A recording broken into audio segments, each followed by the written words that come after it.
I know I'm all smiles right now, but you know all the players out there are all full focus. What's coming up today? It's the PUBG Mobile Pro League North America Fall 2023 Finals, and it's the final day of our final event here of the year before we get into regionals into PMGC. That's all right around the corner, just like our sponsor, who hopefully will be there at PMGC as well. Monster Energy, official energy drink partner here at PMPL. I know I'll be seeing them in regionals because I'll have that lovely little mini fridge next to me, and I get to see all those delicious cans that I can pour on top of Seven's head when he loses a prediction game, which actually he's been kicking my butt in. But speaking of Seven, let's bring him in here, because Seven, it's our last day, man. I cannot believe we're like right around the corner from PMGC. We've already had a couple of teams, well, one team already pretty much locked into the league stage, within Hyper, obviously, but who's going to make it into regionals? We don't know. And who's going to be the king of NA? And honestly, can't answer that question after what we saw yesterday.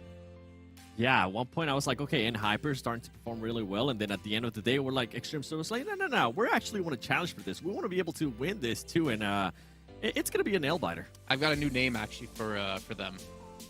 Ooh. It's Extreme Slay, because they got themselves 3 chicken dinners yesterday. And honestly, like without those 3 chicken dinners, which I think they're currently sitting on 4, they would not be anywhere near as high as they currently are. So honestly, shout out to them to be able to do so. And obviously, the whole team, as we talked about before yesterday, has been stepping up. It's not just your remix; you got the whole squad there by his side. And speaking of that, we maybe need to see that for NHyper because Koi, man.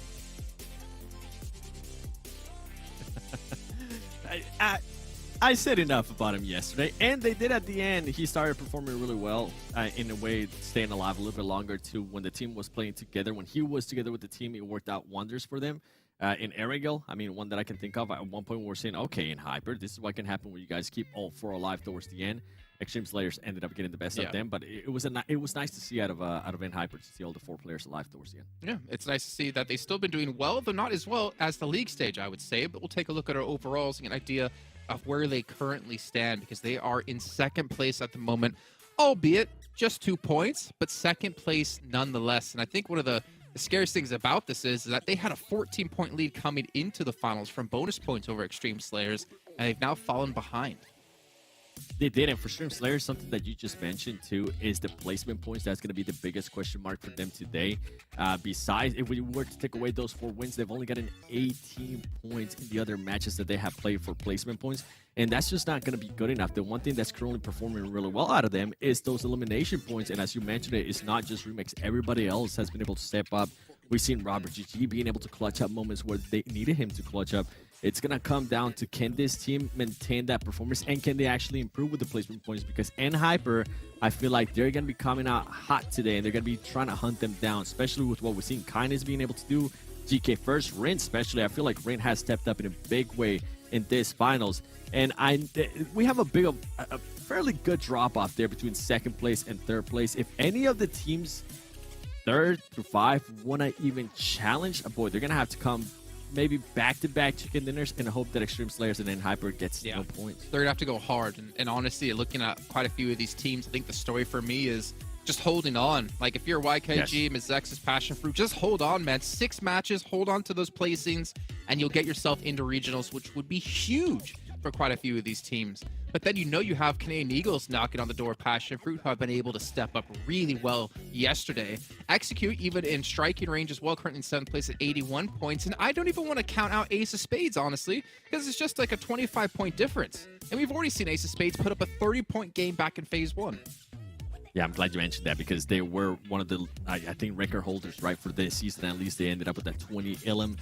30-point total, so anything can happen if they're going to be able to perform like that, but I think it's going to be like a one-off. And by the way, Canadian Eagles, I have been enjoying what I've been seeing out of them when it comes down to the elimination points, but if you actually look at the placement points, they have been hurting in a big way. I'm hoping that's another team that's going to be trying to get into those top 5, top 7 at least to be able to frag out, because they've been able to frag out. They just need to start getting those placement points. And for PASSIONFRUIT, I feel like for this team, it's just going to come down to synergy, because we see it over and over again. Two players doing the complete opposite, or 2 players not really talking to each other, maybe backing away from a fight when they were actually should be helping out their teammate. Something you hate to see, honestly, here in the final, especially for a team that could possibly go to the Americas finals. And then here on the 2nd page, I mentioned it yesterday, I think we're just going to be looking at some of the teams. Big surprises, just to name a few. 412 NOMADS, actually big surprise that they're not even within the 1st page. Same with Super Lazy Reflex and LOTUS Esports too, a team that came in 5th place from league stage. For them to currently be in 15th place, that's a huge shocker for a lot of people. But for these teams, what I'm going to be keeping an eye on is who's going to be trying to surprise some of the teams that are actually trying to get those points, that are fighting for those top 5 situations, because we saw some towards the end of yesterday. If I remember right, the Butterfly Effect, I think, and the last game, they ended up with 3rd place, 7 eliminations, and then LOTUS Esports ended up with the 4th place, 5 eliminations. So for those teams that are towards the top, fighting for that top 5, they need to watch out for the teams, because at this point, they got nothing to lose. Yeah, obviously there's going to be some like prize money when it comes into it, but the jump isn't outstanding when you go up in the leaderboards just slightly. So a chance to ruin dreams here for some of these teams. Imagine, some of these teams, I'm not going to say anyone in particular, dropping on MEZEXIS. And I'm bringing MEZEXIS up in particular because, man, you're talking about placement point 7. They have 31 placement points, but they have 3 chicken dinners. So out of 12 matches, they've gotten 1 placement. Well, I guess technically out of 9 matches, they've gotten 1 placement point. that's not a sign of a CCT. That's not a sign of a team who deserves to go to regionals. They need to step up here today and just try to survive, man. Not really getting these early engagements. Try to play for later stages of the game here and then start to work your way through there. I'm honestly worried for them. But you know what? Who knows what's going to happen? There's 6 matches to come, and we don't know who's going to step up today and who will fall. But as we did talk about before, Canadian Eagles, we'll get onto them in a second, actually, as we talk about the PMGC leaderboard. I jumped the gun a little bit here as we'll take a look at bonus points. Not even bonus points, the points here for these teams across both seasons and who will be representing us in PMGC. And it's only one team for North America. Fortunately, we didn't have MEZEXIS win at PMWI to get the extra slot here for NA. Yeah, and at this point, I think it's pretty much said and done, right? At one point, it was actually close, and it was YKG being ahead of Hyper towards the top there. And boy, did it switch off, especially once we got a phase 2 and phase 3 with Hyper just absolutely dominating. And for Hyper, I think the performance that we have seen out of them this season, considering that in spring they actually ended up losing QCC, which was a very strong player too. A lot of people are wondering how this team was going to be reacting with now Koi coming in. Man, I feel like they shot a lot of doubters, including myself, because I was wondering what they were going to be doing. And right now, there's no way that YKG is going to be able to catch them up here on the final day. Yeah, I don't even think it's even possible. Bro, 223 points they would have to get, and Hyper have to get 0 points on the day. I mean, not happening. You would have to get almost every elim in the lobby, every single match, and win to be able to pull that off. I don't know if they could channel the Inner Vampire Esports, but yeah, not very likely for them, unfortunately.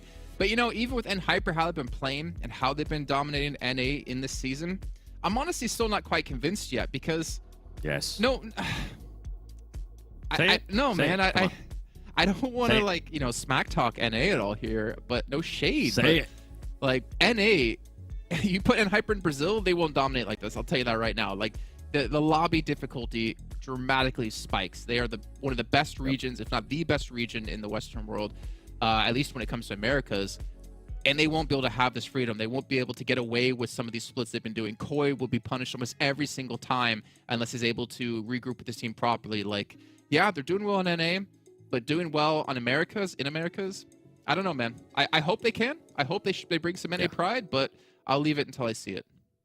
I agree with you, and I feel like that's why I've been such a negative Nancy and calling out Koi and kind of just nitpicking on this team, because I'm not judging this team on in a way of how they're performing right now. I'm judging them on how their game style that I'm seeing right now will actually go when we go to Americas, when we go to PMGC League stage. And you said it perfect, and I've been saying it for a while too. Little things like that. Koi overextended. Koi maybe getting a little bit too eager to get another elim. They're gonna get punished right away from some of these teams. Not other than just Brazil. We're thinking about now for Hyper PMGC League stage. There's a lot of great teams in PMGC League stage. It literally, there's only one tournament that ever gets more difficult than what PMGC League stage is going to be, and that's the finals of PMGC. But that is like the second hardest thing to ever fight in, to ever play in. But we'll see. They have time, obviously, to learn in regionals. We'll see if they can make things happen in the league stage of PMGC. But before we get to that, let's actually jump back and talk about Canadian Eagles, who we were mentioning before. Had a really good step up yesterday. Been putting up some good eliminations as well. It's kind of reminiscent of what we saw at the end of Phase 1 out of them. And we're taking a look at their stats as well here. Yeah, and something that I am enjoying, their average survival time is a little bit higher. By the way, day 1 is going to be on your left-hand side. Yesterday is going to be on your right-hand side. You can see they're being able to output a lot more damage. And what's crazy for me is how much more elims they're being able to output with only being able to improve, 100 more damage per match. That is just so impressive. One thing I want to continue to see out of them is that average survival time, because even though it says 20 minutes, I feel like they keep getting short. They aren't really being able to get those placement points, something we're able to highlight during the overall. And another thing is going to come down, if they are going to be relying on that fragging, it's going to have to rely a lot on Baby Tank. Day 1, Baby Tank ended with 8 elims, and then the next person following him was 5 elims with Bad Boy and Bob. Yesterday, though, Baby Tank absolutely pop off for the day with being able to get 14 elims, and then Bad Boy was kind of able to be there with them as well with 11 elims. So if these players can continue to pop off and they can figure out those placement points, I don't see them maybe being just in a top 5. They could maybe push for a top 3 situation too. Yeah, definitely possible. And honestly, I would love to see it too, because I was very critical about them, especially in that first Miramar we had with Los Leones, where they were just sitting there. They had the zone for such a long time, didn't do anything, were sitting so passive. Second half phase 1, they came out the gate swinging. They really showed what they could do when it came to eliminations.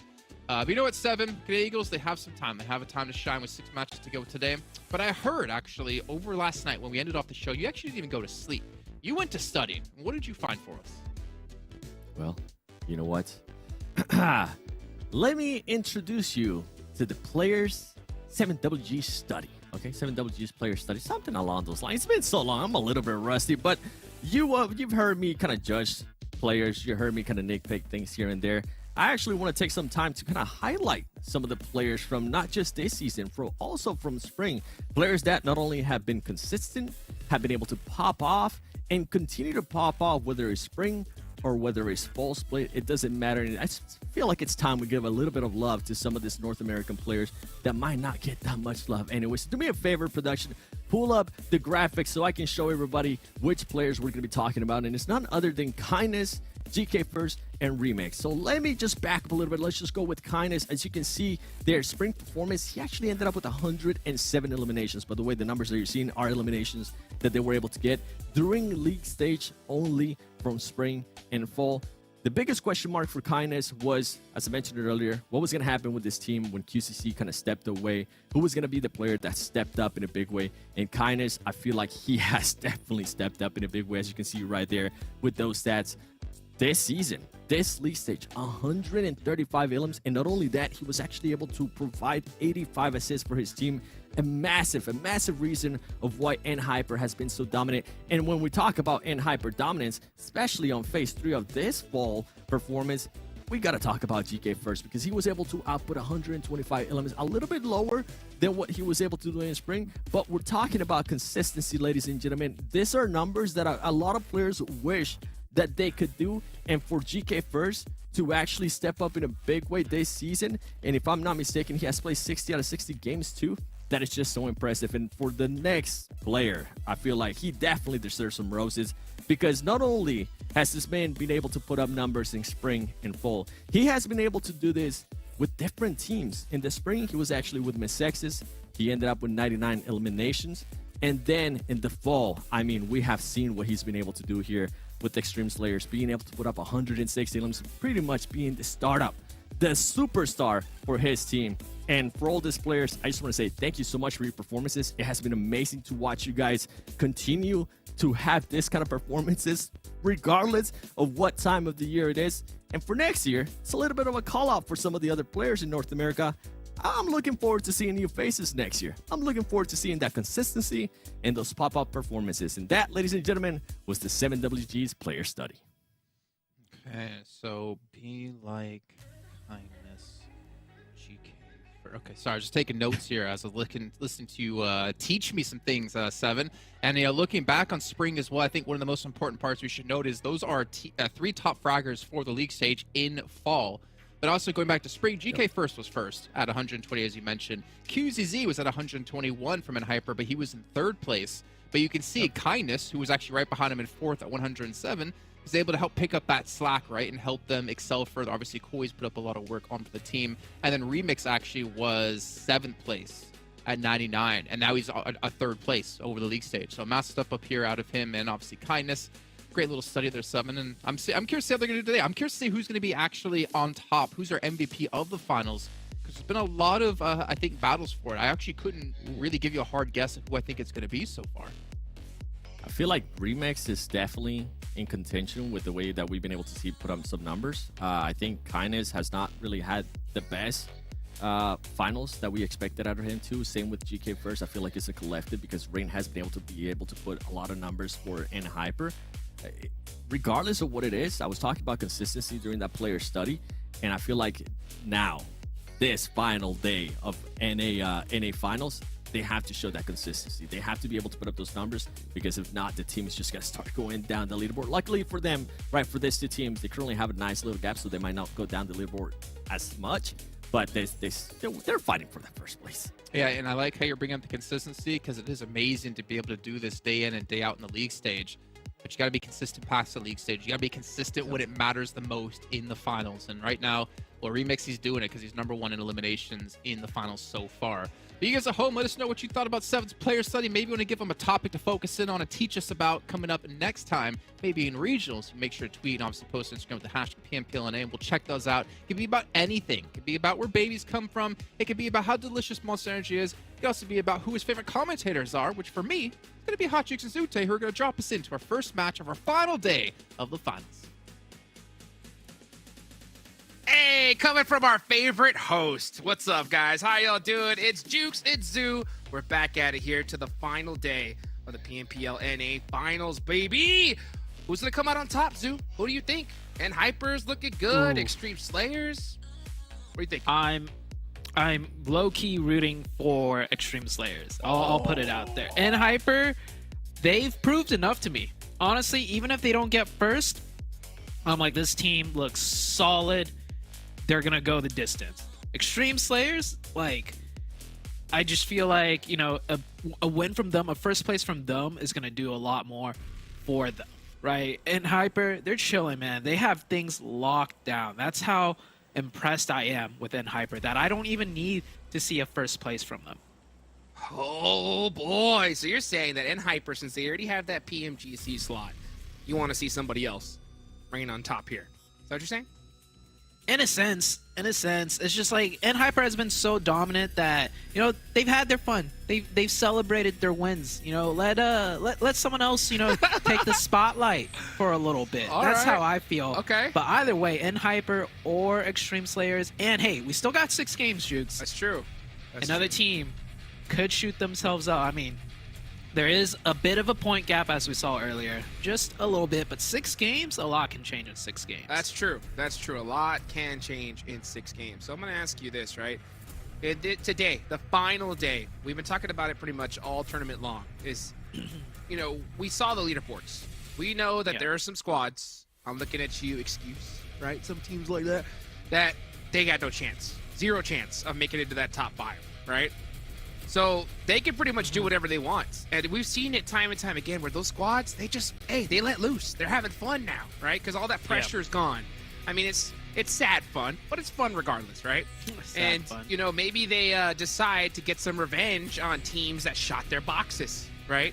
And maybe we're a little bit toxic to them in this stage, or maybe even in the league stage. So I'm interested in seeing if that happens. But, you know, what other team do you think that's in that mid-pack that could possibly be a dark horse coming in here today? MEZEXIS? MEZEXIS. And I say that because they're about to hot drop right now with Canadian Eagles. Oh, baby! Let's go. As a matter of fact, Quinn talked to me a little bit earlier, and he was talking about, he's like, man, you know, I don't know what to do today, man. I'm feeling a little bit nervous. And I was like, hey, you got to clutch it up, bud. You got to clutch it up. And he said, you know what? I'm going to bring it. I'm going to bring the heat today. So let's see if he's going to be able to do that. This is not the ideal situation. Going up against a monster squad that is MEZEXIS, and Bob gets that first blood. Look at that. Beautifully done with a nice knock there on the Crow. Yeah, that's a huge knock, and you can see the way MEZEXIS is split up. That was their, in a sense, off-angle player. No one's going to be able to go over there to get that revive, and he is going to be confirmed as well. Bob doing a little look around. Yep, finds it. MEZEXIS in a 3v4 now. Oh, good nade. Good nade by Baton. Let's see if they could follow up on that, and instantly right out the window, and they're going for a fast push. He could have got caught on that cross, but the timing was there, and he went for it quick. Canadian Eagles not able to react fast enough.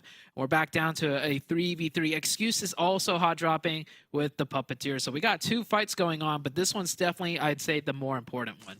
Yeah, 100%. This is a tough situation, I think, for both of these squads. Losing a player early on here is going to be pretty detrimental regardless. So let's see how they're going to be able to bounce back, right? You want to be able to at least get 4 eliminations and, you know, keep 3 up in a worst-case scenario. So let's see what the play is going to be. Bob looking for those angles once again.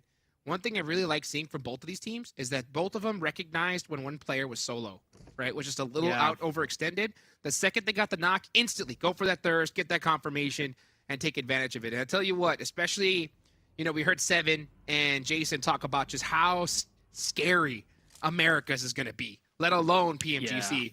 Those teams, if they recognize one player is slightly split or just a little overextended, they're full sending on that. And that's kind of like why I'm a little bit nervous when it comes to N-Hyper with Koi and his off angles. It is dangerous, but we're still seeing this little bit of a standstill right here. Both of these players just not wanting to make a mistake. They're just stuck, and this kills their loot timing too. Yeah, I'm honestly surprised MEZEXIS didn't just find an alternate drop. I mean, hey, they're sticking to their guns, right? And they could win this. They could still win this. We saw yesterday Canadian Eagles won this and got a huge game, so MEZEXIS might be looking to do the same. They are down one player. But one thing that concerns me is the amount of time they're missing out on. You know, this is not one of those faster hot drop fights. You know, we'll just duke it out, see who's got the better aim, whoever comes out on top. Both teams just really grinding this out as long as they can. Well, which makes sense, though, because this is a really big fight, considering that MEZEXIS was in 4th and Canadian Eagles was in 6th, right? Canadian Eagles desperately trying to push into that top 5 position. And MEZEXIS is definitely a team you kind of want to stop in this situation. We're starting to see some shots there, in the field. That's excuse out. And that is the last place team going out in last here in game number 1. So talk about a team that really got nothing to lose. That's going to be one going into the rest of the tournament. I will say, out of that squad, I really feel for Chronix. He really gave it his all, I think, during the league stage and for this finals. I'm really looking forward to see what that player does, if it's going to be on the same team or another one in the future. Yeah, either way, he should definitely continue playing. That is a standout player and, like, got so much room to improve as well. All it's going to take is time. Definitely want to see him on any squad in the future. So his day's not done yet, though. He could still pop off some more, show up some highlight moments as this fight is still continuing. They are readjusting their positions. Each team trying to, you know, get a better angle in on the other. But the thing is, you know, with TPP, you got to be so careful. One small misstep and he could get knocked and thirsted just instantly. Yeah, and I'll tell you what, there's something about, you know, teams at the higher stages that, you know, a fight like this, they'll have the recognition to be like, hey, you know what? It's time to let it go, guys. You know what I'm saying? And it's like both teams will just understand and both will just leave because this is killing their loot time. Now, fortunately for both of these squads, this is in the next circle. So it's not like they're both forced to leave right now. They can spend a little bit of time here. But, you know, this is not the best situation for either team because it's Lepovka, right? You're not going to have a lot of loot regardless. So you can see, I think Canadian Eagles are recognizing that, hey, you know what? I think we're going to have to cut the losses on this. Obviously, if they do see an opening and they can get that knock, then that'd be great. Maybe Quinn shot some shots there to see if he can get someone to peek out. Yep, I think that's what they're doing. I still don't know. I'm torn between this hot drop, right? It's like if you are going to commit here, you're ready for a fight, but neither team really playing aggressive or trying to, you know, continue on that fight. And sure, playing aggressive means you could be at a potential disadvantage, right? With the other team holding an angle on you, being TPP and all.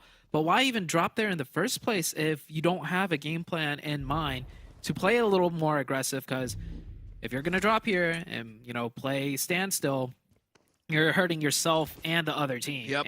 And neither team wins. And both of them are in a really good position to be in the top 5. I mean, MEZEXIS is already in the top 5. Canadian Eagles just so shy from the top 5.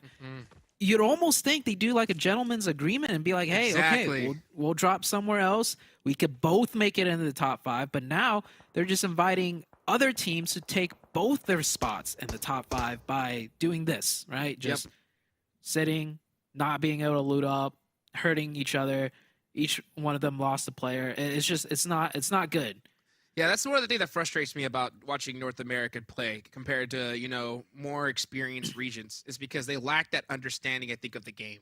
You know, an understanding of when it's time to just put the gun down and look and just because both teams are smart enough to recognize, like, hey, this is not good for us. Like, us staying here fighting is not good. Like, let's both just turn our heads, leave, and we can find a better situation later on, you know? And that's why, especially, sometimes we'll see a very veteran team do not so good in a bad lobby. You know what I'm saying? in a less experienced lobby, because sometimes they'll be like, hey, we need to leave, and the other team's like, nah, man, I'm gonna fight you in this blue zone, and I'm gonna go out, and you're gonna go out. You know, we're gonna both go out in 15th place, and that just kind of kills a lot of the opportunities that you have. So, yeah, look, right now the next zone's already popped, and Canadian Eagles and MEZEXIS are still stuck in Lipovka, very underlooted, and it's just a rough situation for both squads that so desperately need points. Man, it's tough seeing that. It's really tough seeing that. I don't know if it's an ego thing or it's just lack of understanding. It really is, because you see I can't imagine that they don't understand that though. You know, so I don't know. I don't know. Like, it'd be a different story if they hot dropped each other and one of the teams had a very aggressive plan, right? Because then it's like, okay, this is your plan. I get it. You think you are better. You will take the fight to them. Good luck. But if it's a drop and they all just sit still, man, it's like, yeah. We're already in the second circle, and I know we're harping on it, but man, this is the first time I've seen like two teams basically in the top 5 do this on the final day. It'd be different if it was like a lower, ranking team targeting another team, but you guys are basically neck and neck in points. So I'll tell you what, it's funny, like watching in some other bigger tournaments, like you'll see like two teams fight on the edge of a circle, and the zone will hard shift away. And oh yeah, look at that. Fate, what was he shooting at? He was shooting at the buggy? I think he was just denying potential vehicles from anyone driving by. Way out over here. This is, by the way, this is over here north of shooting range. The zone is so far away. Yeah, I think he was popping the tires on that buggy. Why? I don't know. He should be getting into the next circle, but you know what? He's going to go down, and that's going to be a tough loss there. So, yeah, rest of the executor leaving. But I kid you not, like, you'll see teams, like, on the edge of a zone. The zone will hard shift away, and both teams just, like, put their guns down, instantly get in vehicles and say, forget this fight on each other. Like, it's just not worth it. Yeah, let's both just drive into the edge, and we'll fight again later. You know what I'm saying? Yeah. And that's just the smart thing to do in that situation. It's like, hey, why are we both going to go out? You know?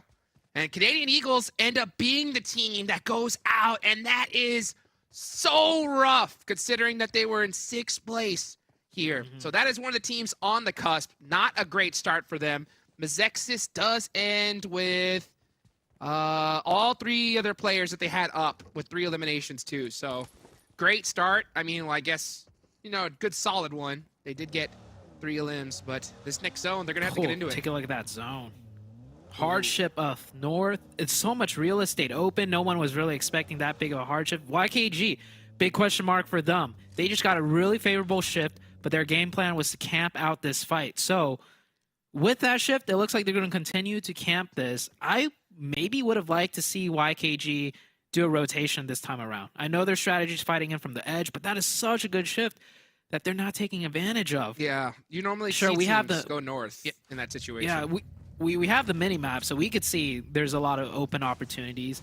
They might not know that exactly, but that's a hard shift north, and it's like, you could put the 2 and 2 together. Chances are there's a lot of real estate open when the circle hard shifts up to the northern side, or any hard shift for that matter, right? The opposite side will be more open. So YKG will continue camp MEZEXIS. Hopefully they can pick up those 3 points since they are committing a lot of time and resources into that. Meanwhile, in other areas, teams are rotating in. Teams are moving a bit more further north, and it is starting to fill up. Yeah, one of the things one thing I wish that more IGLs really grasped was the nerves factor. And this is the final day, a very important day for so many of these squads. And there's going to be a lot of teams very nervous to rotate.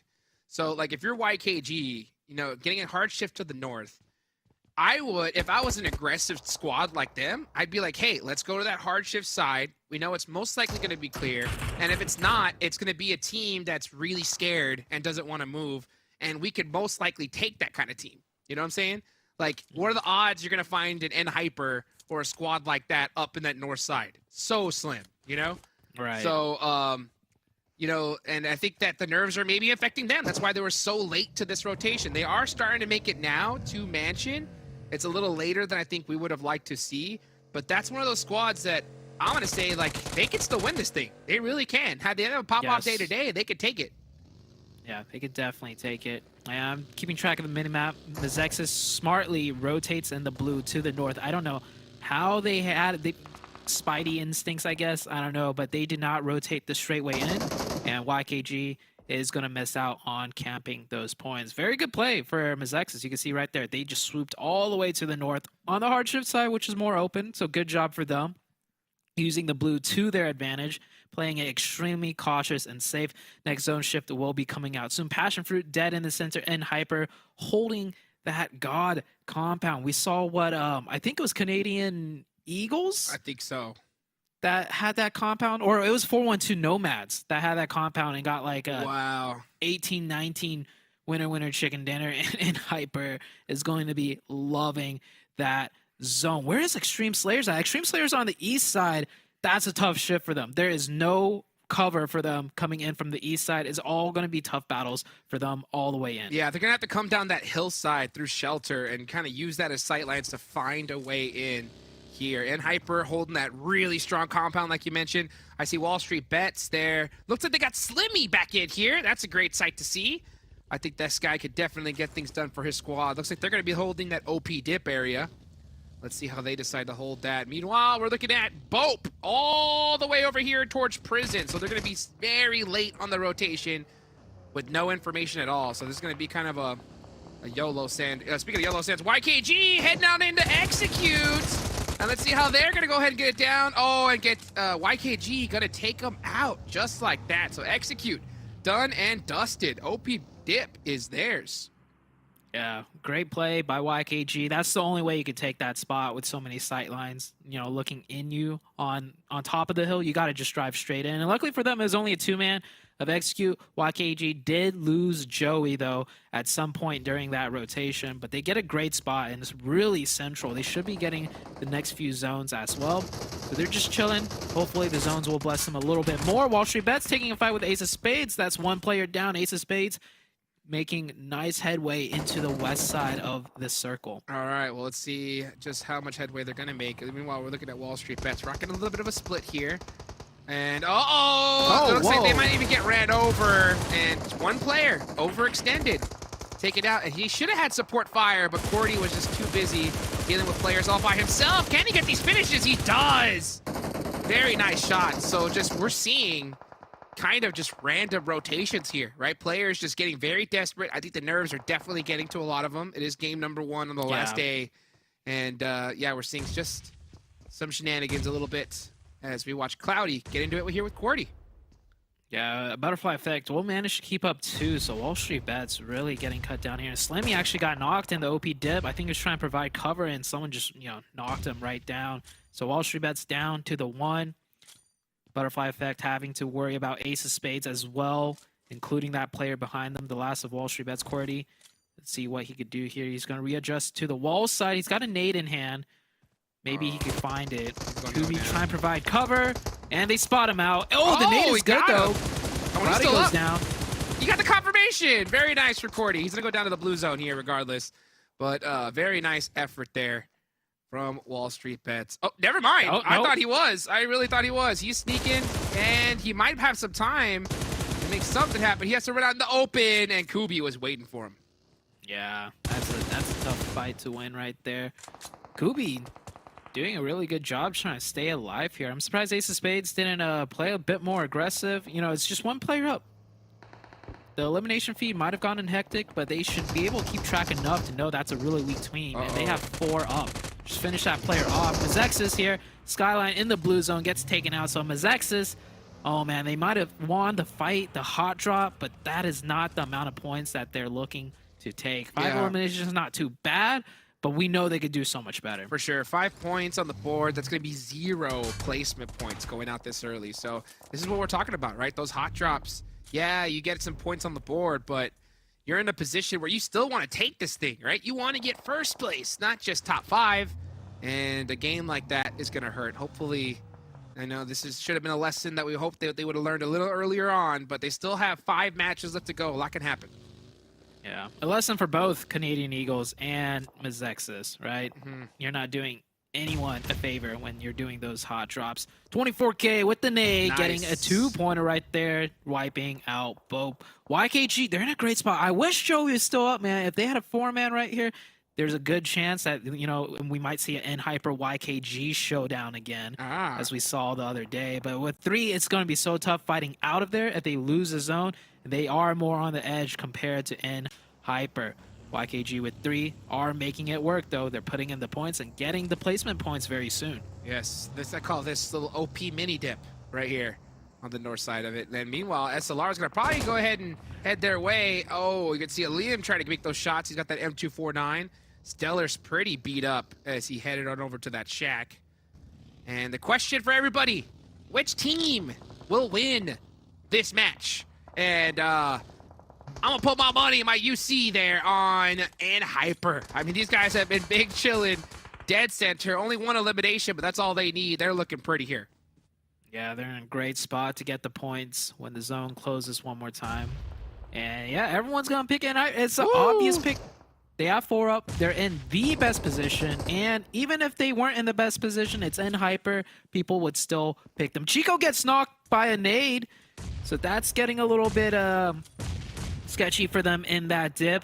Hopefully they could get Chico up. Ace of Spades fighting with 412 on the northwestern edge. Ace of Spades not fully yet in the zone. Neither is 412, so they're both playing a little bit outside of the zone, trying to get some knocks before going into the open. Let's take a look here. What Knox 412 is going to be able to get. Yeah, they're still on this edge, and they really have very much. They don't have a real solid place to go, so they're just going to have to just try to get as many eliminations as possible. The push on the YKG is probably going to be imminent for them. Because even if they tried to hug the circle and tried to head over to like near Passionfruit, they're going to get shot up like crazy. So Stellar still trying to annoy YKG from the shack.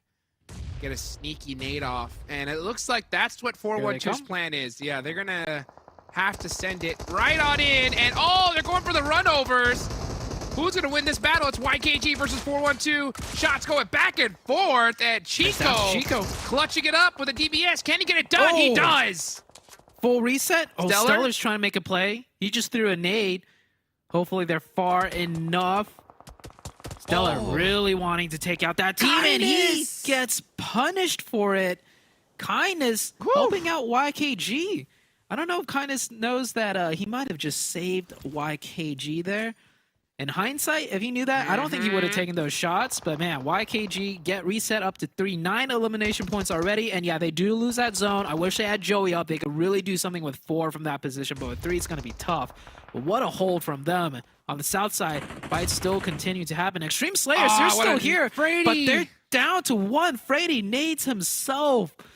This would have been a huge game for Extreme Slayers if they won this fight against Lotus, but Lotus just holding this down a little bit too well. It's down to Remix to put up whatever points he can for the team. Oh, brutal back and forth coming up on here as things are starting to heat up. And yeah, when it comes to that Kindness elimination there on the SLR, I know Shifon's going to be watching this, and that is one thing that I think that N-Hyper needs to really understand going into the next stages. They gotta know when it's time to allow a player to live. Just like we saw one team in particular, Alpha 7, do to them in the Americas Championship Finals last time. They let a team live and took them out. That's the reason why they didn't make it to that next stage. So let's see here what's gonna happen though at the end, as Lotus still in the mix here, trying to get some shots. Passionfruit still alive with 4, controlling shelter. Yeah, Passionfruit can pick up a lot of points here. After they take out Lotus, they'll have full control of the southern side. And Hyper's still in zone, so Hyper is going to just sit still for 1 more circle, most likely. Extreme Slayers, this is a tough game for them, right? They came in here in the lead and first, but Hyper has 4 up into the late game, and you're down to 1. Man, you hate to see this happen. Extreme Slayers is going to lose that lead, most likely. Ace of Spades staying alive with 4 for a very solid amount of time. That's quite impressive because on the west side, there's not too much hard cover to utilize, so they're finding whatever they can, and all 4 players still up. Well, speaking of impressive, YKG with 9 eliminations. That's going to be some huge points for them here. If they could stay up and just try to get a few elimination points, that'll be huge. You can see they don't have any coverage from where they are, so they're going to have to use those smokes. possibly even make a push onto the broken wall there next to NHyper. It's going to be dangerous, but there's not a lot of options here for them. And this team, yeah, YKG were in 3rd place. Not to mention you got PASSIONFRUIT in 5th. Canadian Eagles, since they went out, they were in 6th. This is going to be a tough one for them to catch up.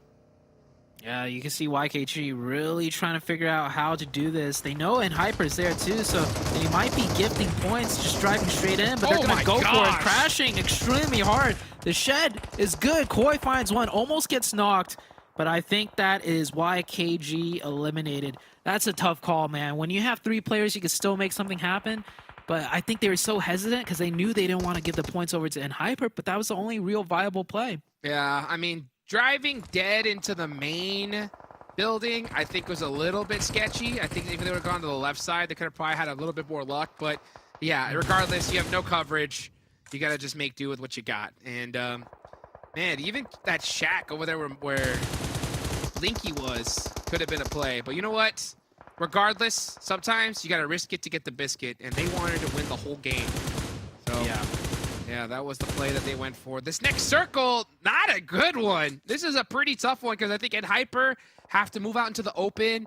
So do the teams on top of shelter. It's literally wide open, no coverage anywhere. So I doubt even we're going to see a lot of teams make it very deep into this next circle. Yo, Extreme Slayers got a reset onto one of their players. No way. Yeah, I think he was knocked and he just crawled through the whole entire tunnel. And Remix somehow found him inside the bunker area and got the revive. But here comes the full send from Ace of Spades. It is not good. All of them but one get cut down. PASSIONFRUIT looking to pick up a lot of points here. But NHyper's making a play right now on the minimap. They're swinging onto the backside of PASSIONFRUIT. PASSIONFRUIT quickly readjusting. Look at how fast Juancho's reacting to this. NHyper with only 3. They lost Ren on that crash earlier from YKG, so PASSIONFRUIT has a good chance of winning this one out. But Koi is just too good with the shots. Juancho needed to just hit one more bullet, but couldn't. Kindness now has control of the side. That makes going to make things much more drastic here for PASSIONFRUIT. Kindness and the rest of NHyper looking to soak up some big points. Juancho on the crawl, saying, come on, guys, I'm safe. Try to get me. Kindness is going to have to go in the open here. Is he going to get shot up? No, they don't have no sightline. So PASSIONFRUIT is too busy with Lotus, and that allowed NHyper to push all the way in the open up here. What a play by NHyper. I do think it's an oversight from PASSIONFRUIT though. Nice so much control, but it doesn't matter. Zuko getting one down, NHyper down to just 2 players. They got a double knock off Lotus, which helps out PASSIONFRUIT. If anything, and Juancho is reset. This is looking like a PASSIONFRUIT win potentially. It looks good. It looks good. But this nade from Kindness could be dangerous. He knows how to throw them. Oh, that hurt him. That hurt that squad. Oh, Koi gets knocked. And now the ranks are starting to run down to Kindness. Here they go. Kindness, got to make those plays. Oh, the angles. So disgusting. Valak does. Oh, I thought he was going to make it to the tree. He doesn't. Blinky Bay from the wide open shuts down NHyper. And he finds a crate. Ace of Spades in the top 3. Clutching it at the last second. Wow. Blinky Bay being the hero Literally right Bay. now. It was a 4v1 and it still looks scary for PASSIONFRUIT, so I think Blinky Bay really helped them out there. Now we're back to the Lotus fight. They've reset back up to 4. Fetty. One player goes down. Fetty with the Bazan doing work. Gets traded. The DBS is good. Jumping over the top. Zuko. Gets the 2. 2 of PASSIONFRUIT are down though. Can he clutch this out? 2v1? Nice. Got him. Juancho gets the clutch. 10 elimination points. 10 for PASSIONFRUIT. And Blinky Bay is just chilling right now, getting that 2nd place finish. I'm sure he's happy with that, but hey, he's gonna make something happen. He's got full set of level 3 gear, and yeah, that MG3. Uh-oh. You better watch out. I'll tell you what, PASSIONFRUIT. No, you gotta run. You gotta run. Blinky Bay, you gotta full send it. What are you gonna do? Why are you waiting? You saw so much action. Don't let him get a full reset on you. Hey, I guess maybe he's thinking it could be multiple teams. I don't know. But yeah, if he would have ran up, it could have made something happen. But just sitting there pretty, it's going to be pretty tough. But PASSIONFRUIT, 10 eliminations. Juancho with 3. Zuko with 4. Zuko clutched it up right there. I'll tell you that. He hit some crazy shots. Blinky Bay taking his time. Going to go ahead and secure that 2nd place finish. But man, PASSIONFRUIT win. The team that was in 5th coming into today. That is huge. A huge one for them. Huge. There's a good chance, hey, by the end of the day, Passion Fruit might be in first. Massive game out of Passion Fruit. We did see a little small, oversight though. They didn't watch their flanks. Juancho, though, man, this guy is on another level right now in the finals. He was the one that recognized it and immediately went back to hold the flank. Sure, he got knocked, but that stalled enough time and put enough pressure out for Passion Fruit to, in the end, get the win. Yeah, speaking of pressure, right? Chico, most eliminations. YKG put up some nice elimination points before that game. Extreme Slayers not having the luck that they were hoping for, and Hyper getting some points as well. Things are going to start mixing up here on those leaderboards right off the bat in game number 1 alone. There's still 5 more left to go, Zute. Anything can happen. Yeah, I mean, we said anything could happen on the last day. Passion Fruit getting a win on the first match. The first match. Man, I can't wait to see what else is going to happen today. Don't go anywhere, guys. We'll be right back.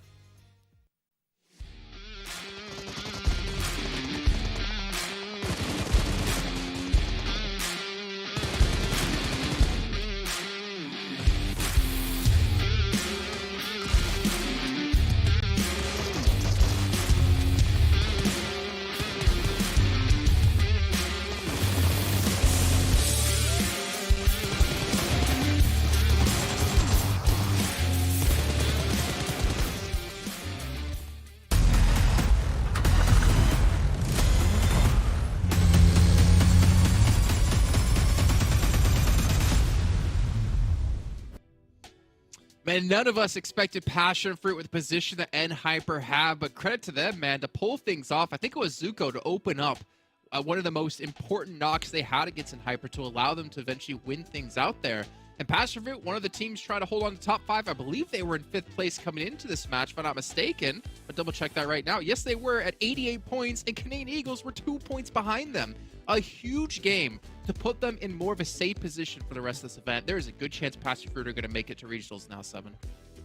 I think so. That's a great start for them and an awful start for some of the other teams. But you know what? Let's highlight some of the great starts first. Passion Fruit, 11 Ilum, those 21 points. YKG as well. I mean, this is a team that's trying to, if they even want to try to challenge for that second place, right, as they were coming in into second place, into third place, being able to put up 11 points, 9 Ilums. That, by the way, Chico, he was putting up numbers for this team. He was able to clutch up a lot of stuff for this team, which was great.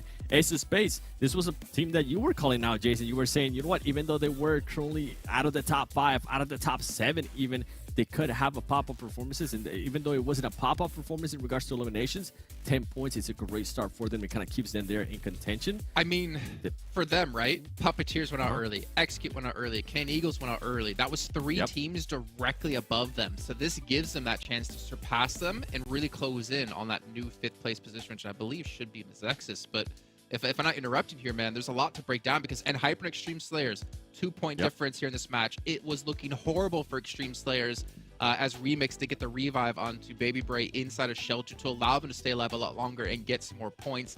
They're going to be net even in points overall now. However, Extreme Slayers is going to be winning the chicken dinners. Then you also have MEZEXIS, who takes down Canadian Eagles off the bat over at Lipovka.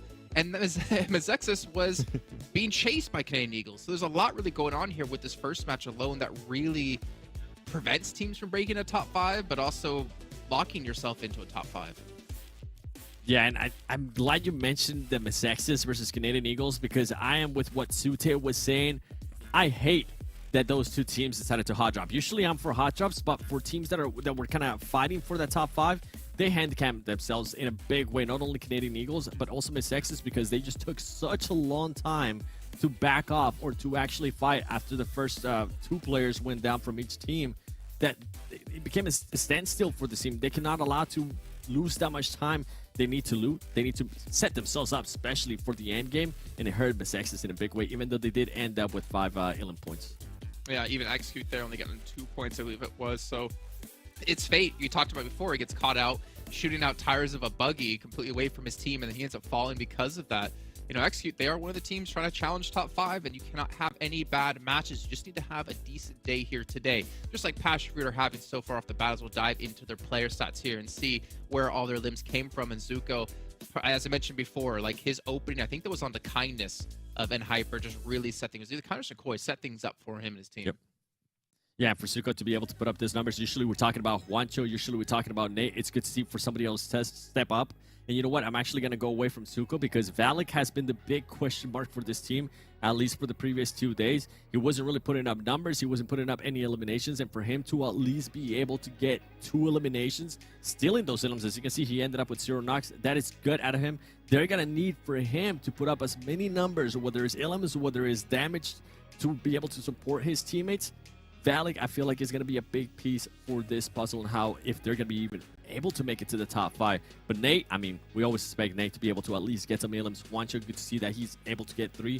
And Suko, as you were saying earlier, I mean, you cannot be mad at those stats right there. And you cannot be mad at them being able to get a chicken dinner here in the first game. Yeah, honestly, like BULUC staying alive, them holding on to that position. Obviously, the zone, I want to say, helped them a little bit, right? Because if it went over more towards NHyper's compound, well, we saw what happened to YKG when they tried to breach that. But still, taking advantage of the situation they were given, get themselves a ton of points.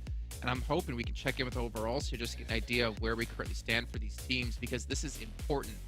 Extreme Slayers and Hyper tied. Ooh. The lead almost back to 40 points between Hyper and YKG. PASSIONFRUIT get themselves in a 4th place now at 109. MEZEXIS at 103k. And Eagles, like 16 points behind now.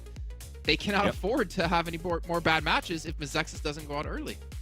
Yeah, and for other teams, right, like Execute, I'm going to be looking at them. You were talking about what happened with Faye and how he got eliminated by just shooting at some tires from a buggy. This team, none of these teams in the first page can allow themselves to have a bad match or get caught off guard or even a hot drop. MEZEXIS Canadian Eagles, I'm literally laser looking at you right now because they are within that contention. They cannot, Canadian Eagles especially, they cannot allow MEZEXIS to start creating a bigger gap. If they even plan on hot dropping again on the next Erangel that we end up playing later in the day, instead of hot dropping, I hope that they just kind of force to hold them off on their rotation instead. Let's be fair. If you're going to use Erangel in particular, Erangel is our last match of the day, right? If you're going to hot drop, they probably have to hot drop if they're trying to get themselves in the top 5, at least in that situation. But I totally support you. Play for the late game, man. There's no need to go crazy right now. Let some of these bottom teams who don't have a chance of getting top 5 really push the other teams around, hopefully, and not feed them eliminations. But let's actually head over to our commentators because we're about to drop into Miramar for the first time today. And you know we're going to get another wonky zone right off the bat. Let's go, baby. Wonky zones. That's what we want to see, baby. Last day, game number 2. Man, match number 1. We started off hot, baby. I'm so stoked. I'm so excited. We got a match here, folks. It is anybody's game. We're here in the first Miramar of the day. And are we going to get a Southern Circle, Zute? What's the percentage? Tell me. What's the chance? Oh man, Southern Circles and Miramar, it's looking pretty likely. I'd say 60 to 70%. And we were saying wonky zones earlier. Honestly, Jukes, on the last day with so much riding on the line, with so many teams contending for that top 5 and that first place position, I want to see some good, clean action, Jukes. I want to see some circles that don't go crazy and the hard shifts. You know, like, let these teams show us what they got and not the RNG favoring, you know, one team over another. That's my opinion. I don't know about you, Jukes. Oh, 100%. Let's see it. Let's see what these players got. You know, you got to be able to clutch up in the final hour. And, you know, for me, that was NHyper's greatest weakness, right? Of being able to clutch up right when it matters the most. And for those of you guys wondering what the percentage chance of a Southern Circle was, 100, baby. 100%. Yeah. South, again, we go. Is this going to be another huge MEZEXIS game? I mean, both times the circles went this far south, MEZEXIS ended up getting the chicken dinner, actually.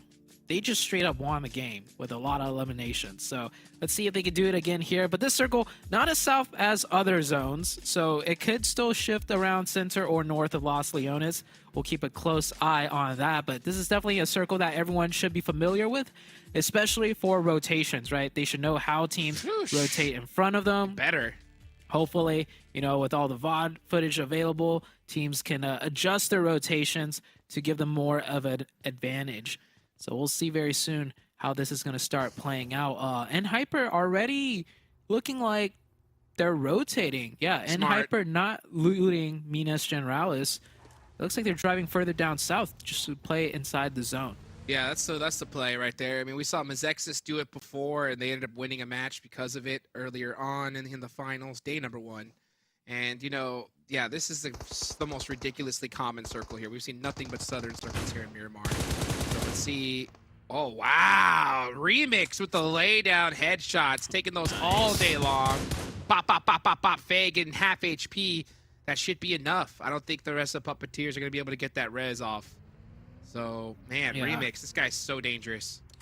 Huge point for Extreme Slayers. And Extreme Slayers' last match actually didn't do too bad. They got 6 points, and Hyper only got 8, which did put them on a tie. So I thought that was going to be a much bigger game for Hyper. But Extreme Slayers, they still get the points in. And you got to watch the off angle from Liu Jing. Oh, He's got an AK Iron Sight. And, tough shots. tries what he can. 2 down He's- for the side of Puppeteers now. This is dangerous because they know where he is. Like, they know where he is. Yeah. He's so separated. He might as well have shot a flare gun in the air, and he's going to get pieced up here. No chance at all. Beautifully done. And this is worst case scenario for Puppeteers because they were in, they're 9th, right? MEZEXIS was in 5th with 103 points. So that's a big gap. That's a big gap to cost. That's what, that's 40 points, almost 40 points total. So that's what they would need if they want to, at the minimum, right, try to get into that top 5 so they Yeah. can move forward. And yeah, a start like this, it's not looking like it's going to happen. Yeah, there's like 3 teams outside of the top 5 that have close points, and then beyond that, it starts dropping off very heavily. You're gonna need to see like a chicken dinner out of those teams in the mid pack and below to have a chance at the top 5 even. Yeah. But Extreme Slayers right now, they are racking up the points, and every single point they get, Hyper sees it, and Hyper should be feeling just a little more pressure. There's another point for you, Hyper, that you're it. going to have to try and catch up to. And one of the players got all 3 of those points, actually. It was a Remix. I think Remix got all 3 eliminations. Dude, Remix is a monster. I'll tell you that. One thing I've started to think is that Extreme Slayers have that clutch factor. You know, Remix, just by looking at his play and his aggressiveness and just his accuracy, you can tell when a player has that ice water in their veins. You know what I'm saying? Oh, they're dialed in. Yeah, when they're just dialed in. And that, to me, is one of the biggest factors when it comes to players here. And I will say, there's a massive difference from playing right now in the PMPL NA Finals versus at LAN. Those hands shake a lot harder when you have cameras in front of your face. You know what I'm saying? Yeah. You're not in your house. You know, you're not laying in your little belly on your bed, comfy. You know what I'm saying? Got your water next to you. No. You got the lights going on. It's tough coming LAN time. And there's some players that just have that innate ability to, when the pressure comes on, they just get dialed in, right? And Remix, jinxed it. if you're gonna take a player out, that's how you're gonna do it on rotation. Oh, that's so tough. You can't rotate into areas blind. Man, I don't know if it's available on the VODs, but 412, this might be their loot location. I can be wrong, which is why maybe Extreme Slayers just drove in here thinking it was free. I don't know if they were coming in here to loot or if it was a rotation. Maybe even to just loot, because they took a lot of time fighting Puppeteers early on with a lot of scrap loot. So that is very unfortunate. 3 points for Extreme Slayers. They lose 1. Oh, they might lose 2 now. Rainy Candy clutched it up. Goes offensive. Yeah, shotgun in hand only. Yeah, they were looking for loot. And 412, they've been here chilling. Yeah. They've been looting this place up. And this is one of those where, like, I guarantee you, Remix is like, why are you here? You know? Why are you here? This is all the way up in El Azahar. This is so far out of the circle. And 412 was just camping it, right? So I mean, I think they were just looting. were there. they? I mean, it's just like, that's a long time to loot, you know? But who knows? Who knows what happens in that kind of situation? 412 Nomads. Yeah, they had such a go at it. 60 points. They needed 40. I mean, 40 still you could still do 40. You know what I'm saying? I'm not saying that it's 5 impossible. games. Yeah, I mean, with 5 games, a good solid chicken dinner, you could do 40. So with, it kind of makes me put a little question mark over my head a little bit to see if 412 stay there. I am going to assume the best, and I'll say that it was a set play, that they expected Extreme Slayers to kind of come through there, and that's why they took so long. Maybe they did some homework. I don't know.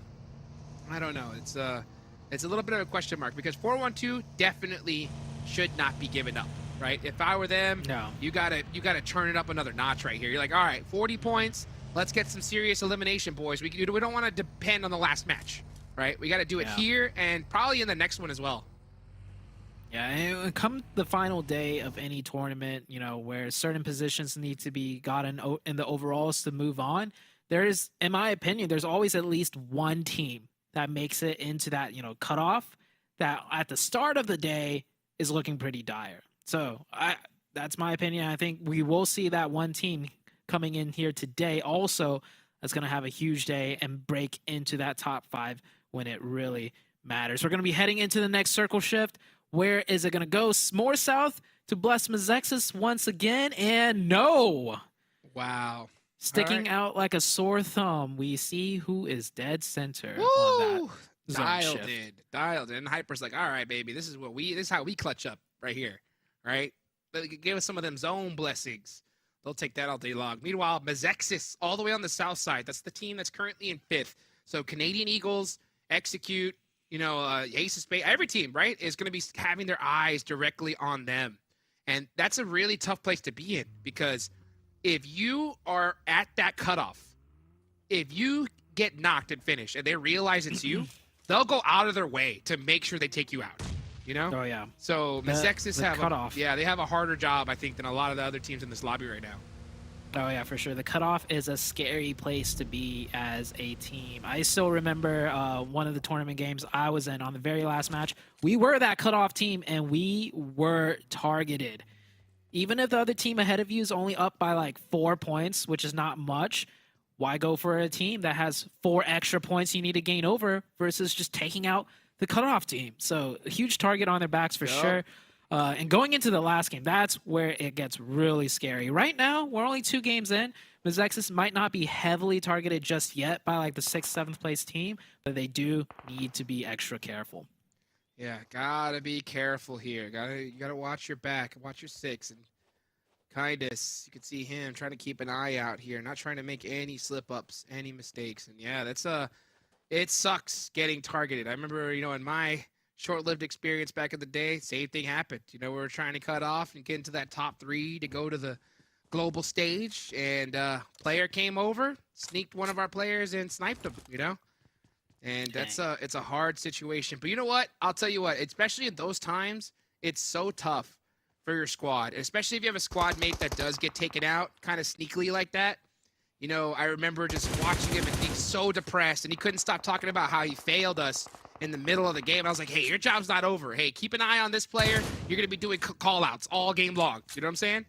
Yeah. So watch the feed. Keep track for us. Yep, exactly. There's still so much you could do. So much you could do. So the job's not done. You know what I'm saying? Even if you do go out, you got to be able to provide any kind of support you can to your rest of your squad mates. And Remix definitely doing so right now, right? Remix went down first for his team, picked up 3 points already. He is going to be keeping track of things, probably even, you know, giving call-outs for the teammates. So let's see how well the Extreme Slayers can do with just 3. We're about to head into the next circle shift. 4 and 2 is coming in from the north right now, still in the blue. Execute, a team vying for that top 5. Had a very rough first game. Let's see what they can do with 4 here coming in from the northwest side. Next zone does pop, and is this going to go? It could even hard shift on over to Los Leones, so that's going to be a fun one. And look who's right next to each other. Hyper and Extreme Slayers. Extreme Slayers already down 2. This is rough right here situation. You can see Kindness looking right in their direction. Yeah. That is not good for Extreme Slayers. They're down to 2, and they're on the edge of zone. They're going to need some circle blessings here. And so many teams they still have to make it in this zone. And this zone looks like there is, you know, a good amount of space, but so much of it is high ground that can only be controlled by like one team, right? So most of the teams are going to be really cramped trying to find any type of way into this circle to play in.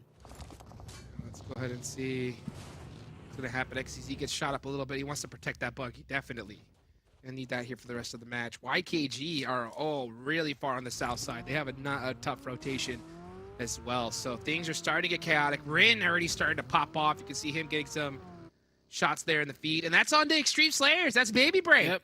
Wow. I mean, that, yeah, if you're in Hyper, this is the team you want to take out more than anybody. And it's Supra that's actually going to go ahead and take that elimination away from in Hyper. That's big. That's big for Extreme Slayers. Point denied right there. I bet you're like, whew, right? Like, yeah. Give it to them. Honestly, if you're Extreme Slayers and you notice it's another team, you almost want to crawl towards them. Yeah, no, for sure. Yeah, for sure. Yeah. That Take my point. Take my point, please. That is definitely happening in the comms. If they get knocked to N Hyper, they are crawling the other way, hoping someone else takes a point. Stellar getting a nice knock onto N Hyper, but N Hyper is such a good spot on the high ground. I don't think anyone can fully push on them and, you know, take that spot over, even if one of them gets knocked. So N Hyper is just big chilling right now. Extreme Slayers, I kind of like what they're doing. They were down to 2, right? But instead of just sitting still and hoping they get the zones, they're being proactive enough to find better positions to kind of, you know, sneak out in. You can see Huayu on the minimap, so he is still moving around even though he's a solo. He's not going to just camp on the edge. He's going to try and get very center in a sneaky spot and then stay still. Okay, all right. Let's see if that's going to be the play here. Meanwhile, we look at Ace of Spades starting to spread out. Where's Ace of Spades at? They were at 8th. Oof. Yeah, they need some serious points as well. So, still not impossible. Still not impossible. But honestly, if you're a team pretty much like even, Ace of Spades on down, it's chicken dinner time. You know what I'm saying? Yep. It's chicken dinner time right here, right now. If you want to have a chance of sneaking into that top 5, yeah, you definitely need one. So, Ace of Spades, not off to a bad start here. And where's this next zone going to go, though? Is it going to hard shift back to Los Leones? Let's deal with some wonkiness. It doesn't. And not a bad zone here for 4-1-2 either. That's a good zone for, I'd say, almost everybody, because it doesn't go into the chaotic mess that is Los Leones. I think every team probably has some sort of plan in mind for a circle shift like this. We'll just see how the execution plays out. Things will get messy, though, in Los Leones, as there's so many teams in here. Let's see what Canadian Eagles can do from this position. And so, quick recap. 5th place right now, the cutoff, right, is sitting at 103. 6th and 7th place is 87 points and 83 points, respectively. So, it is very close for that cutoff position. And, Trick goes down. He should be able to get revived. Will Execute lose a player entirely, though? They don't. Nice so return Hyper not able to get any points from up here. They get so much vision and control, but they're not getting the points. Kill Switch gets knocked and confirmed Talver. Thirsted. That's gonna be tough. He must have just let himself poke through a window, because that is not a good situation. Kindness catches Chronix and finishes him. It's gonna be the star player for Excuse. Yeah, Excuse just having a rough go at it this tournament. Can't really get anything started. Meanwhile, we're looking at BOPE. Yeah, BOPE are in 11th year, trying to make something happen. They have 2 eliminations, and even for them, right? Even for them, they had 60 points going into this. They needed another 40. Puppeteer go down. BOPE, like I said, chicken dinner time, right? If they want to be able to have a chance, it has to happen now. Yeah. Everyone not in the top 5 minus 6th and 7th place, which is Canadian Esports and or Canadian Eagles and Execute need a chicken to have a chance. So we'll see if anybody can get that chicken, though, with so many dominant teams still in the lobby in great positions as well. Excuse did get that reset onto Chronix, but this is a tough area to push into, and Passionfruit is very close by, so if they engage and in Hyper, Passionfruit could third party, and Passionfruit have been looking very good on their third parties and timings. Oh, yeah. I mean, Passionfruit could definitely, if they want to win this, it's the same situation, right? Now, if they want to win this, Passionfruit needs to win this game. So they have to have a back-to-back chicken dinner and maybe even a third, right? Well, let's see. Oh, nice little bounce nade. That's going to be pretty. Stellar trying to find some angles. He's got that S12K. Shotgun ready to go. BOPE trying to do some pre-fire through a little porthole there. And here come the Molotov. Stellar gets caught with one in his hand. And it does burst out. Oh, here we go. Supra jumping on out. That's definitely looks like a good play. He's got the DBS in hand. Pre-fires. Oh, SLR's in trouble. Big trouble. Switches stay DK gets some shots through, gets a thirst, chasing the locked. last player down of SLR, hopping into the buggy, trying to do some sneaky plays, but BOPE secure this compound with a firm foothold. 6 elimination points and all 4 players up. Unreal. All right, here we go. Things starting to turn up a notch over here. And let's see, what's the play going to be? Where's this next zone going to go, Zoo? Just bless Huayuya. Just bless Huayuya. Let's see how long he can stay there on that the edge of Los Leones. He does get the zone. It shifts dead center pretty much, so doesn't change all too much for any of the teams. All the teams on the edge do need to edge in a little more. Excuse, though, have to commit to that fight now to NHyper, and they are losing. They're going to start off losing a player. PASSIONFRUIT sneaking into a great position on the circle shift while NHyper is busy. And let's see, is Chronix. Oh, Chronix got back up. So Chronix got back up, trying to make something happen for his squad. And let's see what he can do. Is Matt's in the back line, trying to survive. Things looking sketchier and sketchier by the second. But again, not much Excuse can do at all, even if they won every game. I think is pretty much done for. But BOPE with 6 eliminations, right? We talked about BOPE. BOPE would need, again, a chicken dinner and a ton of eliminations to do it. And 6 with all 4 up is definitely the start. Yeah, we'll see if they could finish this game out, though, with more points and that chicken, like you mentioned. As Excuse doing whatever they can to just rack up any amount of points. Yeah, they're not in the circle, and they know the second they move into that zone, there's nothing for them to play in. And I don't even think they realize that PASSIONFRUIT is already in a strong position in the zone right in front of them. So not only do they have to worry about NHyper, they got to worry about PASSIONFRUIT as well. They're done. Yeah, NHyper's chilling. They got more high ground to use, more high ground to play with as they are starting to readjust their positioning. Still just watching Excuse, knowing that's like 2 free points the second they move in. Yep. And those are some teams, those are some players that are definitely some points that these teams definitely need. So let's see as we go into this next zone. I'm looking there towards that Los Leones side, right? Wall Street Bets have to push through BOPE. Canadian Eagles are right there. Joey and the last player up from Extreme Slayers is nearby. Definitely could see some action happen. 4-1-2 in a decent spot, right? 4-1-2. Where was 4-1-2 at again? Oh yeah, 4-1-2 they need a lot of points. So again, in a very dire situation. One team that is in a really good spot though is PASSIONFRUIT, right? PASSIONFRUIT with 1 elimination there on top. They're gonna get blessed with the crate as well. They're gonna looking really good right now. YKG in the late game with 4 right now.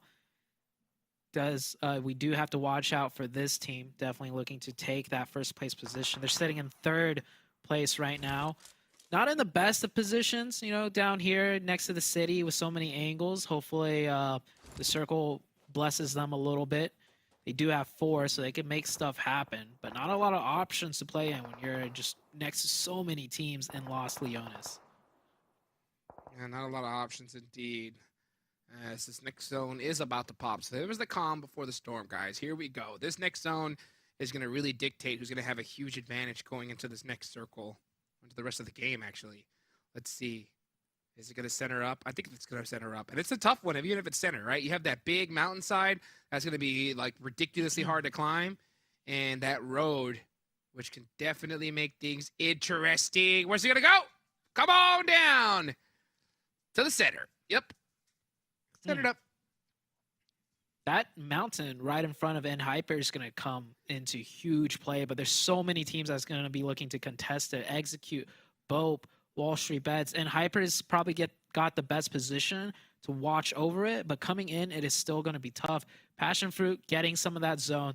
They are looking good right now. And on the southeast, we got a huge team, MEZEXIS, with 4 players up that need to fight their way in too, and they're mostly gonna have to worry about Ace of Spades. Yes, they are. Meanwhile, look at that. Joey getting a nice knock there onto Jason for a butterfly effect. Here we go. YKG starting to turn things up, but they definitely need to. They are on the edge of the circle, so they don't have to move that far. And let's see how they're going to execute this. You can see the smokes coming out there from Kubi, trying to be able to pick up Jason, but they has to also look into the next circle, and YKG is going to be the team looking at him. Right now, YKG needs to have 1 player looking inside of the zone to figure out where their next spot's going to go just in case, and the rest need to be focused on this back line 100%. Yeah, that is exactly what they're doing right now. Chico just keeping tabs of everything around them. Not wanting to expose himself, because getting knocked now would be disastrous, as teams could potentially be pushing in. They put out enough pressure onto Butterfly Effect, though, to just push Butterfly Effect the other way. And then Hyper going on a crash against Passionfruit. I think they got an opening on Zuko and decided to full send this. They know this is a very Huge strong fight. location to have, and they need to take this team out. 100%. Here comes Kindness. Looking for some angles, looking for some shimmies. What's he going to do here in this situation? BULUC trying to get a pre-nade. Zuko is down and thirsty. It's a 3v4 situation. And Juancho and squad desperately need to win this fight. So does the rest of the lobby, because NHyper have been on a tear here. GK first throwing everything he has. He still has 4 nades. He's going to throw them all. He wants this team out. You can see how methodical NHyper's playing. They have the advantage, but they're still going to take their time with the nades. That other one might be good. BULUC readjusts, so runs upstairs. He's good for now. Juancho on the first floor. He's isolated. Juancho needs to come up huge right now. Jumps across the other side, still staying alive, but NHyper's jaws are just crunching in. Juancho goes down. It's all down to BULUC over here on this side. Passionfruit so separated from each other now, basically needing to win their 1v2s, 1v3s, 1v4. What can Passionfruit do against the 4 of NHyper? Not much. Losing 2 players is going to be huge, and BULUC does go down. So Passionfruit, oof, desperately going down is tough. And now, well, yeah, that's it. Passionfruit eliminated only with 1 point. That is the 4th place team, folks. Canadian Eagles, MEZEXIS, even a squad like BOPE, right? This is a huge opportunity for them. They have a ton of eliminations so far, and these guys are looking dangerous. NHyper so clean with it. Didn't even look like Passionfruit could put up a fight with how well they played that. Sometimes in those defensive situations, you just gotta go aggressive. You can't let the other team just take control of the fight. BOPE trying to pick up more points right now, up to 8. Supro with 6 alone.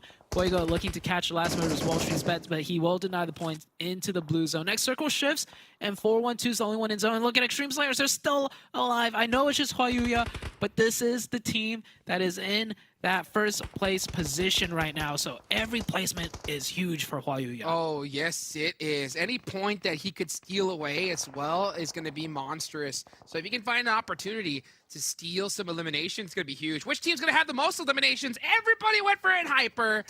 I'm going to go with BOPE here. I'm going to go with BOPE. It's not looking plausible, but you know what? For a storyline, to see if these guys can actually make a hero comeback, I'm going to go for them. Wow. I'm surprised that one player managed to make it out of there alive. He did Sneaky. catch one.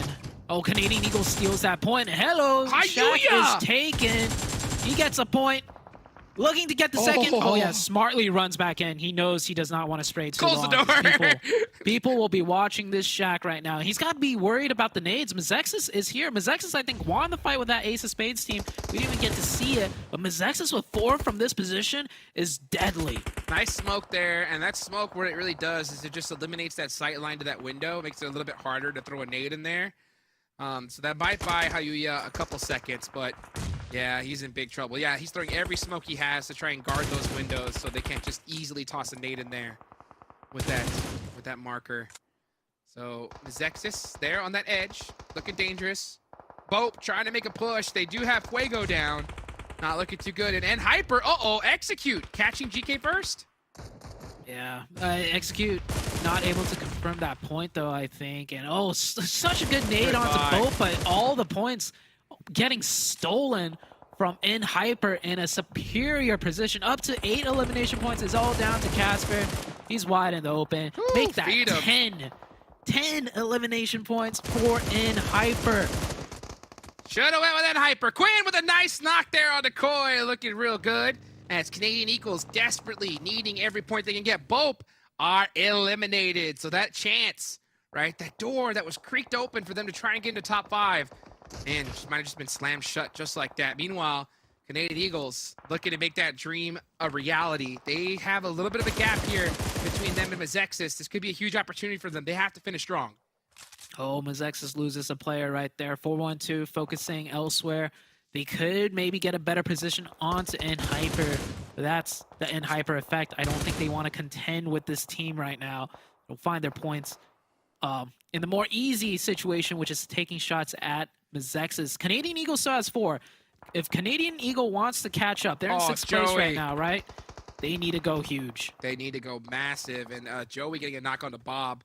It's going to be tough, but he should be in a place that, yeah, he's going to get rezzed here.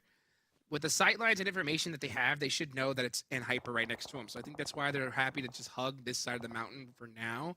But I'm not sure if this is in this next circle. I think they're going to have to wrap. And meanwhile, 412 is waiting for in Hyper.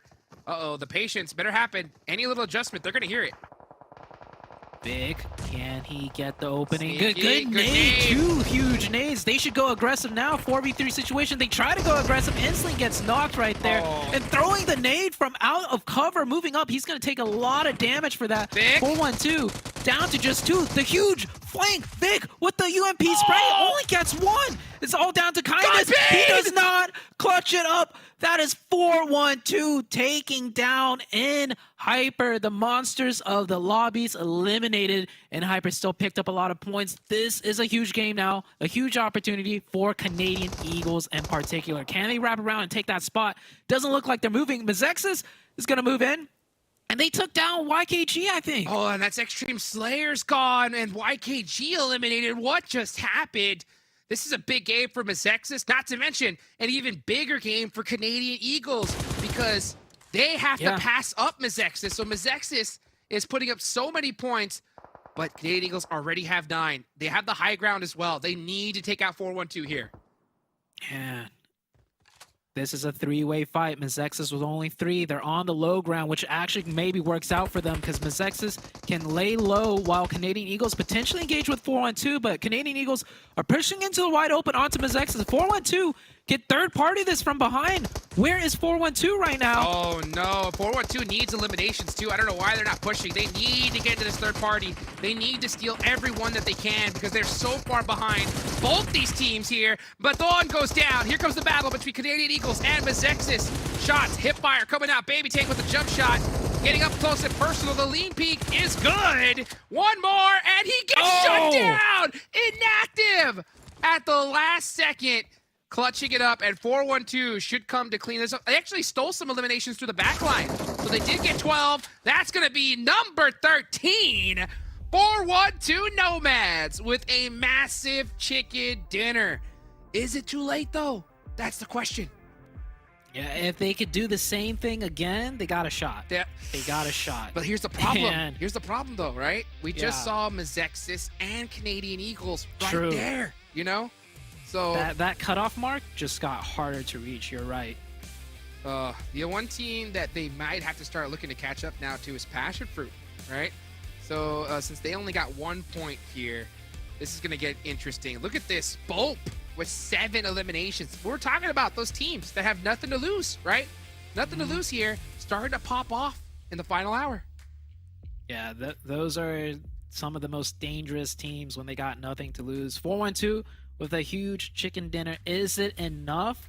We can answer that question depending on how well they do this upcoming game, but you called it, Jukes. It was MEZEXIS and Canadian Eagles who also had a huge game, and they're at that cutoff point, so it just made it tremendously harder for everyone else to try and break into that top 5 still. Yeah, super fortunate for a lot of squads that in Hyper end up going relatively early because they were looking really dominant. They did get a ton of eliminations, though. So big up for that one player of Extreme Slayers to still survive, right, and put some points on the board for his squad. But we still got our show here, guys.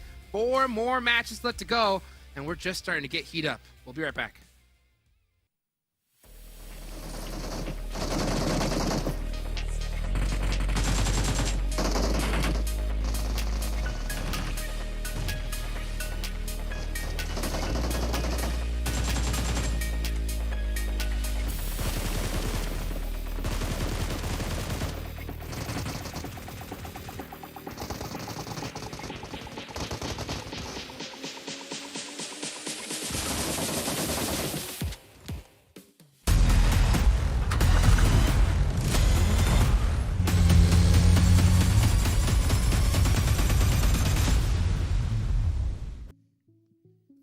Big shout out here to 412 Nomads. They're able to pick themselves up a win They were about 53 points outside of the bubble for 5th place, but that's going to get them at least one step closer. I guess the only problem is that MEZEXIS was able to do decently well in that last match on top of it to kind of keep that lead ahead of them. But things are all switching around constantly here. But you know what's not switching around, Seven? What? Great taste. Monster Energy, official interesting partner here at PMPL. You can unleash your beast by picking one up, cracking it open, and drinking it along to the show because things are still just heating up, getting crazy, man. Like, Extreme Slayers. First of all, we're gonna go. I'm bringing that topic up, man. They lose 2 off the bat. Hayuya able to get them, keep them alive for a little bit longer to get some placement points on the board there. But if Extreme Slayers want to win the trophy, they can't keep doing this. This is 2 in a row that they've done it. Yeah, and they got lucky not only because Hayuya was able to get those placement points towards the end, and I think he ended up also getting like 1 elimination. They got lucky because Remix, before he went out, he did end up getting at least 3 elimination points for them too. But you mentioned it. I mean, they can't keep doing this. And Hyper, even though they didn't get that chicken dinner, boy, they were fragging out. Yeah, and they don't need to get the chicken dinner if Extreme Slayers keep losing people. Let's take a look at the match rankings. You can see 23 points for 412 Nomads, and Hyper getting 13. Extreme Slayers getting 8. So you can see Hayuya getting them 4 placement points, which honestly is pretty damn massive, right? They were tied, I think, going into this match. They were ahead by 2 points at the start of the day, and now they're only behind by, I believe, about 5 points, if I can do my math correctly. So they're still keeping and Hyper within arm's reach, but they need to bounce back here, man. They really do. By the way, hold on, before we even continue with that, 412 Nomads, I know it might be a bit of a stretch, but this team, before this match, they were sitting in 10th place, and with this kind of performance and some of the other teams kind of just not being able to pull away with an ascending performance, although MEZEXIS there, Canadian Eagles, they were able to get some points.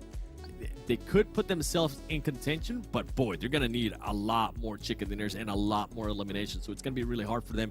And YKG, you were talking about them, 2 points, they're not going to be happy about that. They're not going to be happy about that at all, because this is a team that's trying to maintain that 3rd place, trying to see if they can maybe even push for that 2nd place. So with performances like that, it's a bit lackluster from our defending champion of NA. I can tell you, they are like almost 50 points behind 2nd place at this rate. So realistically, them taking 1st, yeah, you still have 4 matches left to come today.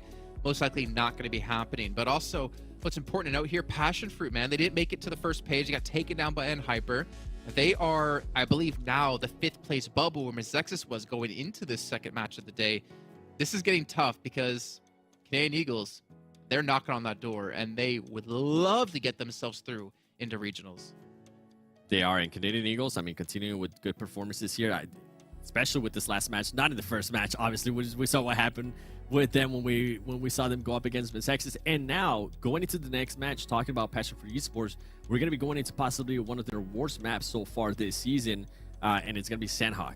They need to change that. They cannot allow to have a bad map here, especially with Canadian Eagles being able to put up numbers, MEZEXIS being able to put up numbers too, and some of the other teams that might have not had a chance, they're now starting to put up numbers too. Yeah, we'll get into overalls in a little bit here just to show you how close things are. But before we should really even hop into that, we need to go back to talking about the title contenders, Extreme Slayers and Hyper. Let's take a look here at a head-to-head between their stats on the day. I know it's only been 2 matches, but the fact is, NHyper averaging 7 elims a game is just going to keep them out of reach of Extreme Slayers. Not to mention they've got the better survival time. And let's be honest, Extreme Slayers only have that average survival time because of Hayuya in that last match, and then Remix and Baby Bray in the first match, just staying alive. Yeah, that's pretty much what it comes down to, where they really weren't able to do much. As I mentioned, Hayuya did end up clutching up at least 1 elim point, but that's, in the scheme of things, they're looking to have all their players alive, like NHyper was able to do there towards the end of this last match, to allow them to get those elims. And talking about elims, talking about players need to step up, consistency, what we were talking about at the beginning of the day, you highlighted something to me during this match that actually made me a little bit happy, and that was Koi was actually able to put up some elims for NHyper there. And Koi, I'm not sure if maybe they're switching it up. I haven't really kept a close eye on it, but they were playing a lot closer, and I really, really enjoy Koi when he plays closer to his teammates. Yeah, well, speaking of closer, let's jump into the overall. So I don't have much time. I know that it really make much sense, but doesn't need to make sense because what's all is that needs to make. I'm lost here. NHyper, let's just go back to that. 5 points in lead over Extreme Slayers, and then there's like drop off of almost 50 points between 2nd and 3rd, as I was mentioning before. So realistically, gonna be tough for any team in 3rd, 4th, 5th place to catch up to top 2. But look at the 5th to 6th place difference, 8. I'm not even looking at that. I'm also looking at third place. Look at YKG. YKG had a healthy lead earlier on, especially when we started the day. MEZEXIS now just putting themselves 4 points behind them, and if YKG does not start performing here, they could see themselves being that cutoff performance there in fifth place. Don't tell me Imagine? you see YKG maybe not making top 5 at this rate. No. I'm not saying that. I'm just saying I can see them not getting that third place right now. Oh, okay. Well, we'll see after this match. I can see YKG not making top 5 if they continue the pace that they're doing right now, man. Like, MEZEXIS, Passion Canadian Eagles, all it takes is like one decent game out of all of them, and they can catch YKG. But you can see on the last page, Ace of Spades. I mean, yeah, they had a really good first match of the day, but only 73 points, so they're not really going to have a chance to catch. But we do have Sandhawk coming up next. What kind of circle are you feeling? I'm kind of feeling Northwest Island circle, but I don't really know if I believe it. What about you, Sal? Same. You are? Same. Okay. Yeah, I want to see if PASSIONFRUIT takes advantage of it. Well, let's actually find out here as we're going into our third match of the day. At the end of this, we're halfway through the final day of games, and who knows what's going to happen.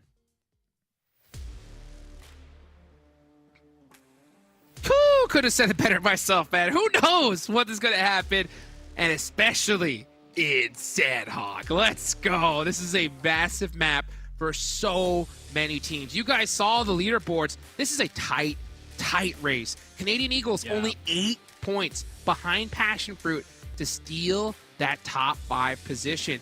PASSIONFRUIT like to go to the same spot that they've been going to, and that's that northwestern island. They're going to be begging for that circle, but the last time that they got it, they couldn't capitalize on it, Zute. Yeah, it was one of the teams just shot straight up that mountaintop and took them by surprise. We got a quick casualty for 412, maybe? Or did they pick one up on the Puppeteers? I think 412 did pick up a point just now onto the Puppeteers, and I'm pointing that out because maybe you guys didn't notice because they're so far down the leaderboards, but they put themselves in the first page.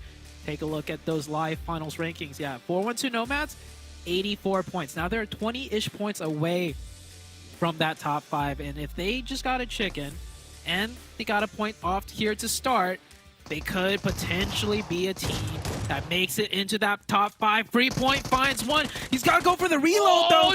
He dodges a few bullets, but Reckless still finds him. And, the other player for once got knocked as well across the way. Heartbreaking for 412 coming off a chicken dinner. They risked it so much. What a huge risk. And it doesn't pay off. They're going to lose 2 players here off the rip. And, we told you guys what they needed to do in order to make it into that top 5. We needed to see 2 chicken dinners. And honestly, this could be it. Like, I think this is it for them. Like, especially if PASSIONFRUIT, Canadian Eagles, and MEZEXIS get decent points here in this game. Yeah. It really comes down to how the other teams do now on this match. So, 4-1-2, I know they're still up. They still have 2. But, man, Sandhawk with 2 this early on is not a map that you can really get things done with just 2 players. So we'll keep an eye out on them. But, yeah, like you said, it depends on how the other teams ahead of them do. This is dangerous. Oh, what's going to happen here at this point? I don't know. Oh, so sketchy. It's so sketchy to see little plays like this, little mistakes, and for them to catch themselves in a situation like this just really makes me question what the plan is, what the plan is. I mean, yeah, if they were able to get those eliminations and take them out earlier, it would have been good, but to me, that's just way too risky considering what the stakes are. Yeah. And to quickly touch on the circle, Hot Jukes, and for the viewers, this is a very nice zone. It's one of those zones where it could go anywhere. Well, I'm talking the Northwest Island is in, but it's not dead set there. It could go to the main island. It could go down to the Southwest Island. So, question marks for everyone involved in this match right now. The second zone will tell us a lot more, but this one is a nice, tricky one to start off the game of Sandhawk. Yes, it is. And yeah, this zone still could go into the favor of PASSIONFRUIT, right? It could hard shift up there. So it's just tough, right? Because if you're PASSIONFRUIT, what do you do, Zute, right? Do you go to that bridge and you hold it just in case? Or do you continue to hold that mountainside? I'd say you definitely try and scout that compound. It's hard, too, though, for them to know it's open because I've seen them go there before, and they almost always run into opposition. there. So this time around it is open, and it's probably the best map, right? You hold that bridge, and there's that strong compound next to it. You have all your options open, but it looks like they're not wanting to risk it. They're staying on top of that mountain and waiting for the next circle to shift. I think that is one weakness, though, out of Passionfruit. They're a little bit more inexperienced when it comes to scouting and moving around beyond, their comfort zone. And unlike, the polar opposite and Hyper. And Hyper are so good at doing that. And Hyper could be in the second best position on the map, and they'll still send a scout out to scout out a better position that's rather risky, but it sometimes pays off for them because they'll figure out that it's open, and they'll just take the first and second best spots on the map. Hey, you know what? This is the hardest position to be in as an IGL, right? Because I guarantee you, if you call for that scout to go out there and he gets eliminated, you've just crippled your team, Yeah. And Passionfruit are literally on that cutoff. They can't afford to lose anybody. So I don't blame the IGL for playing a little extra safe in this scenario, but sometimes it's that caution, right? That could be the difference from making it to the next stage and not. Sometimes you have to throw that caution to the wind, but it's a coin toss. It's one of those situations where there's no right answer. It varies game by game, position by position. And one thing's for sure, if you're in Chronic's position, it ain't a good one, right? If you're him, I'm telling you, Chronix, just go off. Be yourself. Just try to get as many eliminations as possible. And maybe, who knows? Who knows what can happen there in future tournaments for you? Yeah, he's made a name for himself for sure already, so that is good on him.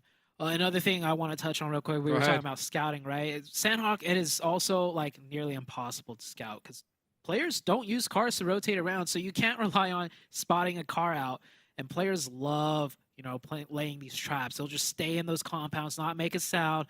You think it's clear, you hop in, you run through a door, and bop DBS, right, to the head. It happens so often in Sandhawk.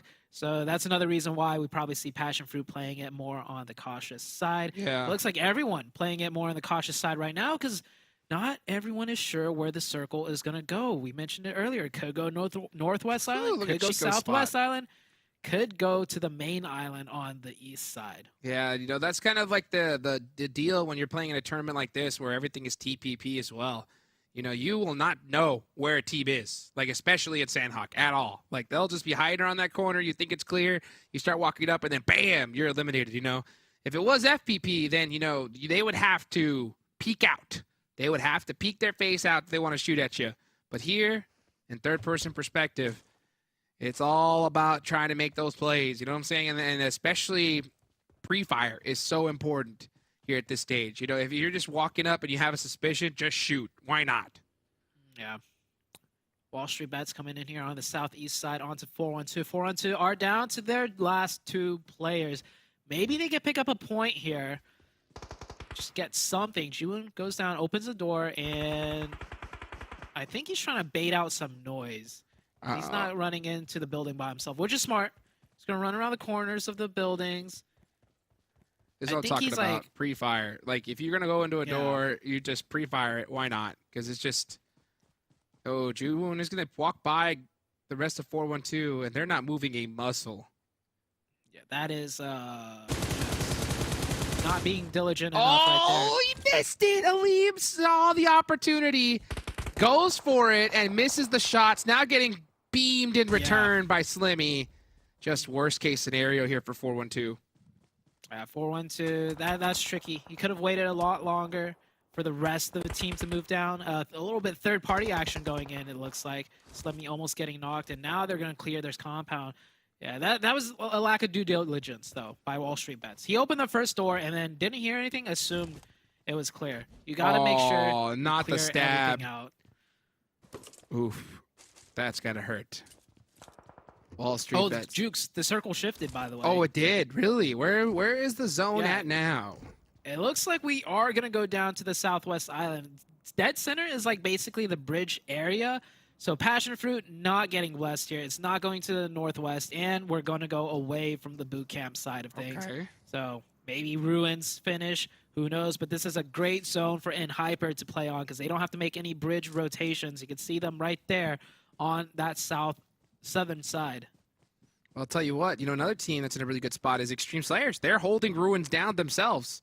So they're going to have an opportunity to put up some big points on the board. BOPE, who put up a lot of eliminations in the last game, trying to go down swinging, but they seem to have one player knocked here. Hopefully they're able to get him back up and back into this fight. Yeah, look at how much real estate Extreme Slayers are holding. These guys are looking dangerous. So as far as first place is concerned, it's really a battle between two teams, right? NHyper and Extreme Slayers. I don't see any other team even possibly having a chance of catching them up. And Koi going to catch Nycrox on the rotation. Tough break for BOPE. And this was a team that we tried to see if they would have some life in them. They need a chicken dinner here. And honestly, losing 2 players, that's going to be it. I think that's the nail in the coffin for BOPE. Yeah, oh, look at Koi. Just being so careful with it. He's going to run back and use his buggy. Yeah, it's better to run out. It's better to just drive up with a buggy rather than run in the open, because there could still be a BOPE player just hiding, you know, behind a rock. So he's using that buggy for an extra bit of speed. We'll confirm that point as well, because BOPE is gone. He's definitely not able to get revived here. Yeah, not at all. So that's BOPE eliminated, and another point, right, on the side of NHyper. So they're just soaking these points up as much as they can. And if there's any team, right, that Extreme Slayers doesn't want to be fed, it is NHyper, and they're doing just that. Soaking up all these points. Look at how far away NHyper is also playing from the edge of zone. They are pushing out into the blue to make sure they create enough space. And I think that's a huge skill that a lot of teams lack on Sandhawk in particular, right?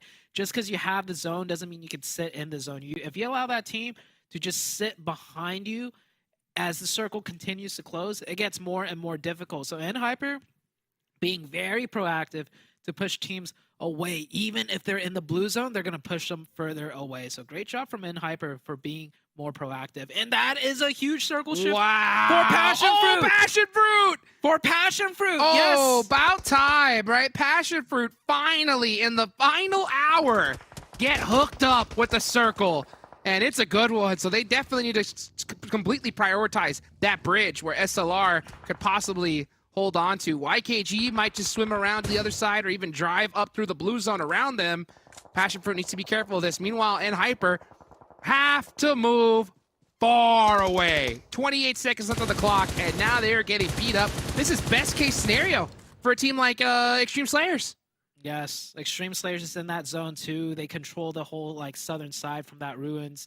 So this is great for Extreme Slayers, great for all of the teams near the top, minus NHyper in particular, right? Even YKG. YKG is gonna rotate onto the north side through the blue zone in the north.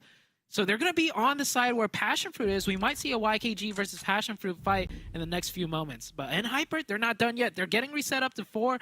And if anyone can make a wild rotation on Sandhawk, we know it's NHyper. Oh, man. If they make it even into this next zone, I'm going to be surprised at this point. It is going to be a tough one.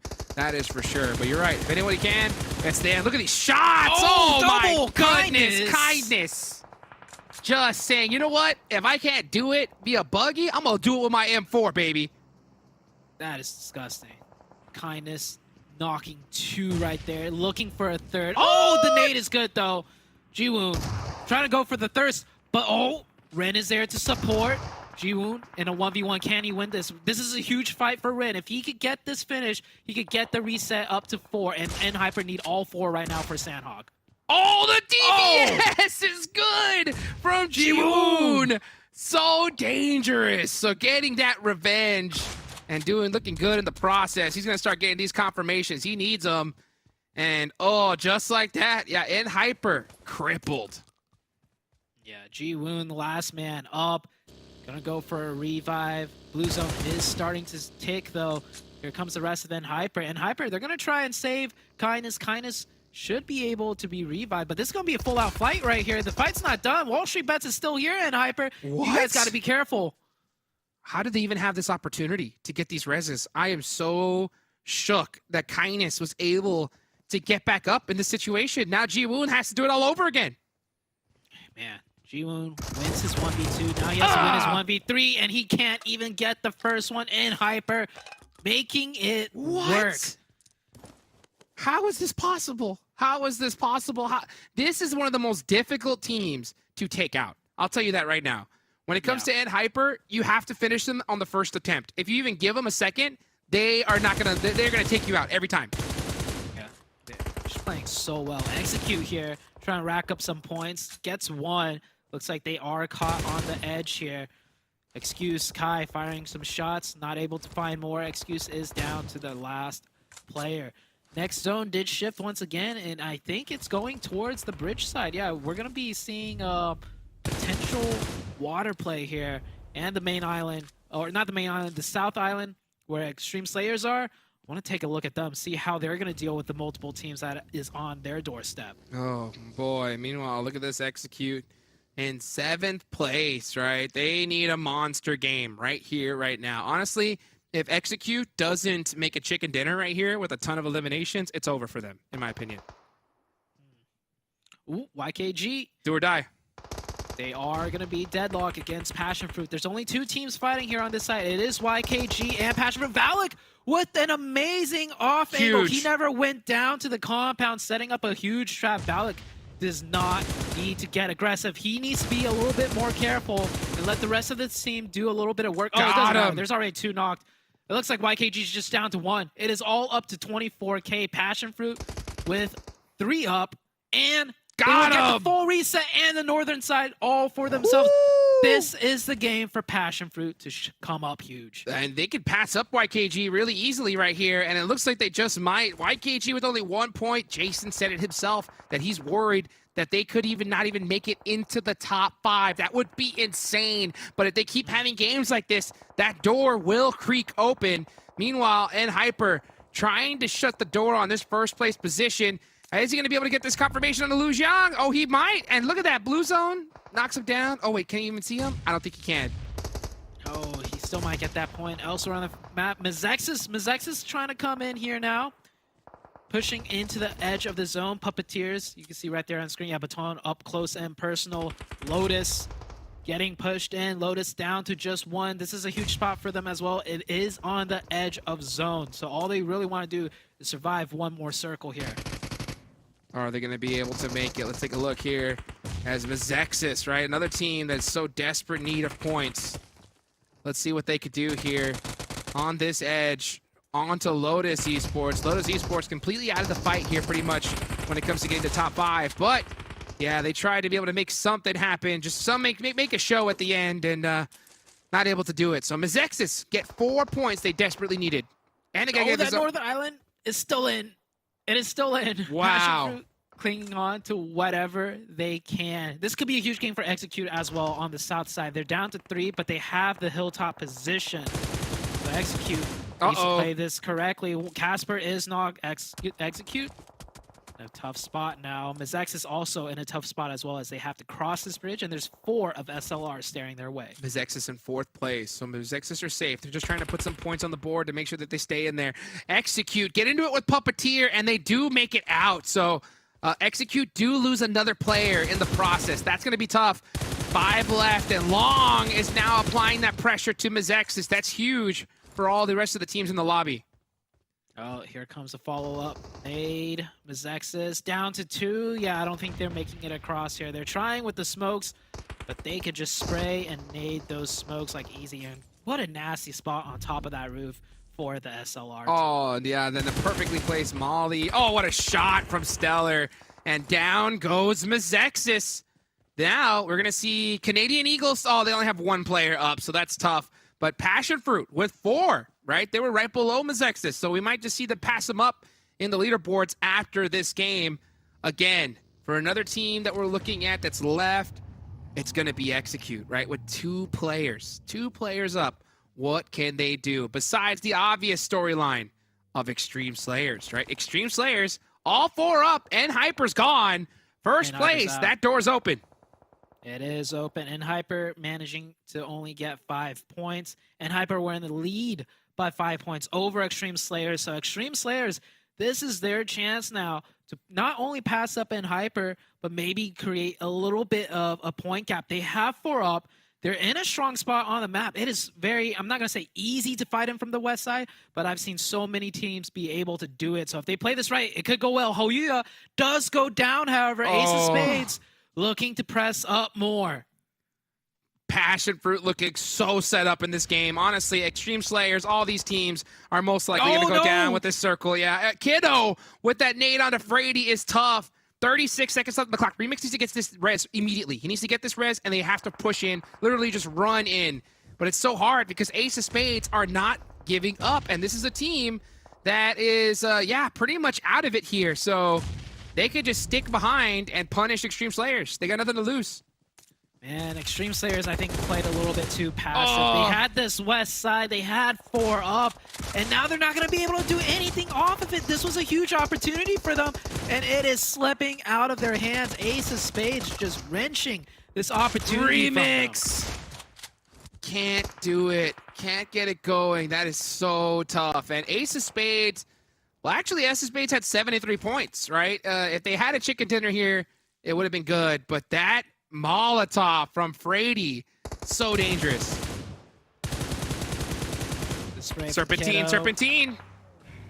Can he make it into the zone and stay alive, though? No, he cannot. That is Passion Fruit on the other side, just racking up the points. 6 elimination points for Passion Fruit, and let's see if they could close out the game. So the south side, we have SLR up with 3, Passion Fruit up with 4. Jason finally springing into action, knocks one player, is going to confirm that point as well. Valak desperately trying to put out some pressure fire to keep Zuko alive.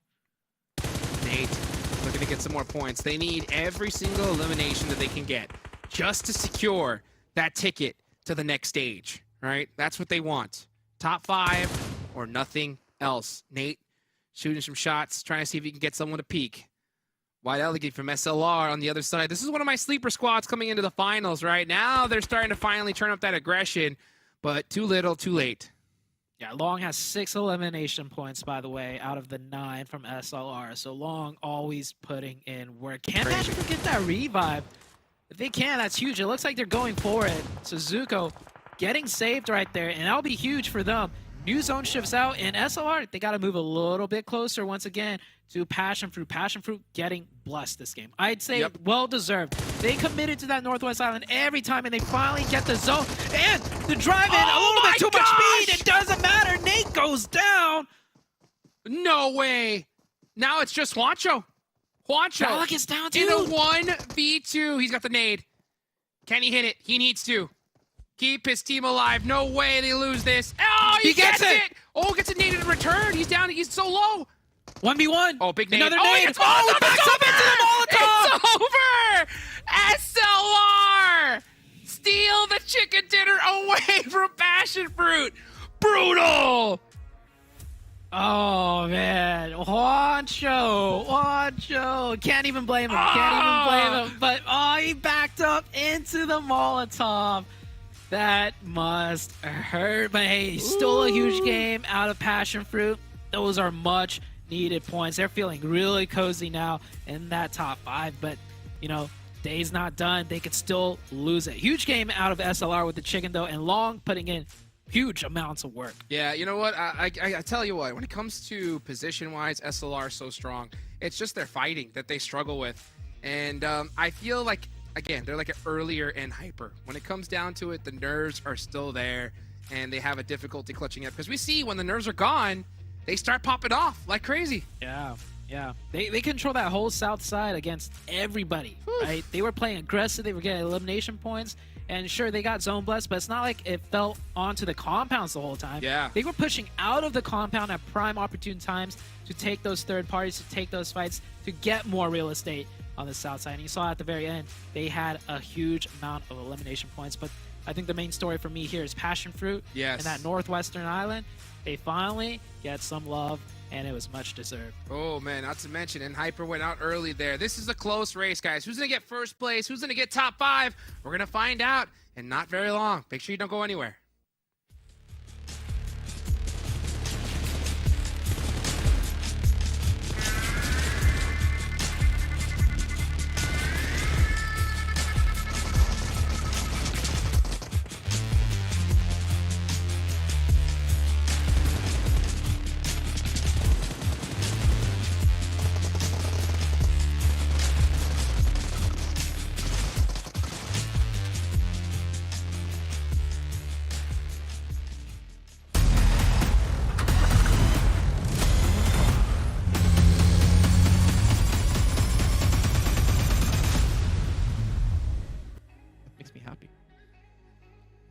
What a finish out of SLR. Finally 7, the team you said who could be the dark horse, they get a victory.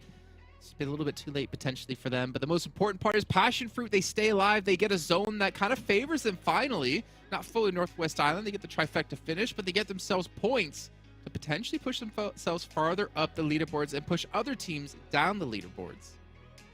They were able to do the right thing there. We were wondering, are they going to, especially towards the end, right? Are they going to be pushing up towards that bridge? Are they going to be trying to get different angles? Ultimately, they did have Nate push up to the bridge. I thought that was great considering that the other players were kind of being able to provide that that off angle, being able to provide that support. Well played. Synergy, too, from the team there towards the end. Juancho, obviously, you can't fault him. He ended up stepping on the molly. He didn't even see it. He was so focused on the player that was in front of him. But Passionfruit, good performance when they needed it the most and on their worst map so far, this PMPL. Well, you know, of course Juancho didn't see the molly, right? Because he's too focused on seeing the regionals kicking off in just a week time, man. He's looking forward to the real prize here. As you can see, 13 points. That just pushed them so much further ahead, especially with MEZEXIS only getting 5. YKG, they're not on the front page. Canadian Eagles, they're not on the front page. This is a really smart game for Passionfruit. This is what you and I were discussing, right? Like what they could do to potentially win this game. And I was like really a big proponent of like, man, MEZEXIS is out. Canadian Eagles only have 1 alive. You just need to stay alive here. Just get like some decent points in your belt to build up a buffer. And well, in the end, they get themselves a 13. Yeah, like how opposite on that we were. I was like, okay, yeah, get the placement points. But on top of that, you guys need to get some extra points there with the eliminations. I mean, 7 aliens, they won't be mad at that. 13 points, so that's the big thing right there. And also, if we keep going down, you don't see Hyper here. True. You do end up seeing Stream Slayers, but only 5 points. Stream Slayers needs to be able to take advantage whenever. And obviously, it's hard for them to keep in track. Okay, and Hyper's now, boys. Now maybe let's cap a little bit more. But for situations like this, they end up getting the exact same points at Hyper, and they just kind of cancel each other out. For a team that's currently trying to catch up to Hyper, trying to get that first place, they need to make sure they take advantage of when Hyper does end up going out. And Canadian Eagles, the team that was pushing for that top 5. Oh man, I think it was Bob, if I'm not mistaken, just being able to stay alive, and then I ended up cursing. I was like, oh look, Bob's getting so angry. Literally, not even 5 seconds later, he's like, oh yeah, Bob's still alive. Bob's dead. Poor guy.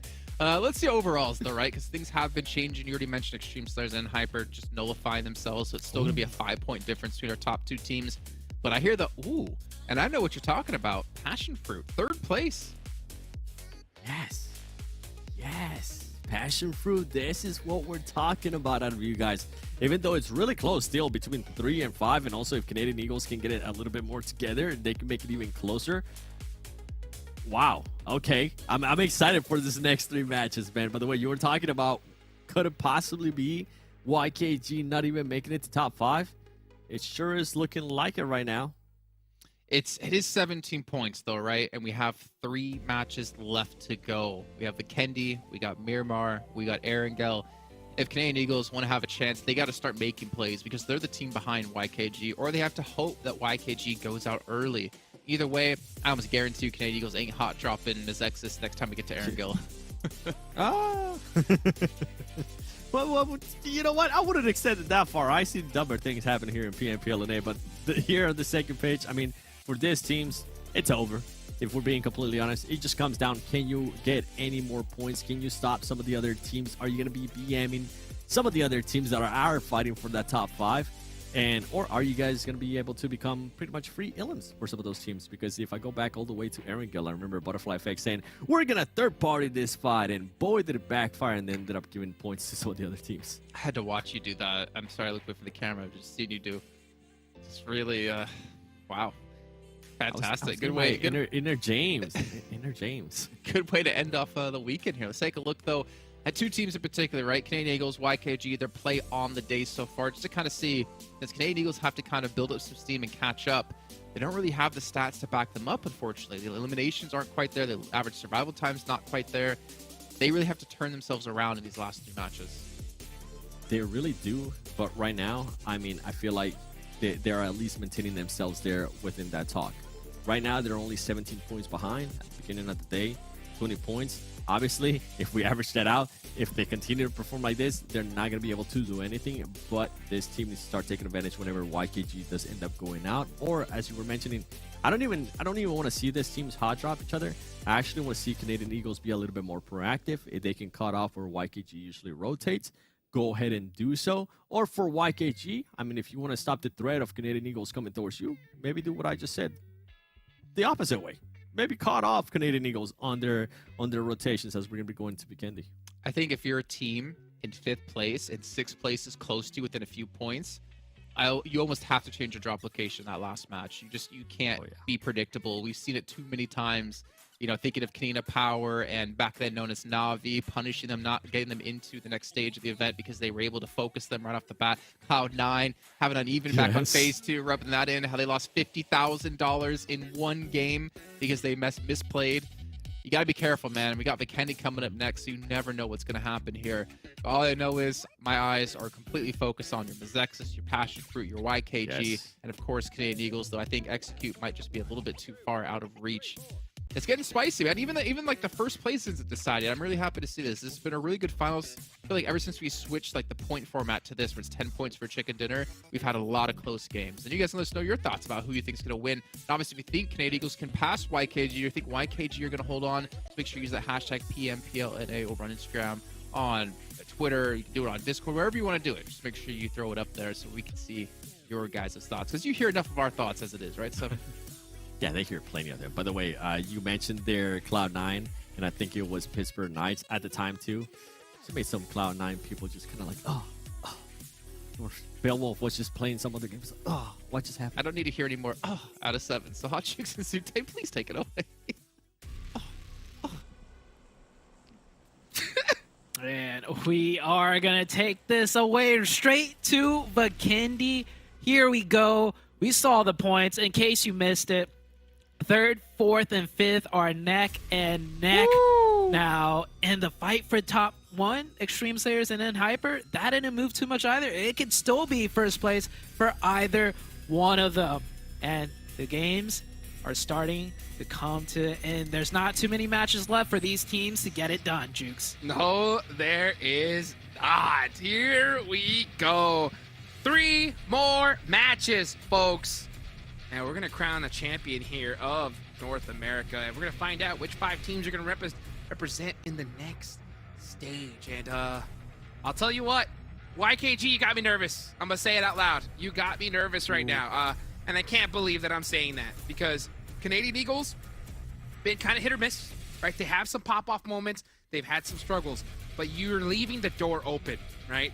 If you're YKG, I think you need to shut that door right here, right now, with a dominant performance, so that way nobody can even question you coming into the next championship. Yeah, it's even... South Circle. We haven't seen this yet.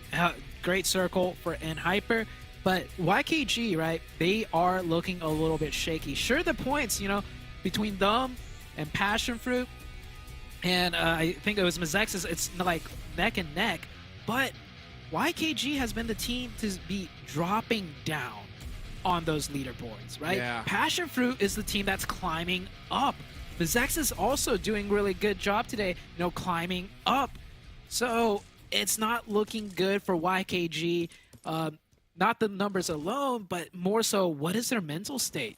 They're starting to, dare I say it, choke a little bit. Oof. I mean, I don't think you need to dare I say it, because they already choked the PMGC slot, right? And that's just a fact of the matter. I mean, that was so huge. They had a lead, and they lost it to Hyper. So, and that was the big ticket prize. So they lost that, and then now they're starting to get a little shaky here. I understand that, they had a player that had to take some time off.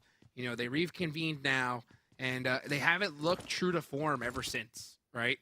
Hopefully they can get a good couple games under their belts, and we can see that confidence. And we need to, because I kid you not, the last game, Sute, it's going to be ridiculous, right? Those teams at the bottom, they're probably sad. They want to go home early. They don't want to deal with this. We'll probably see them do crazy pushes. We'll probably see half the lobby gone in the first couple of circles. So you cannot depend on points in that last game at all. You're going to have to make it work. So it's going to look like with this Southern Circle, also it brings a lot of question marks. We haven't seen the South Circle too often. I think we saw maybe one in the whole entire league stage, whereas this far south, so a lot of teams, you know, aren't necessarily 100% sure where other teams are going to be playing in. And rotations are going to be a huge factor here with it being a hard shift down south. We saw the other Vikini games so far today, or not today, during the finals. A lot of teams are playing more of a positional oriented strategy versus fighting early on Vikini. So a lot of things to consider for so many of these teams right now. Things are starting to heat up here. Things are really starting to heat up, and I'm getting really nervous for a lot of these squads right now because it's shocking. It's shocking to see such a disparity here towards the end, right? And I don't know. We'll see what happens and who's going to be able to make it into top 5 and who's going to be able to take this whole thing. Extreme Slayers and NHyper, that's two teams that I got my eyes dead locked onto. And for those of you guys watching the map feed, NHyper, they love to drop all the way in Winery. And the thing about this is that both these teams are so close together on the leaderboards, it doesn't warrant a hot drop situation. But I'll tell you what, if NHyper gets another big lead on Extreme Slayers here in this game, I think it's time for Extreme Slayers to hot drop on NHyper. I think they have to, because they don't have anything to lose. Like, they have such a gap between them and PASSIONFRUIT. It's almost guaranteed they're going to get second place, right? So if you are Extreme Slayers and NHyper gets another little point lead on here, I think it's time for them to try and do a little hot drop situation, because it doesn't look like NHyper has changed their drop location at all, or even going to. So we'll see. We'll see what happens in the future. But right now there's a lead of about 5 points between NHyper and Extreme Slayers. So right now Extreme Slayers is just going to do their own tried and true strategy, just try to play the game and put some points on the board. They are right next to Ace of Spades. Kiddo, oh my gosh, he has nothing. He's just got a B-Zone and a level 1 vest. That's not too good. Yeah, so we'll see. We'll see what's going to happen here. Extreme Slayers, like I mentioned, 5-point difference. They need to just play their game, put some points on the board. But if they can't and NHyper pops off, next game could get a little spicy. At the same time, those teams at the bottom, they can do whatever they want, right? They can decide to hot drop on, you know, NHyper, Extreme Slayers, anybody they want at this point, because, I mean, Excuse, no shot. LOTUS, Wall Street Bets, Butterfly Effect, even BOPE. Even BOPE, it's pretty much done for. PUPPETEER to SLR as well. SLR, 79 points. Yeah, YKG, 120, not going to happen. Yeah, so, I mean, it's going all the way down to maybe Ace of Spades. No, I'll even say Execute. I think Execute's probably the only team on up that have a chance of making the top 5 at this point. Yeah, Execute, though, they have a long way to go. They're sitting in Dobro, and that zone is far south. It's going to be tough for them to break in. Like I said, a lot of teams playing positional on Vikini now instead of fighting coming into the finals. And look at how many teams are positioned in the center. It is very congested in there. And there's also still a chance, Jukes, that the circle might shift towards the east side, putting a lot of water in play and making less real estate available in the coming zones. And let's see, where's this next zone going to go? Zute, where do you think it is? I want to see it shift to the east, honestly. Throw everyone a curveball. It basically does shift to the east. It is more favored to the east, and that shift might not look like it, but it is going to get hectic. I think we're going to see another slow zone here, like not a lot of fighting, but the third circle shift, when one of the islands gets taken out, or even if it centers up towards that side again, that's when we're going to see all chaos break loose. Let's see if that's going to be the case. And yeah, nice little central circle, nothing too different here. So let's see as, Butterfly Effect taking some shots, nothing to worry about them. But I'll tell you what, PASSIONFRUIT, right? PASSIONFRUIT have been going on a tear here towards the end. Almost had 2 chicken dinners on the last day. It was stolen out from under them on that last game by SLR. Beautifully played, by the way. And SLR, I like the fact that this team is stuck together, Zute, right?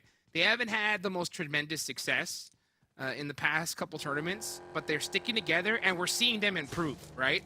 So I just guarantee you, if you're SLR, all they got to do is just work on calming down those nerves, being able to play their best in pressure situations. It's hard to do. It's not easy, right?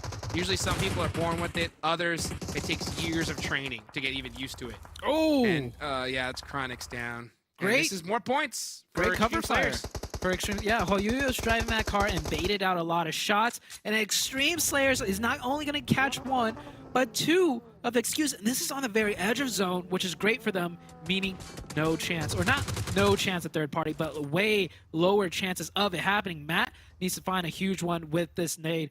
Right now, Excuse is separated 2-2. Chronics could get revived. Question is, how long can Matt stall this out and hold it down here? And Oh gets my bopped gosh! from another side angle from Hoyuya. It is Right in the all ear.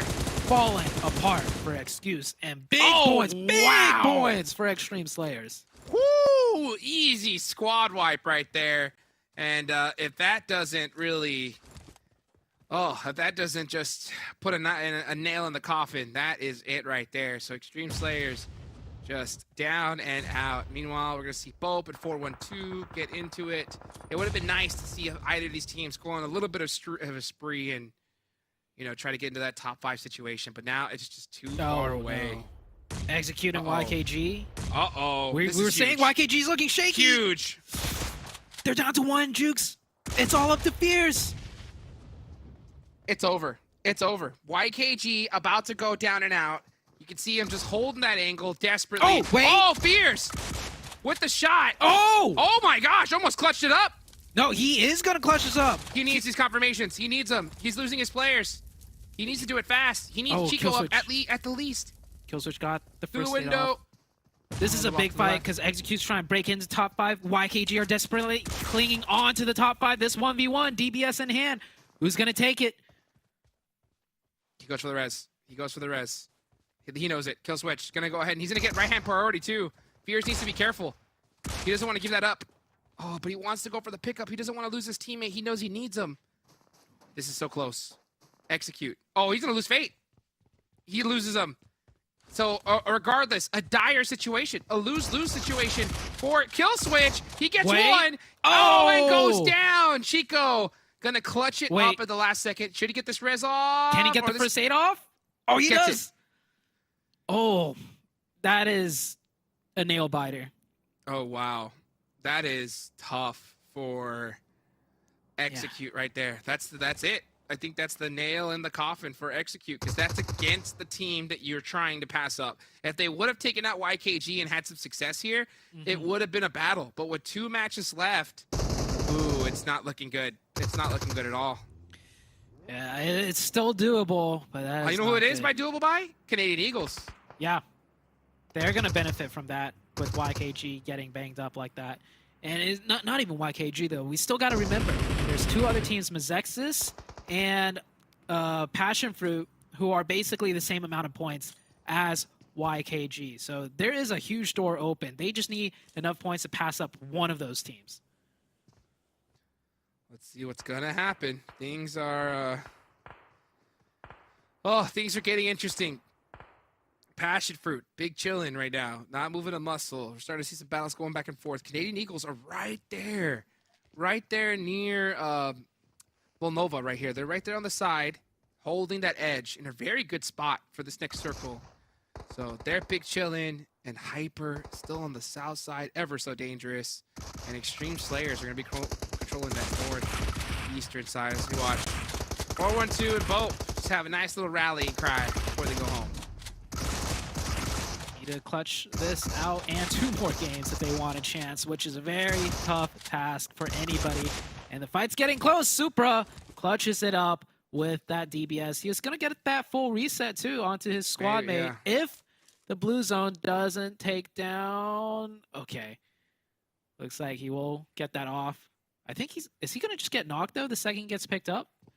Could be. I think the blue zone it's still is starting circle to chunk. 3. It's circle 3, so he should be fine. Zone 4 is where it gets spicy. But and then 5 is where it's just pretty much over. So let's see. Yeah, they would need literally every game won. Yeah, all 3. Yeah. If they wanted to have a chance. And ain't gonna happen. You know what I'm saying? Ain't gonna happen with how these other teams are playing right now. So let's see. Let's see what does happen, though, as we watch this next zone shift. Will it center up onto Volnova? That'd be fun. Yeah, I want to see Extreme Slayers pick up a few more points in this coming zone. They're doing great fighting in from the edge. They took down Excuse like cake. Then again, Excuse is a team that has been very weak and struggling. So maybe that's how Extreme Slayers got the 4 without losing a single player. Can they do it again? It looks like one of the players on the northeast of Extreme Slayers is knocked against Ace of Spades. Circle does shift towards the water jukes. Those bridges, underneath those bridges, there's a lot of nooks and crannies. We're going to see some desperation plays out of some of these teams potentially in those spots.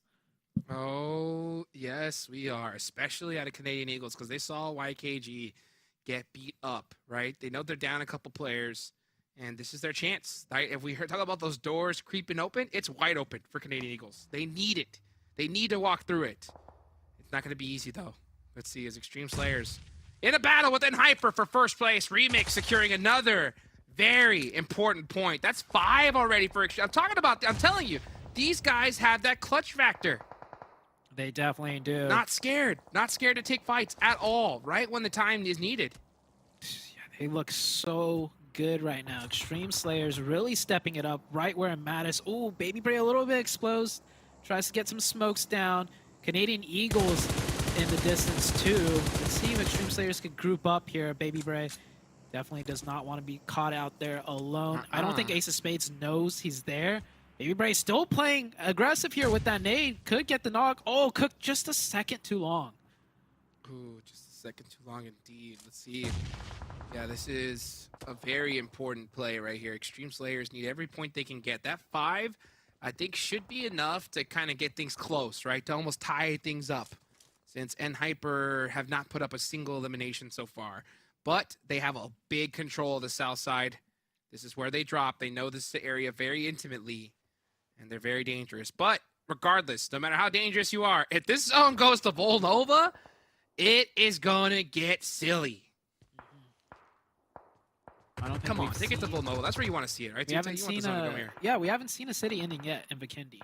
Passionfruit is here, though, so I do like that. And MEZEXIS as well. So a city ending would be a great showdown for a lot of these teams looking to stay in that top 5. And Hyper on the south side can also breach into the city here. Circle is closing. Let's see where it goes. I think Extreme Slayers might have lost a player. Yeah, ILY finding a huge off angle in the blue zone, singling out that one player from Extreme Slayers.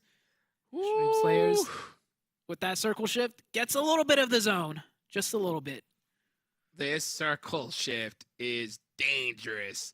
Because I tell you what, right in the middle of Volnova, there are so many angles that you can hold, so many buildings, rooftops. It is so hard to move in that area because you just don't know where teams are. They can be in any different place. So you got to make something happen. And, man, it's going to get extra spicy. The question is, which team do you think is going to win the match? And with the amount of information you have right now, it's going to be tough. And Zute, who are you going with? I'm going to go with a spicy pick. I'm going to go with Extreme Slayers. They actually still have 4 up, so I was mistaken about that. And I know they're on the edge of zone, but I see a line where they could swim across and get a nice little zone shift to the north and potentially close out the game. But it could be anyone's game when we're going into Volnova. Well, you know who I'm going for? I'm going for Canadian Eagles, baby, because I want to see YKG sweat. They need to earn it to go into America. Shouldn't be a given. And look at this as we see Puppeteers getting some knocks here on the Wall Street Bets. Just 2 teams, like I mentioned, having some fun at the end. Pretty negligible when it comes to the leaderboards. But I'll tell you what, Extreme Slayers with 5, looking real good. And Canadian Eagles, they have that complete east side down near Hot Springs, right? If the zone hard shifts to their side, could be interesting. It could. Fight still continues here, and it looks like Puppeteers does finally close it out against Wall Street Bets. Taking a look at the zone, the only team that really has to move in now is Ace of Spades and Hyper. What is Hyper going to do if they have not already moved in? They're on that south side. They're going to have to just edge in most likely. Or they could play along the road side, like on the outer walls of Volnova itself. There's a spot to be played there too. Yeah, let's see what they play. Rin goes down. I mean, what a split from Hyper. What do you think about the split? I mean, I think Rin is just trying to find info right there. That is not a split that they're just holding. They're trying to get, you know, some info on the way in. They definitely know Butterfly Effect is here. Rin is knocked and confirmed. MEZEXIS right at the doorstep to steal that point away. So yeah, Hyper, I think they're going to have to play on the outside walls of Volnova. The city is too hot for them to go in, and that is exactly what they're going to do. And look at that zone! As predicted, this could be one for Extreme Slayers here if they play it correctly. This is spicy. This Northern Circle is not friendly to all these teams. And Hyper, yeah, they're like, hey, let's get on the edge if we have a vehicle, and let's rotate all the way around. They might actually be able to drive right through here, underneath everybody, and get into this next zone. Oh. What a shift. GK first. Oh, and Kindness. Ace of Spades. That is so hard for them. Oh, why weren't they in the car? Why? I don't know why. They should have just full sent it. They should have just gotten the vehicle, sent it the whole way, because that was the only way they were getting into this next zone. Oh, man. You could see Hyper struggles and these very, very unorthodox circles. That is a huge oversight. They thought that side of the river was clear for them to be wide out in the open like that. It was not. Koi, last one up. You know Extreme Slayers saw that. Extreme Slayers is cheering for joy right now, but they still need to get more points. They find one onto Faye. That's a knock explosion. Can they confirm that point? Zute, I'm getting nightmares right now. You know what I'm feeling? What are you feeling? I'm feeling Hyper is Hyper, and Extreme Slayers are Alpha 7. Ooh, you know? Okay, I like that. I like that comparison. Oh, man, I'm starting to get those nightmares right now because, you know what? America's Championship is coming right around the corner. This is what my biggest fear when it comes to Hyper, right? Their ability to clutch it up at the last second. And you see how Extreme Slayers are playing, taking risks, taking fights, right? That's how Alpha 7 does it. And, man, I tell you what, with only 2 more matches here, we'll see if Hyper does still have that clutch, or if they have it for the first time, right? That I could see. Meanwhile, Extreme Slayers looking ever so dangerous. Nice rotation there from PASSIONFRUIT. Look at that smoke wall.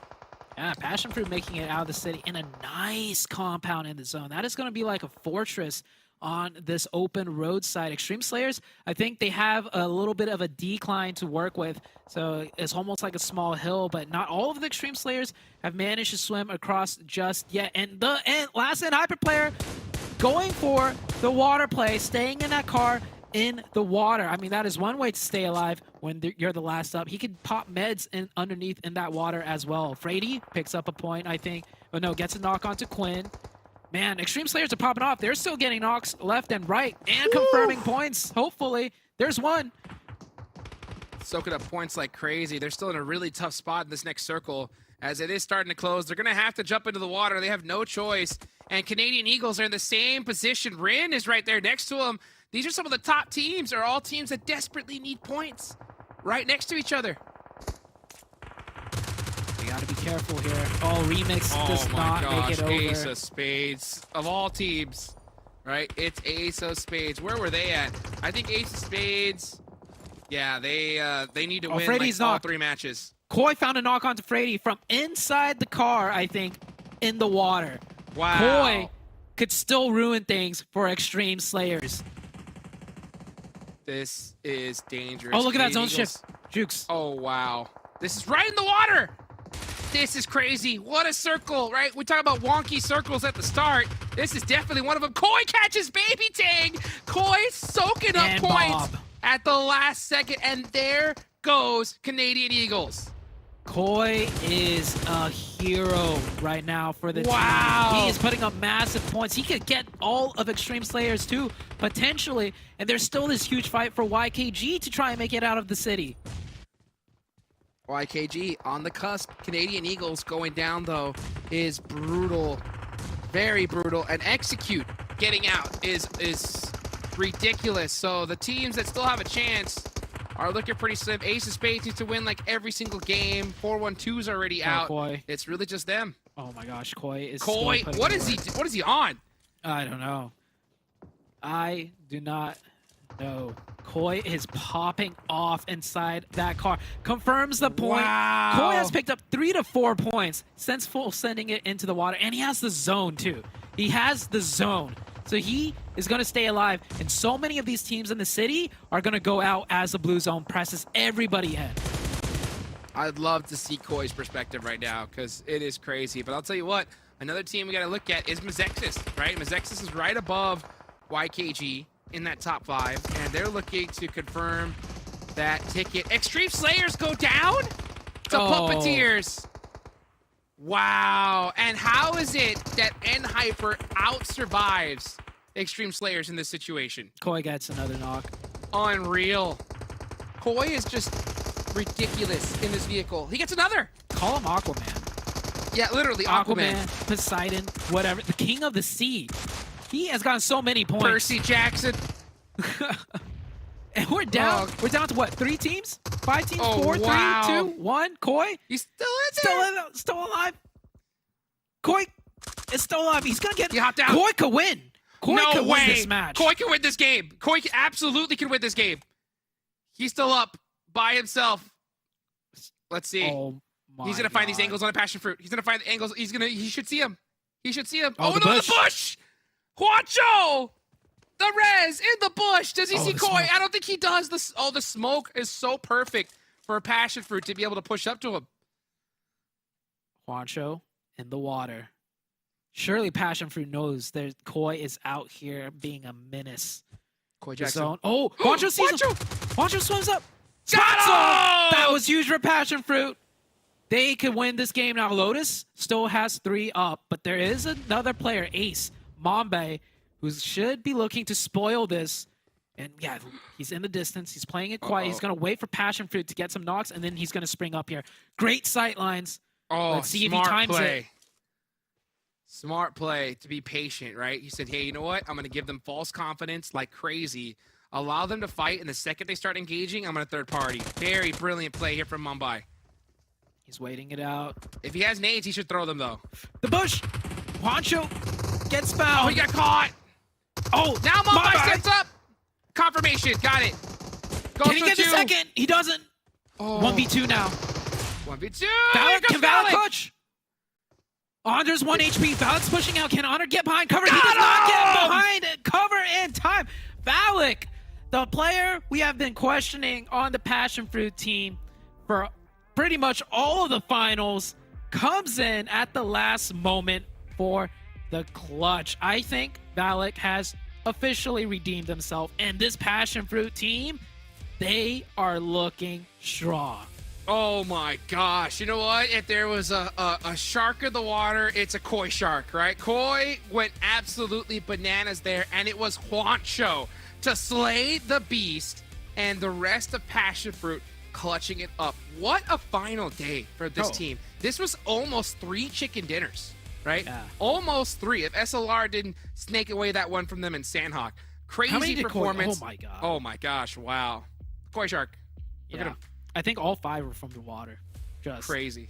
that is insane. If Extreme Slayers watch this game back, they must be pissed. Oh, they're gonna be disgusted. How did Koi get away with all that? Unreal. Unreal. I mean, it's so crazy that to think that first place could be decided by just those plays right there. Just those eliminations from Koi. Unreal. Wow. Passion Fruit, though, they get a huge win. Only 5 eliminations. I thought they had more with how chaotic that was, but a win is a win, and they Win's a win, baby. They got it in. Win's a win. That's 15 points. Especially right here towards the end. Who's going to win this thing? I don't know. Guys, I hope you're excited. I hope you're enjoying the show. Make sure you use the hashtag PMPLNA when you talk about us, and we'll be right back.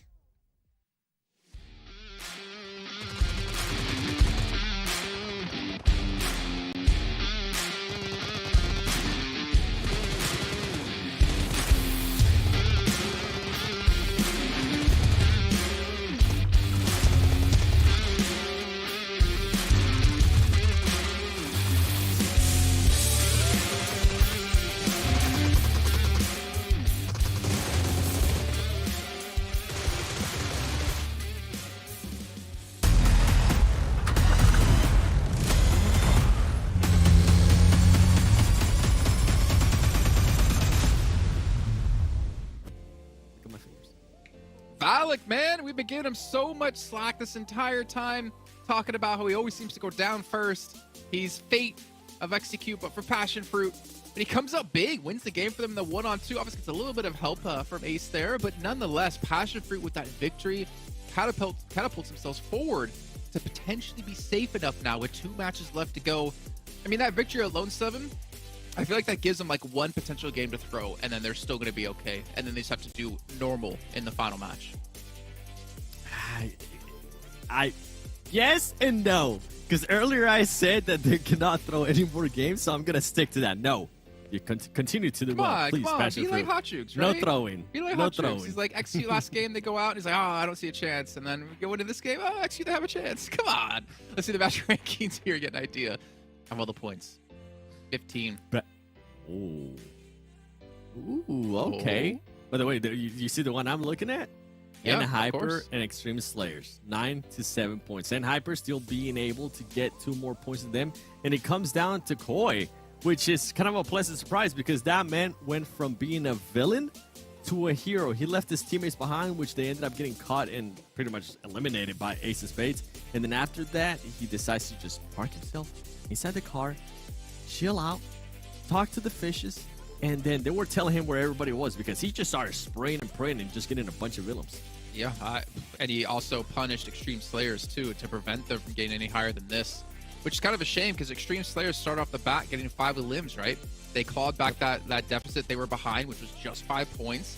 But then in the end, and Hyper come out 2 ahead, so now that 5-point gap goes to a 7-point gap for them. But still, it's possible. 2 matches, man, it's very possible. As we see MEZEXIS as well, 9 points. You don't see YKG there, which is a good sign for MEZEXIS. Puts them a little bit more ahead of YKG to give them a little bit of a buffer. But the problem is, you're also not seeing Canadian Eagles here on this front page. Yep. Yeah, and that's the big question mark, right? Canadian Eagles especially is one of those teams that definitely needed more points. And I kind of want to see this next page because I want to see if maybe Canadian Eagles outpoint YKG, and they didn't. Canadian Eagles just ended up with 0 points. YKG being able to edge that out, which is going to give them a little bit of a cushion there. You were talking about some of the teams being able to have even more of a cushion, maybe a game to throw. YKG is one of those teams that cannot be allowed to throw any points, especially if Canadian Eagles does end up outperforming them in the next 2 matches. YKG, I'm kind of echoing what Sute was talking about the players too for YKG. What is their mental state right now? Because with the way they've been performing, right, they lose the PMGC spot to League Stage to Hyper after having a nice lead, I must say. And then coming here into the finals, one of the favorite teams, actually the defending champions of NA from Spring, and currently being talked about, they might not even make it the top 5. I feel like that's got to be weighing them somehow. I'll keep in mind that last match, it came down to Fears and Chico, and luckily Fears gets the rights on a Chico. Fears goes down, Chico was able to be alive long enough to take down Kill Switch. That could have been them out with even less limbs than that, and obviously that gap I think was about 17 points before this match. Well, they're still able to maintain that lead. But as we take a look at Passion Fruit's player stats here, it's a BULUC actually lead the charge, man. Yes. Yes. Yes. Nate, let's go, BULUC. Zuko, what? No. Let's not go that far, okay? But, I mean, this was the biggest question mark, especially the first day. He wasn't putting up any numbers. You talked about it earlier, too. We've been talking about it. He was getting eliminated very early on, and for him to be able to clutch up those illims at the end, not only the illims, but get that chicken dinner, which is going to turn out to be extra placement points, too. That is massive for them. It's definitely going to be pushing them up on the overall, and as you mentioned, too, it's going to give them an extra cushion. I think it's too far away for them to even challenge for that second place on Extreme Slayers. I feel like those first 2 teams are in a completely different region right now in regards to what matters to them. But Passion Fruit, good job. Yeah. Nice. Let's take a look at overalls, though. Let's look at this and actually see where the battles are currently happening, where the gaps are. And, well, there you go. There's a 7-point lead for Hyper at the moment in first place. Looking down the list, though, we see Passion Fruit 138. So they are 9 points ahead of MEZEXIS in 4th, and they are 14 points ahead of YKG in 5th. So it gets them a good bit of a buffer. But 21 points now between YKG and Canadian Eagles. Speaking of buffers, they have the bigger buffer up against the Eagles.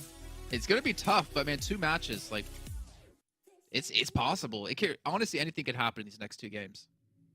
Yeah, I'm with you. Anything can happen, especially with Canadian Eagles being there, right? And also in the next 2 games, something that Hot Juke said, talking about hot drops. I don't want to see a hot drop between Hyper and Extreme Slayers, But it could possibly be that some other teams that might have nothing to fight for at the moment, just pretty much some prize pool here and there on the second page, they could be like, okay, YKG, what if we just throw out some BM out there, right? You made our life a little bit difficult back in phase 1 when you guys were absolutely destroying everybody. What if we just make it a little bit harder for you guys to keep that top 5 spot? And it's something that, as bad as it sounds, I'm not wishing that happens, but it's something that they definitely need to keep an eye on. And it's something that going into Myanmar, and especially going into the last match, if you might need to switch your landing location, you might need to switch your rotation depending on when the circles are. It's something that they need to be aware of because it could happen. I swear, I must love chaos because I want to see these hot drops happen. Like, in my head, there's nothing to lose, right? There's like 2 different tiers of prize money that you could potentially go up, and it's like in 12th and 8th place. And if you're one of those teams that's pretty set to where you are, bro, come on, cause some drama, man. It's NA. We love drama. I want to see them drop some teams to really get some things going. I don't know, man. If I was playing and I was in this situation, I'd probably do it. Would you, Seven? Oh, hell yeah. Yeah, I would. Are you kidding me? We still talk about Knights hot dropping on Cloud9 and hurting them for 50K. Imagine if you can be that team that stops YKG from going to Americas. And I remember remember talked about for a long time. I remember hearing comms from that drop actually on Cloud9 because if you listen to PK, then they were saying like, it's Cloud9, let's go. Oh man. Yep. You know, I wouldn't want to be the team targeted, but I would love to be the team hunting. Speaking of hunting, it's time to drop into our 5th match of the day. It's our penultimate match. It's back on Miramar, and of course, it's brought to you once again by Hot Jukes and Sute. The penultimate match, indeed. Oh my goodness. We're coming down to the wire here, Zoo. This is, these are the championship rounds right here, right? The final ones. You gotta go down swinging. And yeah, like I mentioned earlier, when it comes to the Extreme Slayers, N-Hyper, Hot Drop, points too close. If N-Hyper had popped off in the last match, it could have been a possibility, but right now it is just way too dangerous. Extreme Slayers just need to get a good game under their belt. Last game, who knows? But, like we talked about, those teams who got nothing to lose, what's going to happen here? That's going to be my question. Yeah, the teams with nothing to lose might start doing some different things, you know, some of the teams near the top might not expect. I mean, we always say go out with a bang, and what better time to start doing that when you have no chance at making it into the top 5. And Hyper, they've been just, you know, you say like, I think they're starting to lose that clutch factor, and Extreme Slayers is the one that has it. You alluded Extreme Slayers to like the likes of Alpha 7, right? Where N-Hyper lost that last time against Alpha 7. But hey, Koi, if that wasn't clutch, I don't know what is, Jukes. That's for sure, right? We're starting to see there's definitely clutch factor there. That's without a doubt, but it's hard to see from the entire squad. I think it's a little bit still shaky, you know? Oh! Okay, all right. We've been dealing with the south side all tournament long. Now it's time to take it up to the north. Oh, yeah. Let's go to the north. There's some nice spots in this northern zone that we have yet to see much action from. So let's see it now. Execute. They usually always drop in the north. So finally a zone for them. Maybe they could do something from it, but is it too late? I'm thinking it might be as we get a hot drop between Butterfly Effect and Lotus right now. All right. Okay. And yeah, a little fun thing to watch here. This is what I was talking about though, right? What did I mention? You know, teams at the bottom got nothing to lose here. So those elimination points are going to get harder to get because I don't doubt we're going to see these kind of crazy hot drops just go on from this match on. Yeah, M16 close range first fire. Not cutting it. The UMP goes down. He was already lit up. Fishy trying to find the angle onto Kubi. Ooh. Oh, I thought for a second it was Fishy going down there.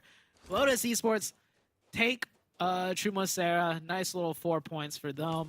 I don't think we've seen a fight finish this quickly, right? Until we do get into these later stages where there's like nothing to lose anymore. So begs the question, you know, what if some of these teams played this way earlier on, you know, had that confidence without the feeling of pressure of losing? Oh, boy. Well, yep, the pressure definitely on here right towards the end. And let's just see how much of that's going to come into effect, right? How much is that going to come into effect right here on out because, you know, we saw some teams when they would have a hard shift in the south do that quick rotation on down, right? But now it's time for teams in the north to start making that rotation up to the top.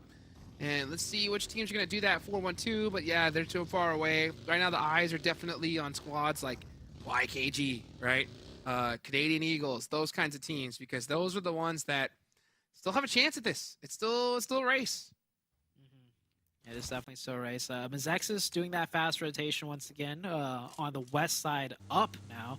Usually it's always down south with the way the zone works. So MEZEXIS is going to stick true to the fast rotations. It's worked out very nicely for them so far in all the Miramar games. We'll see what they can do on the northern side, though. Definitely a bit different to play from the north. There's a lot more accessible high mountaintops that kind of segment up the entire northern zone. So which mountaintops are these teams going to take will be a big thing to consider. As Extreme Slayers, the team looking to take first place. We thought, Jukes, that last match was Extreme Slayers to really skyrocket ahead of NHyper. But Unreal. Koi said differently. Koi said, no, sir. No, sir. Unreal. Unreal. And then, not to mention, right, from the vehicle in the water, just being so deadly. The big old koi fish. The big old koi fish. I guess that's why his name is that. And it's crazy to see that Koi was the player that would go out so early, like almost all finals long. And then in the final time, the final hour, he shows up. All 4 players from NHyper just really making a name for themselves right now. It is absolutely insane how much individual skill this team has, and even more insane at how well they synergize all that insane skill together. So here's my question, Zoo. Looking at the leaderboard, it's all about top 5, right? You want to make it to that next stage. So Canadian Eagles are 21 points behind. Right. All right. And I think it's about 24, 25 for Ace. Execute, like around 30 almost. Yeah, 28 points. So, man, what is going to happen with these two teams? Right? That's going to be my big question, is because we need to see something crazy. Absolutely something insane from both of them in this game, right? So if you're Execute and Ace of Spades, you need 10 elimination chicken dinner minimum, right? Yeah. Well, this could be But at the same time, like, you have to shut down YKG and MEZEXIS.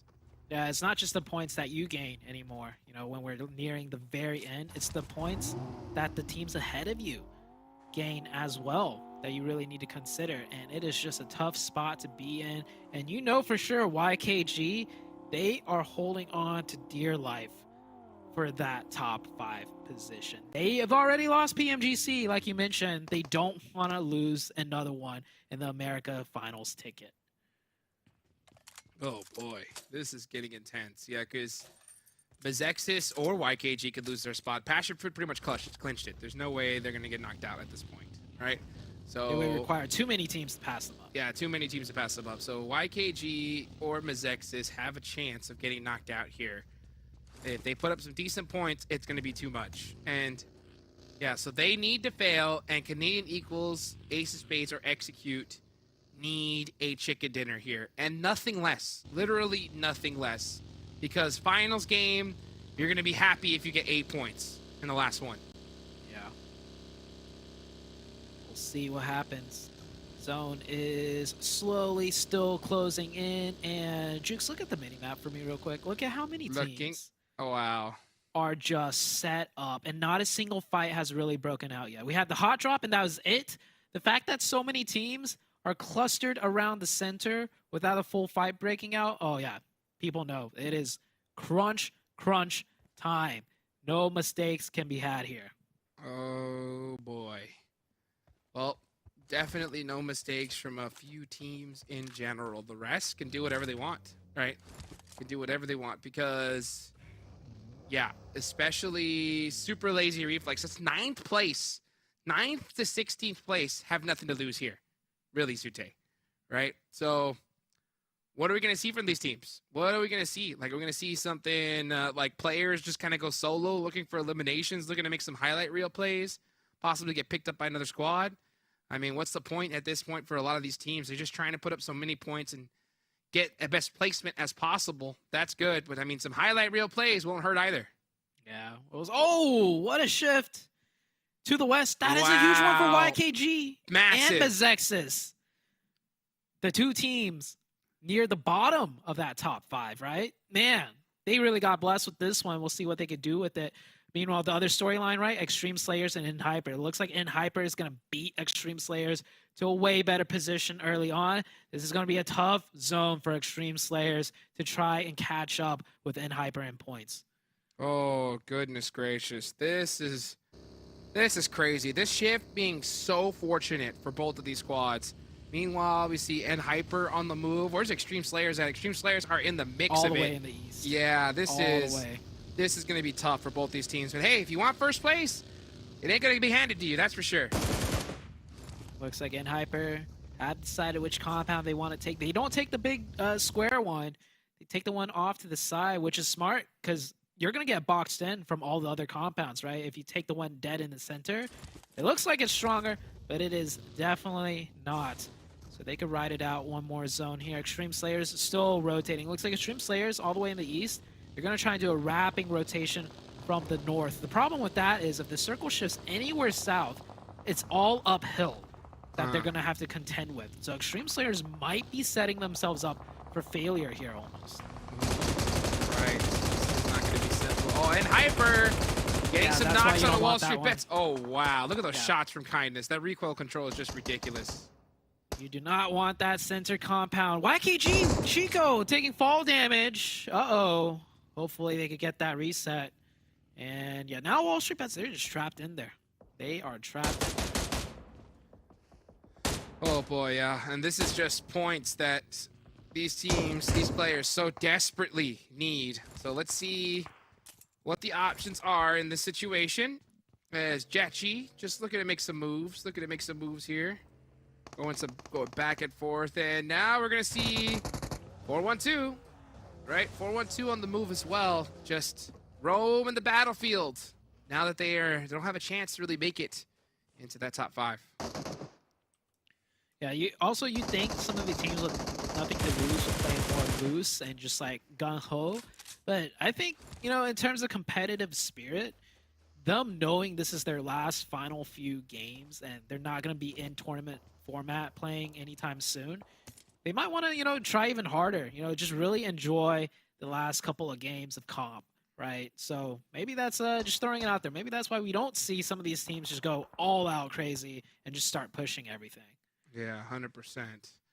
Well, let's see where this next zone's going to go. Yeah, let's see. And maybe they're just trying to, yeah, like you mentioned, just put some practice in, get ready for some future tournaments. Oh, Next YKG. zone. Wow, what a zone for YKG. Huge.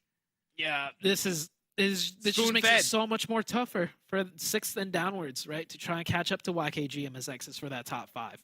100%. Spoon-fed right here. You couldn't ask for a better situation. So if you're YKG, you cannot. If they lose this, they don't deserve to be in the Americas Championships. I'm going to say it right here Really? now. Yeah. This is one of those zones that's just so solid. They have so much control. They should put points on the board. You know, there's for no sure. way they can go out with a goose egg here. For sure. They should, in my opinion, at least 7 points. Okay. At least 7. 7. Because we have to think about it, right? America's Championship, imagine that's a team like A7, right? In that spot. They're going to get 7 points. Oh, So easy. Yeah, I can Yeah. see that so easily.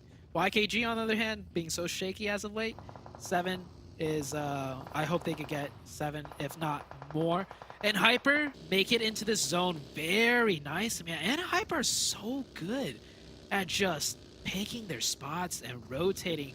Meanwhile, on the other end of things, Extreme Slayers are still wrapping in from the north side, and it looks like they're going to have to wrap into 4-1-2 MEZEXIS and potentially the Execute team. So Extreme Slayers, second to last game, they're, about 7 points behind NHyper.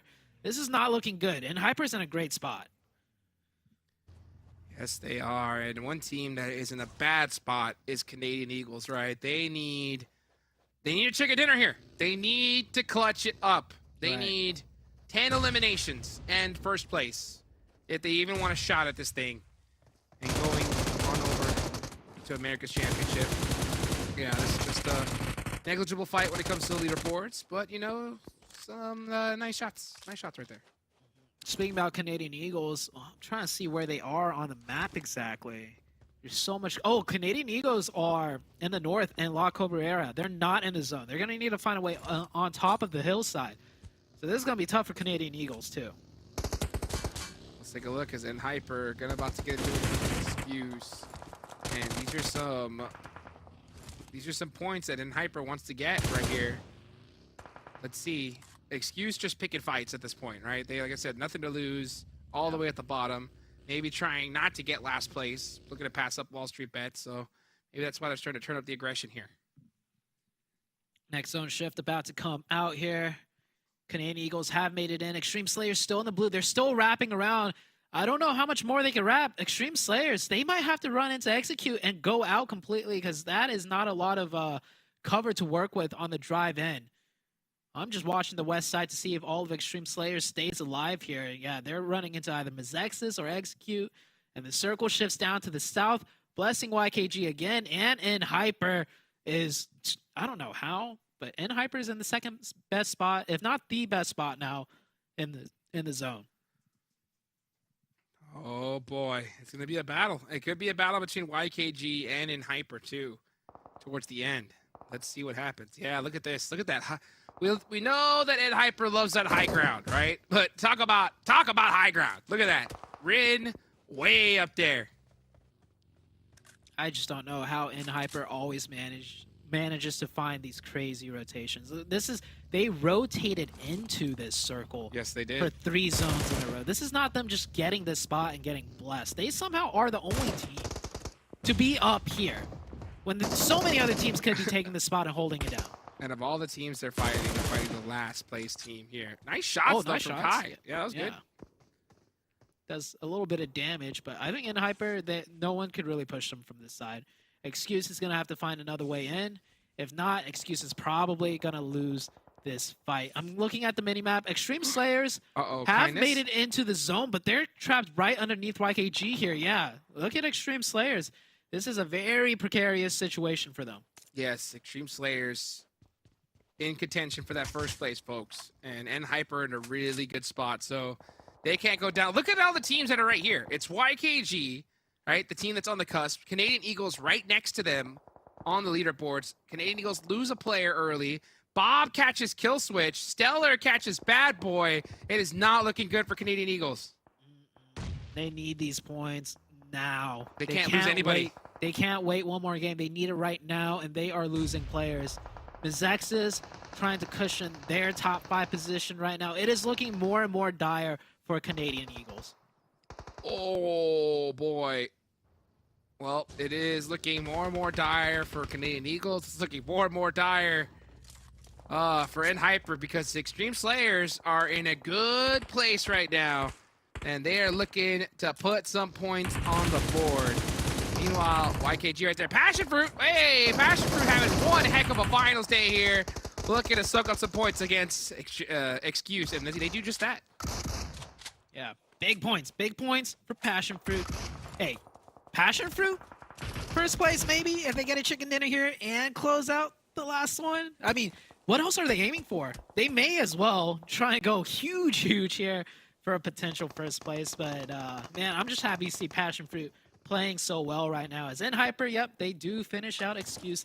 That was just too much of a literal uphill battle. Oh, yes, indeed. And look at this. Hyper with 3 points so far, and they could use 4 more eliminations. Heck, they could even use 9 more right here because they want to put a lead against Extreme Slayers. Zute.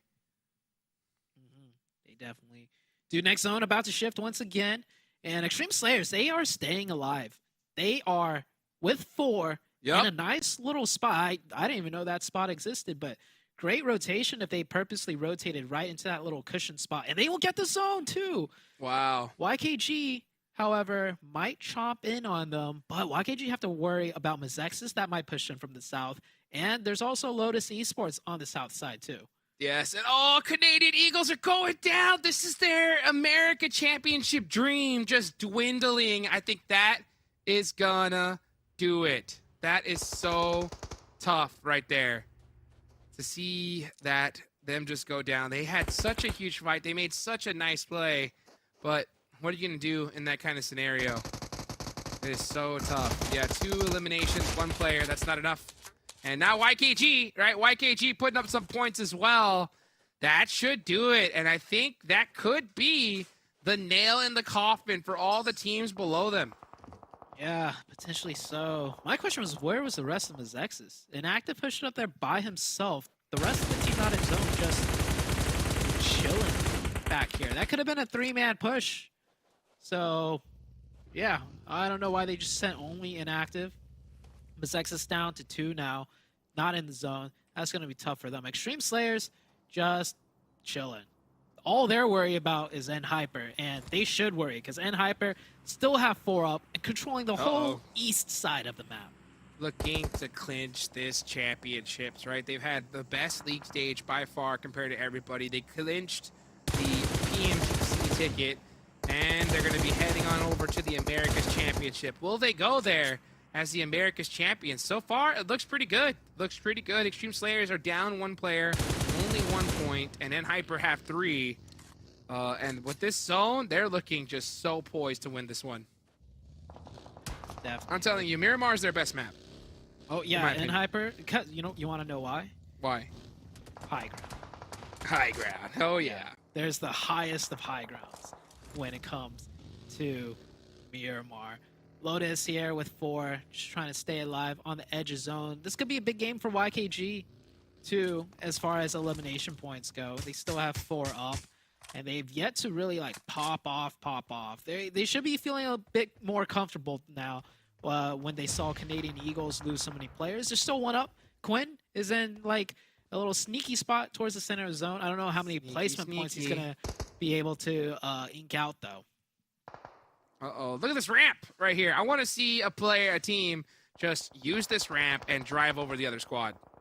You know what I'm saying? That'd be insane. Oh, Extreme Slayers, though, in between YKG, this is a big one. Extreme Slayers need to put up some more points, and then YKG is just trying to extend that lead and get that confirmation. Here comes a rotation from Joey. Right on into them, and he is popped on out. I think he heard my ramp strategy, but you got to go from the other side of the ramp, Joey. The other side. I'm so confused by that. Yeah, I think he had the wrong idea of which ramp to go to. He saw that. What he did was he saw that sign that said "Vamos," and he took it too seriously. Okay. All right. Well, Vamos. I picked YKG because I thought. Great pick. Great pick. I thought. Great pick. And then Joey does that to me. I am hurt. My eyes hurt seeing that, especially out of Joey, who is a phenomenal player. So bold strategy, Cotton. Oh. Well, hey, Quinn's still alive. Extreme Slayers is still. Oh, never mind. They just ate a huge day from Ace of Spades. Oh my gosh. Oh wait. Yeah. What happens if? Okay, no. Ace of Spades only have 4. I'm about to say, what happens if they were to win this with a chicken dinner? That would have been dangerous. They have 2, but yeah, it's not looking good. Not with NHyper having so much control. Yeah, and this is making things so easy for NHyper right now. Extreme Slayers, they still have 3, but they're just in such a rough spot. 1 good nade, and here comes the push. 2v3. Extreme Slayers could win this fight still. They're going to pop up, nade, shoot, and that's a bad nade! The bad bounce. Baby Break clutching it up, though. Jump shot into a DBS. Bye-bye. Nope. Dude, he made his own teammate. That hurts. Do you think YKG, NHyper is chuckling right now? NHyper, yeah, NHyper is. They're having it so easy, while the other best teams in the lobby are fighting tooth and nail for points, making mistakes left and right. Yeah. Just coming down to the wire, trying to get multiple revives, using all their util to do whatever they can. And what's NHyper doing? What? NHyper are just reclining back in their seats. What? Oh. And then now Ace of Spades pop off. I mean, this is insane. I mean, I'm telling you. Oh, nice nade there from Chico. He's trying to keep his team alive here. That nade looks good though. Oh, actually, it was a little bit off. So Chico does catch Kiddo. ILY looking for some angles, and I think he's gonna find him. Oh, actually, Chico sees him. Nice shots from Chico, but it's missed it just barely. Nice shots there from ILY to shut down YKG. I mean, ILY is turning it up in the second to last match. 8 elimination points for the team. YKG is out. MEZEXIS is still in, but the main story, which was Extreme Slayers versus NHyper, I think this is kind of like nail in the coffin, potentially, for first place. Oh, NHyper only have 4 elimination points so far. So let's see how much more they could get here. Yeah, they're looking like they're going to soak them all up right now. Look at that. It's a nice knock on to long. And yeah, I'll tell you what, when you're in a position to where there ain't nothing you can do on the leaderboard, sometimes when you're in a bad spot, you just push. And because you just know there ain't nothing you can do. And SLR just getting tore up right here. Look at the high ground. Look at the position. Look at the line of sight. Stellar about to go down in the next few seconds. Koi probably going to blow up that vehicle. Or not. No sweat. This is a classic NHyper performance here, right? They just control the zone so well. Oh, nice shot there. ILY, he is really popping off. That was ILY that got the knock. I'm telling you, if Ace of Spades win this game, somehow, by some miracle, I will go crazy because ILY gets another knock. Oh my god. Oh, Dong finally shuts him down. Oh no. The rampage is stopped by none other than Dong. He could get revived still and continue on. NHyper just still chilling. GK First should be getting revived right now. Yeah, one of the players driving up in the buggy. And they've created so much spacing that no one's even contesting them when they get knocked. Oh boy. Well, Kindness. Come on, Kindness. Put it down. Put the UMP down. Pick up that. Oh. Yeah, use that bolt action. Use the bolt action for the last Come on, baby. Let's see it. I want to see it. Yep. Oh, red dot. GK what? First takes it away from him. Wow. Hurts my heart. Hurts my heart. All I want to do. See some of that action. Oh, there's Quinn. Oh, the ankles not strong Canadian enough. Eagles is still alive. But it's not enough. It's not enough. Is it not? They needed a chicken dinner with eliminations. No, but I mean, yes. Okay, they're like 21 points away from White. This means they can still have a chance in the last match, Jukes. Oh, it's gonna be so. I don't know. The last match is gonna be sketchy, but the dreams are kept alive by Quinn right now. It's not, realistic, but it's there. The dream is there. I will say that the dream is still alive. He needs every placement point that he could possibly get. He's getting shot up like crazy. Zone's gone. He's about to get crashed on by NHyper. That's it. So 4th place finish most likely here for Quinn. This blue zone's gonna chunk.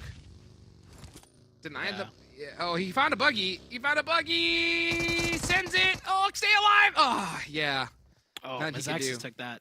No, Playzone did. Papa Blue did. Oh, okay. Baton forced to give away his position. Oh, jump shot. Oh, and Kindness goes. He can't even get the point. He didn't pick him up.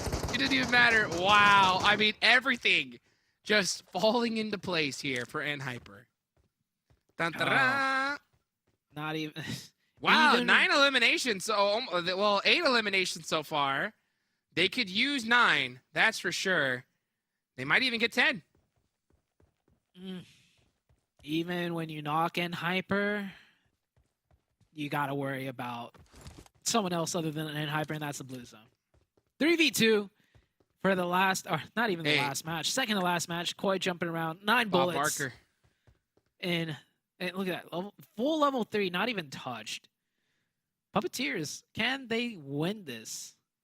I want to see them win, because don't let NHyper get such a nice, easy chicken dinner. And when I say easy, that's just how skilled they are. They are so skilled, they make it look so easy. Any other team from their position, 4 or 5 circles back, would not be able to do what NHyper did. You're right. When you're right, you're right, Tute. Koi, get that buggy. Just drive it down. You know what I'm saying? Be reckless. Be reckless. Why not?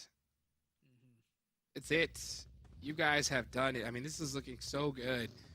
Now, my question is, and I'm going to ask Seven this when we get into the desk segment. Hot drop time? Oh, for first? Yep. Hot drop time by Extreme Slayers? I think the point gap is just... Oh. Nice job, Koi. All right, Koi.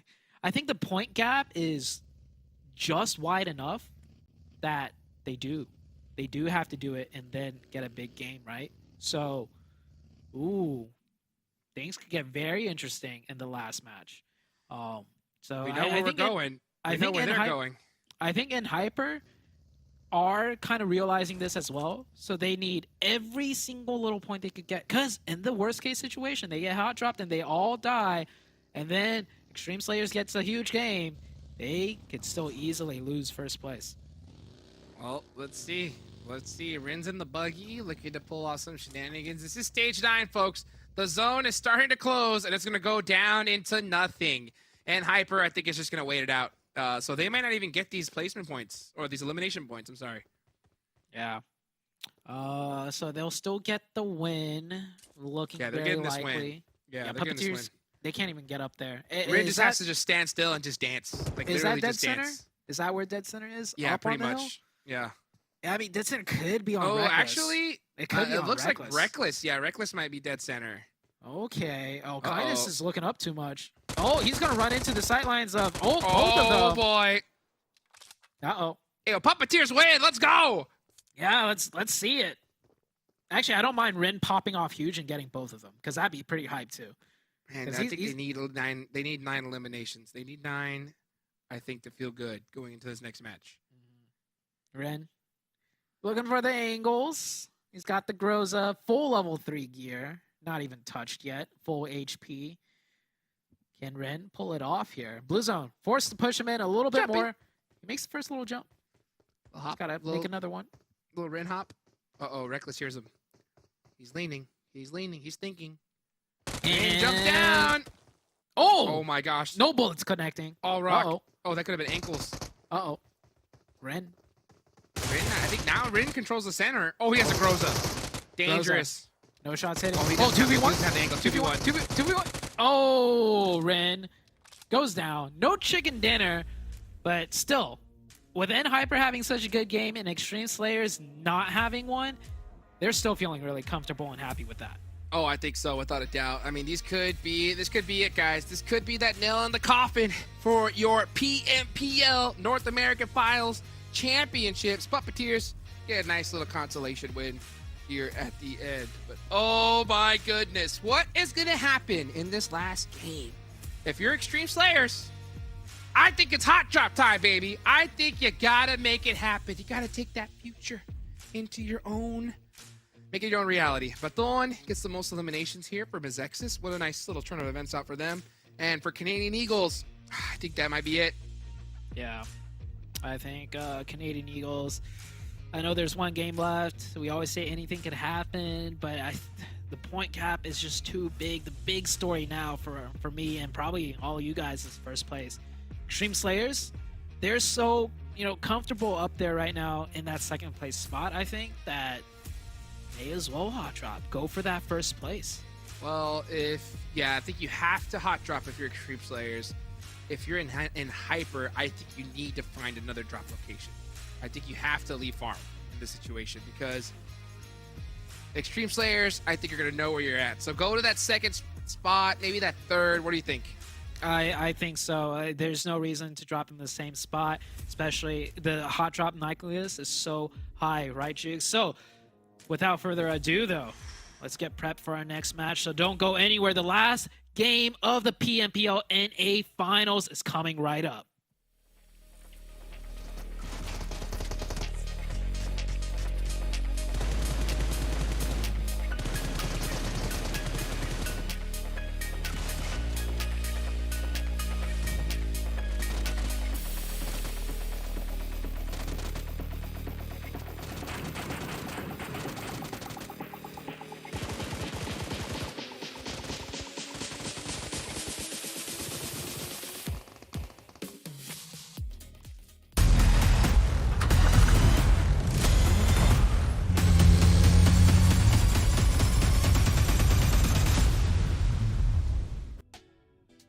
Oh man, this is getting tense here. And Hyper, they got a second place finish there.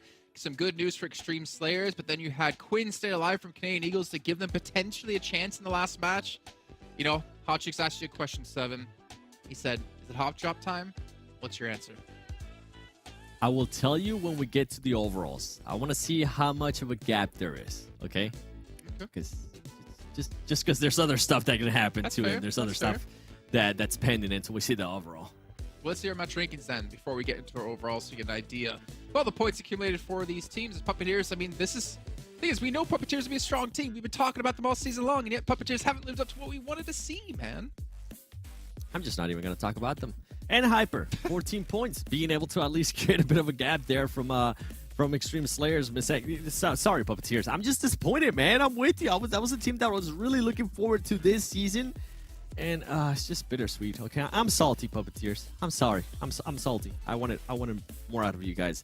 And then Ace of Spades with this performance right here, I feel like they're kind of along the lines with Canadian Eagles. They put themselves in a place where if everything does go their way, they could maybe edge out YKG or MEZEXIS, whoever it ends up being for that top 5 spot. And then YKG, even though there's not that much points that they were able to get here in this Myanmar, 4 points is going to be just enough to at least make them keep that top 5. Well, yeah, right. It was a 21-point difference between Canadian Eagles and YKG. So with the differential now, it should be an 18-point difference. If they didn't get those 4 points, it would have been a 14-point difference. And 14 points to me is much more doable than 18. Though either way, PASSIONFRUIT another 5, MEZEXIS 12, so they should be pretty safe. It's just coming down to YKG, man. I can't wait to get the overalls to see what this gap is really looking like, and if my math is correct, which it definitely could be wrong. I think sounds about right. Some of these teams, I mean, Extreme Slayers, I'm pretty sure this next game, they're currently trying to figure out what's the best way to approach next game.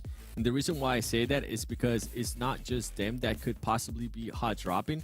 It could be some of these other teams towards the bottom. I mean, we've been saying it over and over again. We've been seeing some of those teams actually third-partying too. I mean, we just saw Puppeteers being able to take some points away from NHyper. And NHyper, if they would have gotten those points, I feel like it would have been just case closed. Well, let's see how much would have affected us. Take a look at overalls, get an idea of the gaps that we currently have. 10-point difference. So it could have been much higher than that. Could have been 14 points for NHyper. But 10 points is doable. Again, that's just one victory, but Extreme Slayers have to win it out. And then that 5th to 6th gap is indeed 18 points. But not to mention, not only Canadian Eagles, Ace of Spades are also in the running at 110 points too. Yeah. Oh, hold on. Let me look at this. Okay. Ace of Spades definitely has a chance because of what they've been able to do before, right? Also, you and I were talking when we were watching this game, and I was saying, okay, if the point difference is 10 points or more between Extreme Slayers and NHyper, I would say hot drop. For Extreme Slayers, I actually don't want them to hot drop. I want them to try to get NHyper in a rotation. And the reason why I'm saying that is because we have seen a team already try to hot drop NHyper in where they're used to hot dropping with YKG, and they got absolutely smoked. And if I'm being honest, I feel like the same thing would happen if anybody tries to hot drop right now NHyper, with how hyper focused they're going to be and how much everything is on the line. This team is trying to break that 2nd place curse. So that's something to keep in mind. Now, for some of the other teams, right? 3rd place, 4th place, and 5th place, PASSIONFRUIT, I feel like they're pretty much set. They're going to be in the top 5 no matter what. Same with MEZEXIS, but I feel like PASSIONFRUIT is going to be going for those bragging rights of saying, hey, at least we're 3rd place, right? So we'll see what happens between them. YKG, that's the big one, man. I don't know. YKG is a bit of a toss-up. We have seen them fight early on. Whenever we go to pre-Mars, whenever they do end up landing on pre-Mars, we see them fight with Execute very early on, and anything can happen there. Canadian Eagles and Ace of Spades are definitely going to be keeping a close eye to the elimination feed. I mean, are we going to have MEZEXIS and Canadian Eagles drop atop each other at Lipovka again, like we saw in the first match today, and of course the first match yesterday?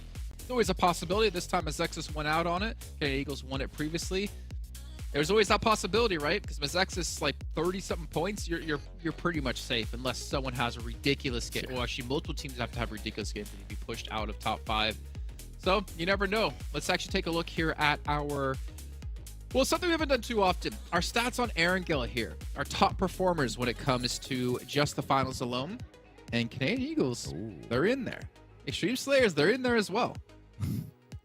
They are in there, but look at the difference between Extreme Slayers and NHyper. The eliminations it's barely 1. So it's not good enough, right? It comes down to those placement points, and we know NHyper can definitely get those placement points. We have seen Extreme Slayers being able to get those, but it's too much of an up and down for me. The big surprise here is Canadian Eagles actually being there. I feel like that's going to be the main one. I feel like NHyper might be able to run away with it. But the other thing too, Jason, is that it is the final match. As soon as somebody gets knocked, as soon as somebody gets eliminated, anybody sees NHyper or any of the top three, they're going to be like, let's go for it. Well, you know what? Let's go as well here. Let's drop into the final match here of PMPL NA Fall 2023. Let's get this one cooking. Here we go, folks. The final game of the PUBG Mobile Pro League North American Finals. Let's see who's going to be our champion. Will it be NHyper or will it be Extreme Slayers? Now, I heard what you said, Seven. I am going to slightly disagree with you. Actually, I'm going to disagree with you completely because I think that if they were going to employ that strategy, it should have been done the last game. If you're going to go ahead and camp a rotation, last game would have been perfect.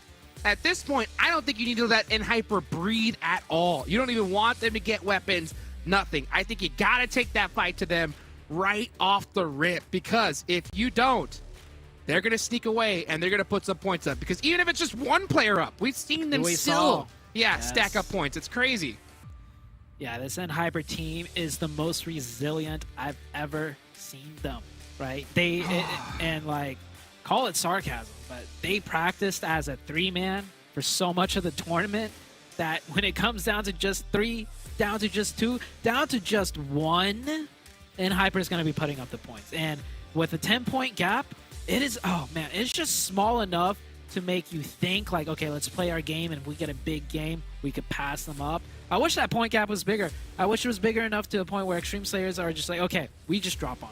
But it's small enough that I feel like they're going to lull themselves into this false sense of potential if they just get a big game that they'll pass up NHyper. But NHyper, man, if you don't stop them, no one is. Literally. Oh, man, and guess what? It ain't gonna happen. NHyper go to their tried and true drop location. No fear. Zero fear from NHyper. And Extreme Slayers don't even go near them. I'm gonna say that decision is nail in the coffin right there. I don't think Extreme Slayers do it. You just open the door for NHyper. It's gonna take the luckiest luck of all lucks to even allow that to happen. With how they've been playing, and especially in one of their main maps, it ain't gonna happen. You had to take that fight to them. You didn't, Extreme Slayers. Yeah. Oh, man, that's tough. And this is one of those zones where it's like a 50-50 that when it comes to rotations and how to navigate it, you know NHyper's the best at it, right? If anyone could just smooth right into like center zone, it would be NHyper, just like they did in the last match. If you rewind that game back, NHyper was on the far eastern side of the first circle, of the second circle, and they still managed to get to the best position on the map. Oh, goodness gracious. Yeah, so that's it. I'm going to say that's it. We'll see. We'll see what happens. We're going to have to see a miracle run from Extreme Slayers at this point now if they want to make something happen. But I'm going to keep my eyes focused now on who's going to be making it into that top 5, Zute. And it's still a close one. And honestly, Ace of Spades, right? Ace of Spades have a chance. It's not over yet. They need 18 points as well. It's so funny that 18 is that is that amount right there. 18. Extreme Slayers need 10. But man, I'll tell you what. To get 18 points here in the final game, you need to be pushing absolutely everybody nonstop. Yeah. Here's an interesting question just to throw out there, right? So because NHyper has bullied the entire lobby for so long, do you think there's like a little bit of an inclination that the teams competing are cheering for Extreme Slayers to take first place? So that if a fight does break out, let's say NHyper gets knocked, that they're more likely to push NHyper to help out Extreme Slayers? That could be a thing, because, man, could be. NHyper has been bullying everybody. Like, it's not fair. I think everybody's feel the brunt of NHyper on the high ground, or NHyper getting the circle, or NHyper just pulling out easy dubs left and right that maybe coming into the last game, you know, you want to help out Extreme Slayers a little bit just to root for the underdog. Yeah, this is That definitely could happen because Hyper definitely shot some boxes. That's for sure. Yes, Coming up they to here. did. Yeah, but you know what? Even then, if you're a weaker team, hot dropping in Hyper, all you're gonna do is feed them, Oh, yeah. right? You don't. So wanna- yeah. all you're gonna do is add fuel to the fire. But could you do what could you do what Seven said, right? When it comes to camping them rotationally, that's a possibility. You could really punish them if you studied, you did your homework, and you did your route scouting. You could definitely camp one of the rotations and take one of them out early. That would be huge. But you know what, Zute? Yeah. They're in last place, so I didn't think they did that homework. You know? True. If you're not doing too hot, you probably didn't do your homework. And Hyper on the rotation right now. Clear shot straight in. I don't see any potential mishaps for Hyper. As we do get a lot of teams starting to rotate now. This is that potential 50-50 circle, north or the main island. Could go either way. A lot of bridges for crossings right now. You can even wrap to the far northeastern side where Stolber is, and that's where 5KG actually are going to be playing this last match from too. Oh man. Well, I'm looking at. I'm still just staring right now at some of these teams. Wow, I'm so shy of shots. This is the last game, and it's so silent right now. Uh-oh, execute. They need this. They need this crash, and they need these points. Starting it off good. Casper gets one. There's two. Wow. Should be an easy. Oh wait, kill switch got knocked. Sorry, but there is a good nade from Casper, and butterfly effect down to 2. They need 30 points. 30 points to get into top 5. Execute. And that's if the 5th place team gets no point. That's YKG. Yeah. Oh. And they're struggling to butterfly effect. Crazy. Oh man. How are they? What? So They lost 2. They lost 2. So Extreme Slayers though. Extreme Slayers could definitely third party this. Yep, absolutely. Oh yeah, this is perfect for Extreme Slayers. They need all the points. I love this out of Extreme Slayers. We didn't see the hot drop. We didn't see the rotation cutting off, but they are still being proactive and finding points. Let's see if they can find both of these teams here. This is a total of what? Uh-oh, 5 they're points? looking. There's 2 from Execute they could take, and then 3 from Butterfly Effect. So this is 5 points that they get all of them. Oh wait, 5 plus 2. Oh, they're gonna get these 2 most likely. Baby Bray misses it right there. He's got one more shot. One more spray. One more spray, half spray. Can he get Oh, one? He didn't go for tires. Hayuya's chasing it down though. He needs these points. He needs them. They're on the hunt. They are on the hunt. Down. Keep going. Keep going. Nice. Got There's one. one. Chase them all the way down. Don't go for the run over. Yeah. Go for fate. Yeah, that is follow the him strategy. in. Follow him in. He's gonna catch him with that buggy. He's gonna catch up to him. And Eventually. and Fate's slowing down. Oh no, he's giving it up. Maybe? Or trying to cut him off? Oh. If he hit that. Oh, that would have been insane. Oh, if he would have hit that. But hey, he stopped there. They could chase him in. I mean, it's a question between playing the zone and then getting that 1 point. They left Butterfly Effect, by the way, which was... Go for zone. 3 Go for players. I think, yeah, Butterfly Effect had 3 players, so... Ooh, I think the adrenaline kicking in, right? They're, hey, you always got to make sure. Deny That's vehicles, right? But Absolutely. with the adrenaline kicking in, I think they kind of messed that up. They could have also left 1 player to camp Butterfly Effect. Or at least keep tabs on Butterfly Effect. That was more points. That was 3 versus the 2 from Execute. So they saw Execute drive away, and they all tunnel vision on Execute, it looked like. Yeah, it would have been huge, but it's also like you need big points, right? Because you have to assume, like, since you didn't go for Hyper, you have to assume that they're going to also pop off. So you need major points here. Now, that's 3, okay? 7 more to go to tie. And I think Extreme Slayers win the tie, by the way. They have 4 chicken dinners. That does come in factor, for sure. Yeah, they have 4 chicken dinners compared to Hyper's 1. So Hyper definitely have to watch out for that 1 factor. Meanwhile, Hyper are going to be at that gas station right there near Rosnok and Yasnaya. Yep, they're big chilling here. This is a scary spot. It's semi-strong, but it gets weak from a lot of positions. So let's see how they decide to hold it here. It really just depends on how these players play it out, because it's weak to that little ridge line that's right next to them. I'm gonna say something bold. Yeah. I'm gonna say something bold right now, Jukes. Go ahead. We don't usually see Hyper all 4 stacked in one spot. Uh-oh, right? yeah, you're right. Especially Oh, no, don't say it. Especially a spot like this. Okay, I think they're finally coming to grips with maybe they're realizing like we're doing something too different now. They're playing too passive, too scared. Oh, no. Hey, just throwing it out there. Just throwing it out there. If there's any way for Hyper to lose this, it would be like this exactly. Where the pressure's really on, they get a little bit too scared and too passive. You couldn't have said it better. You honestly couldn't have said it better. The second it started to come out of your mouth, I was just like, oh no, you know? Because you're right. If Hyper is going to go down, that's the exact way. You know, they have a lead and they throw it. I remember before, I think it was America's Championship, Zoo, where you said it, that you didn't even want Hyper in first place. Right. You wanted them in second. Right? Right. Because you wanted them to work for it. You didn't want them to get too comfortable and do exactly what they're doing right now. I didn't want them to feel the pressure of losing first. I wanted them to feel like the momentum, or not the hunger for second to first.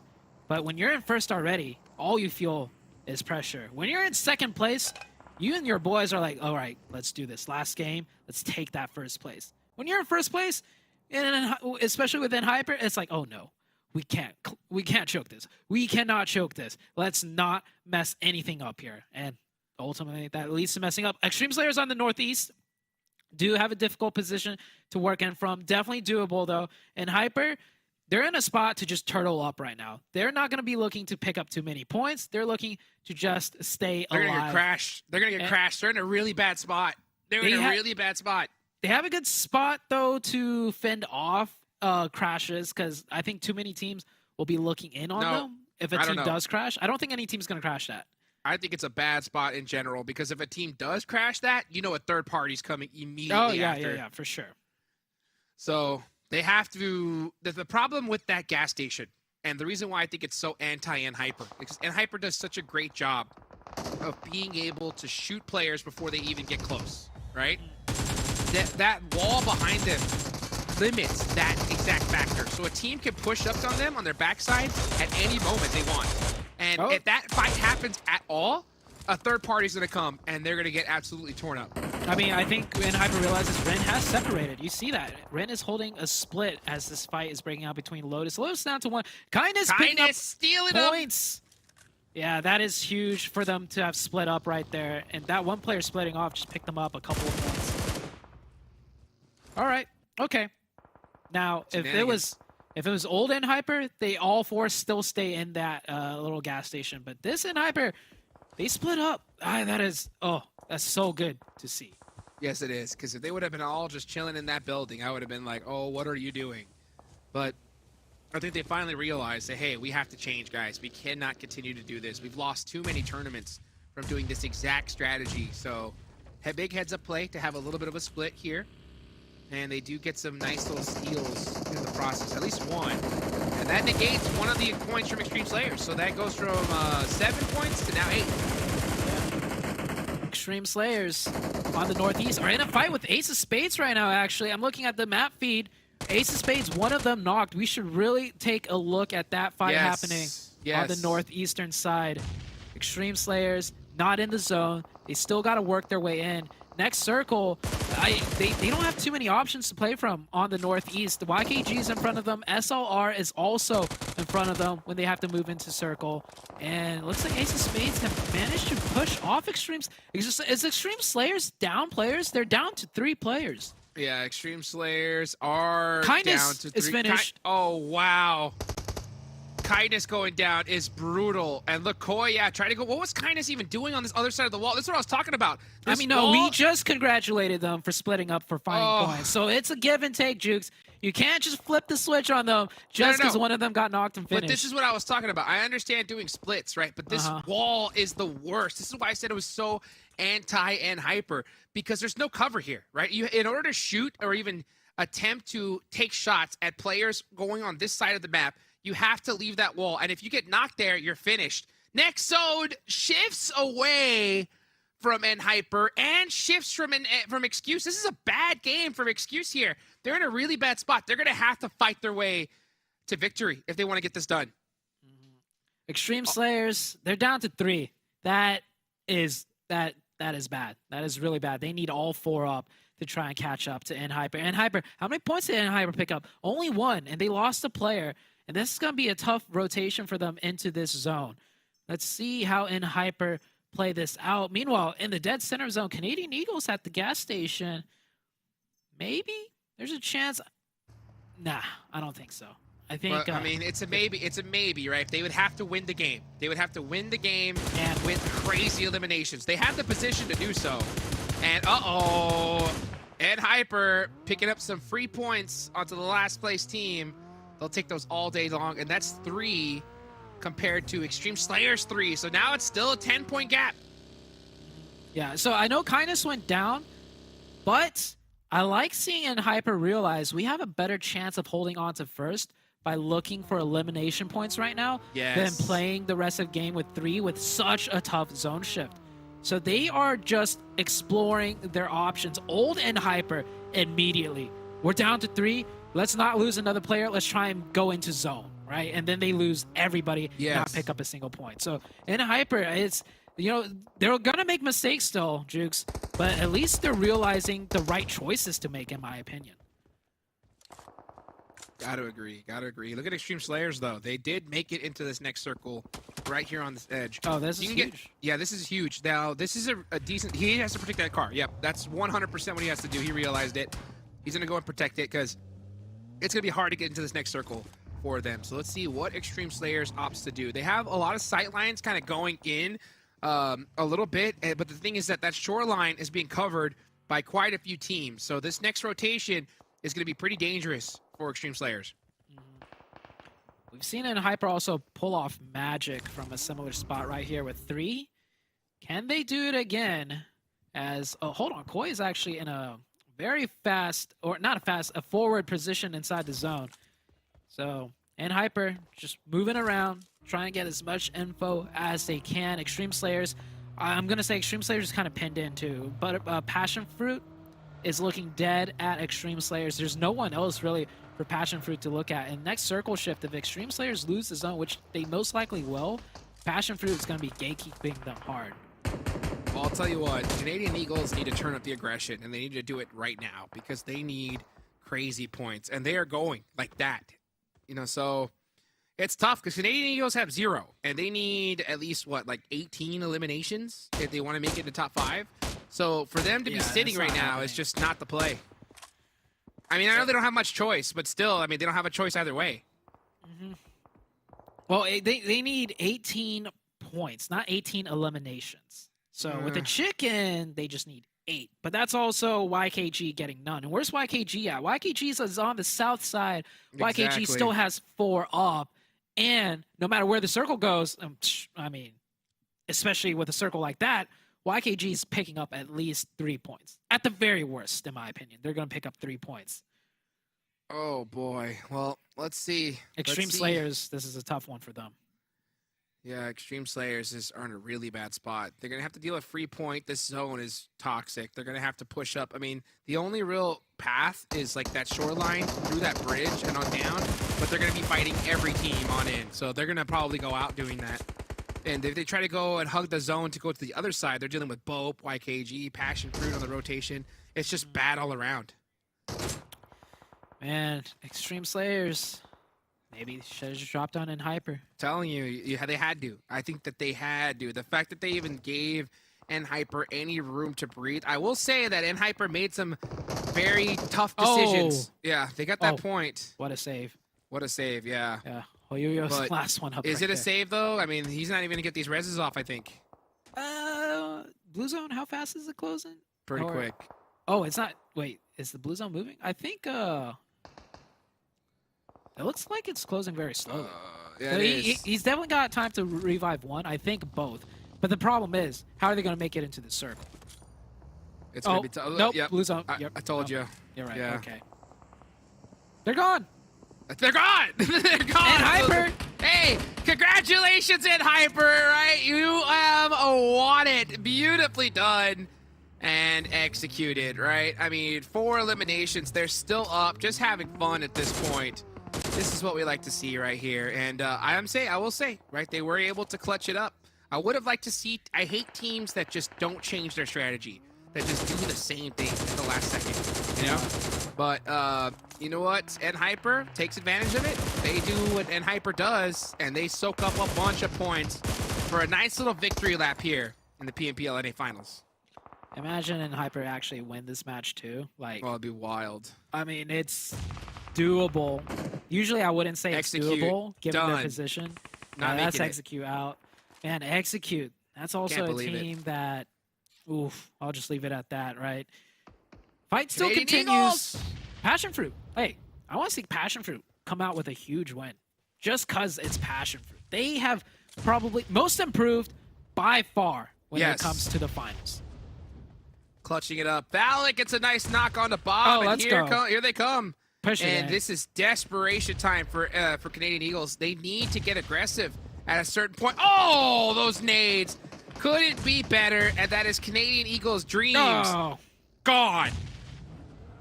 SLR coming in with the nades from the Riverside. Man, just getting sandwiched by nades right there. And that is Had that to is move, Canadian. though. But Canadian honestly, like, Eagles is out. they had to move. I think that they needed too many points to just sit there. I think they had to get aggressive, especially realizing that there's only, what, there was only 20-something remaining. They needed at least, like, probably like 8 eliminations more. It's just, yeah, but you know what? That's going to be it. So our top 5 is pretty much confirmed because, yeah, Ace of Spades is gone. Execute, Canadian Eagles, yep. And Puppeteer. Yeah, so top 5. We know who's going to go into the Americas, Zute. Out of those 5, who do you have the most hope for? Out of those 5, well, obviously NHyper. So let's not pick NHyper, right? If we had to pick another team, out of the top 5, ooh, I want to say Extreme Slayers, right? Okay. But the inner voice in me, the primal urge in me to pick Passion Juancho. is there. Juancho. I know. Yes. Passion. Juanchito. I'm Come a on, fan. baby. I'm a I'm a fan fan. too, man. I want to see them pop off, you know? I still have faith in YKG, right? I want to see them I don't know. do their homework. Huh? I don't know. I don't know about like. I- Okay, they did good I- enough in the finals to get top 5, so Sure. they did do that. I'll Yeah, give them I- that I- much. I have hope. You know, I have hope because I know what the team couldn't do when they're firing on all cylinders. Something's wrong. I don't know what it is. They don't seem to have that confidence, right? They just seem to be making some silly mistakes. Like that push we saw from Joey in the last match Yeah. was just kind of like, what? You know? Yeah. So, not sure exactly what's going on with them, but if they could tighten things up, they're going to have some time to do it. Not a lot of time, but they're a squad that I think that's definitely going to do their homework and do their due diligence, and hopefully they come, you know, back into the Americas looking like an entirely different squad. Yeah, the downtime is going to be huge. It's going to be a huge factor. BULUC goes down here. Let's see how Juancho! crazy Passion Fruit can get here. You can tell Passion Fruit is just having fun right now. It's all Juancho! Juancho for the clutch! The DBS! The man, Ooh. the myth, the legend! He's not getting any damage in. The toast! You don't need to. You don't need to. Oh, He's Juancho. the molly. Molotov, baby. Oh, a little too short. A little too short. Gun switch. Ooh, Lay down. grenade. Oh man, look at the nerves of steel out of Juancho. Blue zone on his back. Has to jump up. That's good! Man. Juancho! Nerves of steel. I think a lot of players under that much pressure would have just ran up with the DBS and taken the 50-50, right? Like either Telling pop him on the left side or the right side, and we'll leave it at that. But Juancho, using mollies, grenades, everything, man. This player is something else. This team should really, you know, look at Juancho and be like, how can I be more like Juancho? That's what I'm saying. That's what I'm saying. I ask myself that question every single morning when I look into the mirror. And he does go down there to 24K. But you know what? It is okay because he's going to go to Americas. And we'll see how him and the rest of the squad can do. Chico doing a little victory lap right there. Now, looking to possibly push it. That's actually a really good bowl. That's actually one of the spots, one of my favorite spots here when we have a zone like this. Yeah, he can stay Poncho still. You can. Those are some nice smokes. Chico is gonna have to go for a 1v1. Oh, He's gonna go for a run over. Ooh, almost gets it.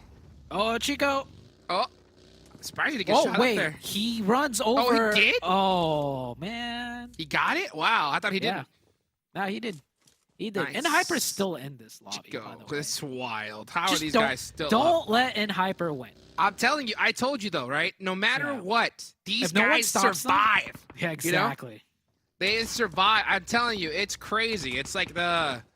I don't want to make the comparison, you know, but I'll tell you what. There's a certain creature that's like going to survive like atomic bombs. That's them, you know? That was what I was thinking. Yeah, it's so crazy. These guys don't go down. Like, you can just try. You could use all the spray in the world, right? And they just keep coming back. And they find crates. I'm just trying to think, like, going down memory lane for this whole entire tournament. When have In Hyper been just stopped? There was that Vikendi on, like, day one. But ever since then... Sorry, go ahead. Ever since then, I don't think there's been a definitive moment where we're like, In Hyper just got stopped. Yep. They It's don't- crazy. They don't get hard stop. They Nope. just chug it out. Like, one player, two player, three player, it doesn't matter. They'll make it to, like, almost the very end. 24K Yeah. gets naded. Oh, The only team that, like, the big team that had the big brain to do so was Alpha 7, right? In the last Americas. And that's because they had the heads up to allow other teams to fight them, right? There was a situation in that last game where there was a team that was rotating towards an Hyper, and Alpha 7 could have beamed them out their vehicles, but instead said, hey, let's let them live, let them fight in Hyper, and then we'll just third party and clean them all up. And that's exactly what they did. So that's one thing I want to see in Hyper really grasp take is 'em awareness of when to allow teams to live, you know? oh, GK first still alive. He just got Still shot alive? from two different angles. Toe shot him up, out. beat Take him up, won't go down. Telling Nope. you. Oh, La cucaracha, la cucaracha. Chico. PK first, don't Oh, go I thought he down. had a nade. Who's going to take this match? So YKG, Wall Street Bets, In Hyper. Any of them could win. Oh, looks like Wall Street Bets is going to stop looking at In Hyper. And Gotta- finally, Top three. Top Crazy. three. Unreal. But hey, you know what? Wall Street Bet, Slimmy, one of the players I definitely want to see more from here in NA. We didn't get to see too much of him here in the finals. I know he was getting swapped out quite a bit. I think this player has a lot of potential. I want to see him on a solid roster going on forward. Meanwhile, we got to see YKG, right? Looking to finish up with the chicken dinner and just say, hey, we're ready for Americas. Yeah. I want to see them, you know, finish this out strong. They have been shaky, right? That's the term we've used constantly. And as shaky as they are, they're still doing a good job, but we want more out of YKG. Chico pressing in. Nice shots. shots. Yeah, 2v1 now. Should be an easy finish for the Slimmy. side of YKG.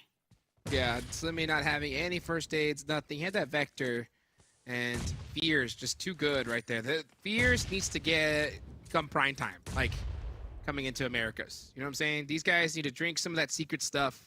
They need to come in to Americas looking refreshed and ready to go. Meanwhile, it's just Cordy. He has an angle up both. He can win this game.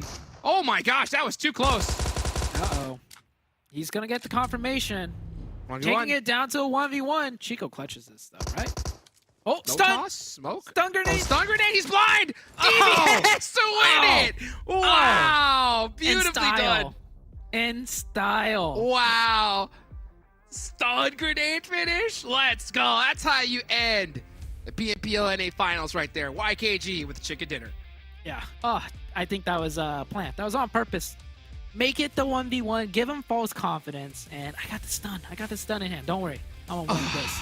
Dude, 9 you just- eliminations. Oh. Good win for YKG to end the finals of North America. And I think out of all the teams that really needed a win on the last one, as far as, you know, for their mental going into the finals of Americas, it would be YKG, right? In Hyper, For sure. they don't need it. They're chilling. Extreme Slayers had such a huge glow up, right? Coming into the finals, they don't need the win. Passion Fruit is just on another one. Yep. And then MEZEXIS, I think they did great throughout the entire finals. They even got hot dropped and lost, but they still managed to make it in. So YKG, I think, is a team that really needed the win as far as the mental goes into the grand finals of Americas. Beautifully done. Beautifully done. Gotta give a big shout out to all the teams that participated, guys.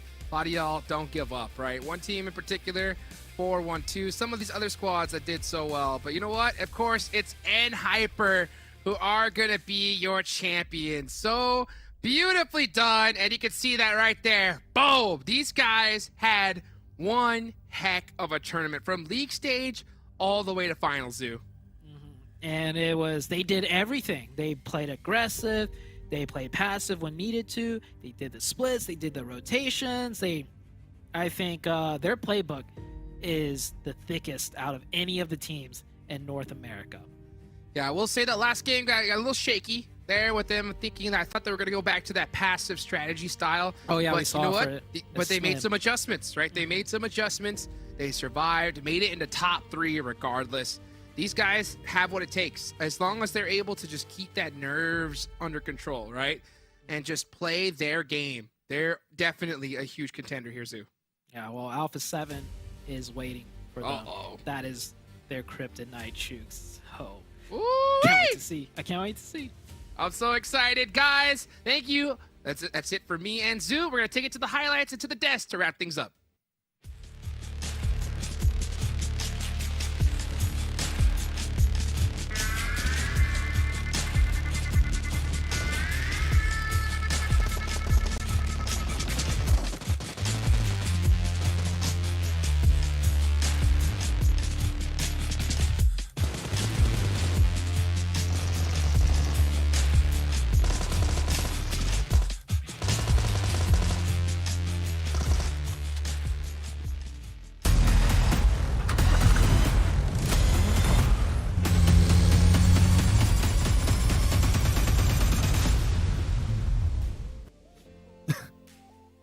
Man, NHyper, you gave us a little bit of a scare here during the finals, but a big shout out to you guys for closing things out and becoming our champions. Not ever the bridesmaid anymore.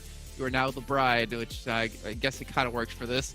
As they take home the trophy, they get into regionals, and of course, they're already through into the PMGC League stage. Man, 7, pretty happy, honestly, NHyper. One, I think if they deserved it. Now I'm excited to see what they can do in the next event, and of course, to get ready for what's coming around the corner in November.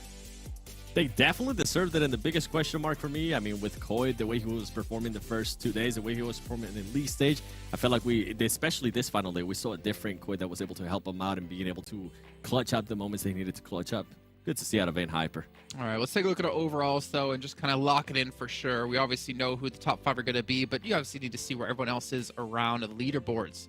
Have Excuse coming in at the very bottom at 46 points, unfortunately, but a big step up as you go up the leaderboard in points. I mean, 46 to 100 points for Puppeteer. We saw a little bit of life out of Puppeteer 7, but not as much as we were hoping for. Yeah, a little bit too late, too, and as you mentioned, too, not as much as we were hoping to. I do want to see some of the other ones. Oh, Canadian Eagles actually ended up getting passed by SS Spades. That's quite a surprise by 1 point to Execute. Man, that's actually a big surprise for me, not seeing them within the top 5. I thought this team, being able to stay a little bit longer for another split, going to be able to maybe challenge the top 5. MEZEXIS gets that top 5 spot. YKG gets the top 4, which means as we move up the leaderboard here, PASSIONFRUIT Esports is able to clutch up that 3rd place. That's actually good to see. I think what's even more impressive looking at these leaderboards is the fact that NHyper have 1 chicken dinner. So 54 placement points outside of that chicken dinner, whereas Extreme Slayers have only 27 placement points out of their 4 chicken dinners they've had. I mean, NHyper did it with consistency. And the thing was, they looked more mortal in these finals, I feel like, than they looked like throughout the entire league phase. Yeah, they haven't. I feel like that's usually the NHyper issue when we get to finals, when it's not a month-long tournament. They tend to start slow. And talking about biggest question mark now that we know that they qualify to Americas, now that we know that they're going to be going to PMGC League stage, not even getting that far ahead, just Americas. I'm focusing on Americas right now for NHyper. It's going to have to be don't start slow, because you don't want to give any of the Brazilian teams or any of the Latin teams a bit of a gap because it's, if I'm not mistaken, I think it's going to be 4 days in America. You can't afford a slow start for NHyper. That's true. Obviously, with teams like was Influence, Rage, they came through as the champions of Brazil into this one. They are always a dominating force to deal with. We always talk about Alpha 7, but honestly, I feel like we have a new king of Brazil, and I feel like it is Influence Rage when we do get to there, and we get to see them again potentially in the regionals. Well, not potentially, we will see them in the regionals. But what about MVP, man? Like, it's got to be someone from NHyper, in my opinion. I think it's almost got to be GK first with how he's been playing. Is it finals? Yeah. Is it for finals or finals. is it for the whole tournament? Oh, it's a whole tournament. Oh, kindness, easy. I want to see the finals, actually. I feel like finals will be different. Is it kindness? But yeah, kindness. It has to be. He was playing out of his mind, dude. GK first didn't actually start popping off until phase 3, and then he actually performed pretty well here in the finals too. But I feel like kindness overall, if we're talking about all the phases and finals, are you willing to take a bet on this? Because I'm pretty confident it's got to be GK first. I didn't look or anything. I didn't look. As your eyes are just looking to the side. Because I already locked in my pick of him. I'm actually checking myself who it's going to be. But I already locked him in. It has to be kindness. It has to be kindness. Okay. For the tournament. For the whole tournament. I'm not saying for the finals. For the whole tournament. Okay. Well, let's see. Who's our MVP of the whole event? Somebody's going to get showered with Monster Energy. And it's going to be Jason. Because kindness. You should have taken the bet. Get out of here. But wait, I mean, look at those numbers. 168 eliminations, 3,600 damage, and the average survival time, I feel like that's one of those. 36,000 damage. Yeah. 3,600, that would be impressive with 168 eliminations. 36,000, man. That's so much. That is an insane amount. This boy got 168. He got more elims by himself than some of these teams did. Yeah. Probably here in finals. Obviously, completely different amount of matches, but still, like, for one player to be able to perform like this, and as I was talking about earlier at the beginning of the day with the player study of him being able to perform, to step up to the plate after they lost QZC and actually being able to stay consistent for them too. Usually don't really tend to see that out of players, and this is when superstars are actually being able to be built, and I feel like Kindless definitely got that potential to be a superstar. I can't wait to see what they do in Americas, and I can't wait to see what they do whenever we do get to PMGC League stage. Oh man, it's gonna be insane PMGC this year. That's all I can say. But I will let you know, GK first was MVP of the finals, just the finals. Yes. Just barely over kindness there. So kind of both won, I guess, in that one in some sense. But man, any final words from you? Because we're all done. We're out of here until October 5th is when the regionals kick off. Okay. No, I'm actually happy that NHyper was able to get the win here. I'm happy that they were able to close it out. I'm not happy. I wish it would have been a little bit more dominant, honestly, if I'm nitpicking them, and I'm gonna continue to nitpick them because I really want them to get to PMGC Grand Finals at some point. But I'm happy with the way they were able to perform. I'm looking forward to seeing how Koi's going to be able to perform in Americas too, how quick he's going to be able to readjust if his career roles doesn't end up working out for them.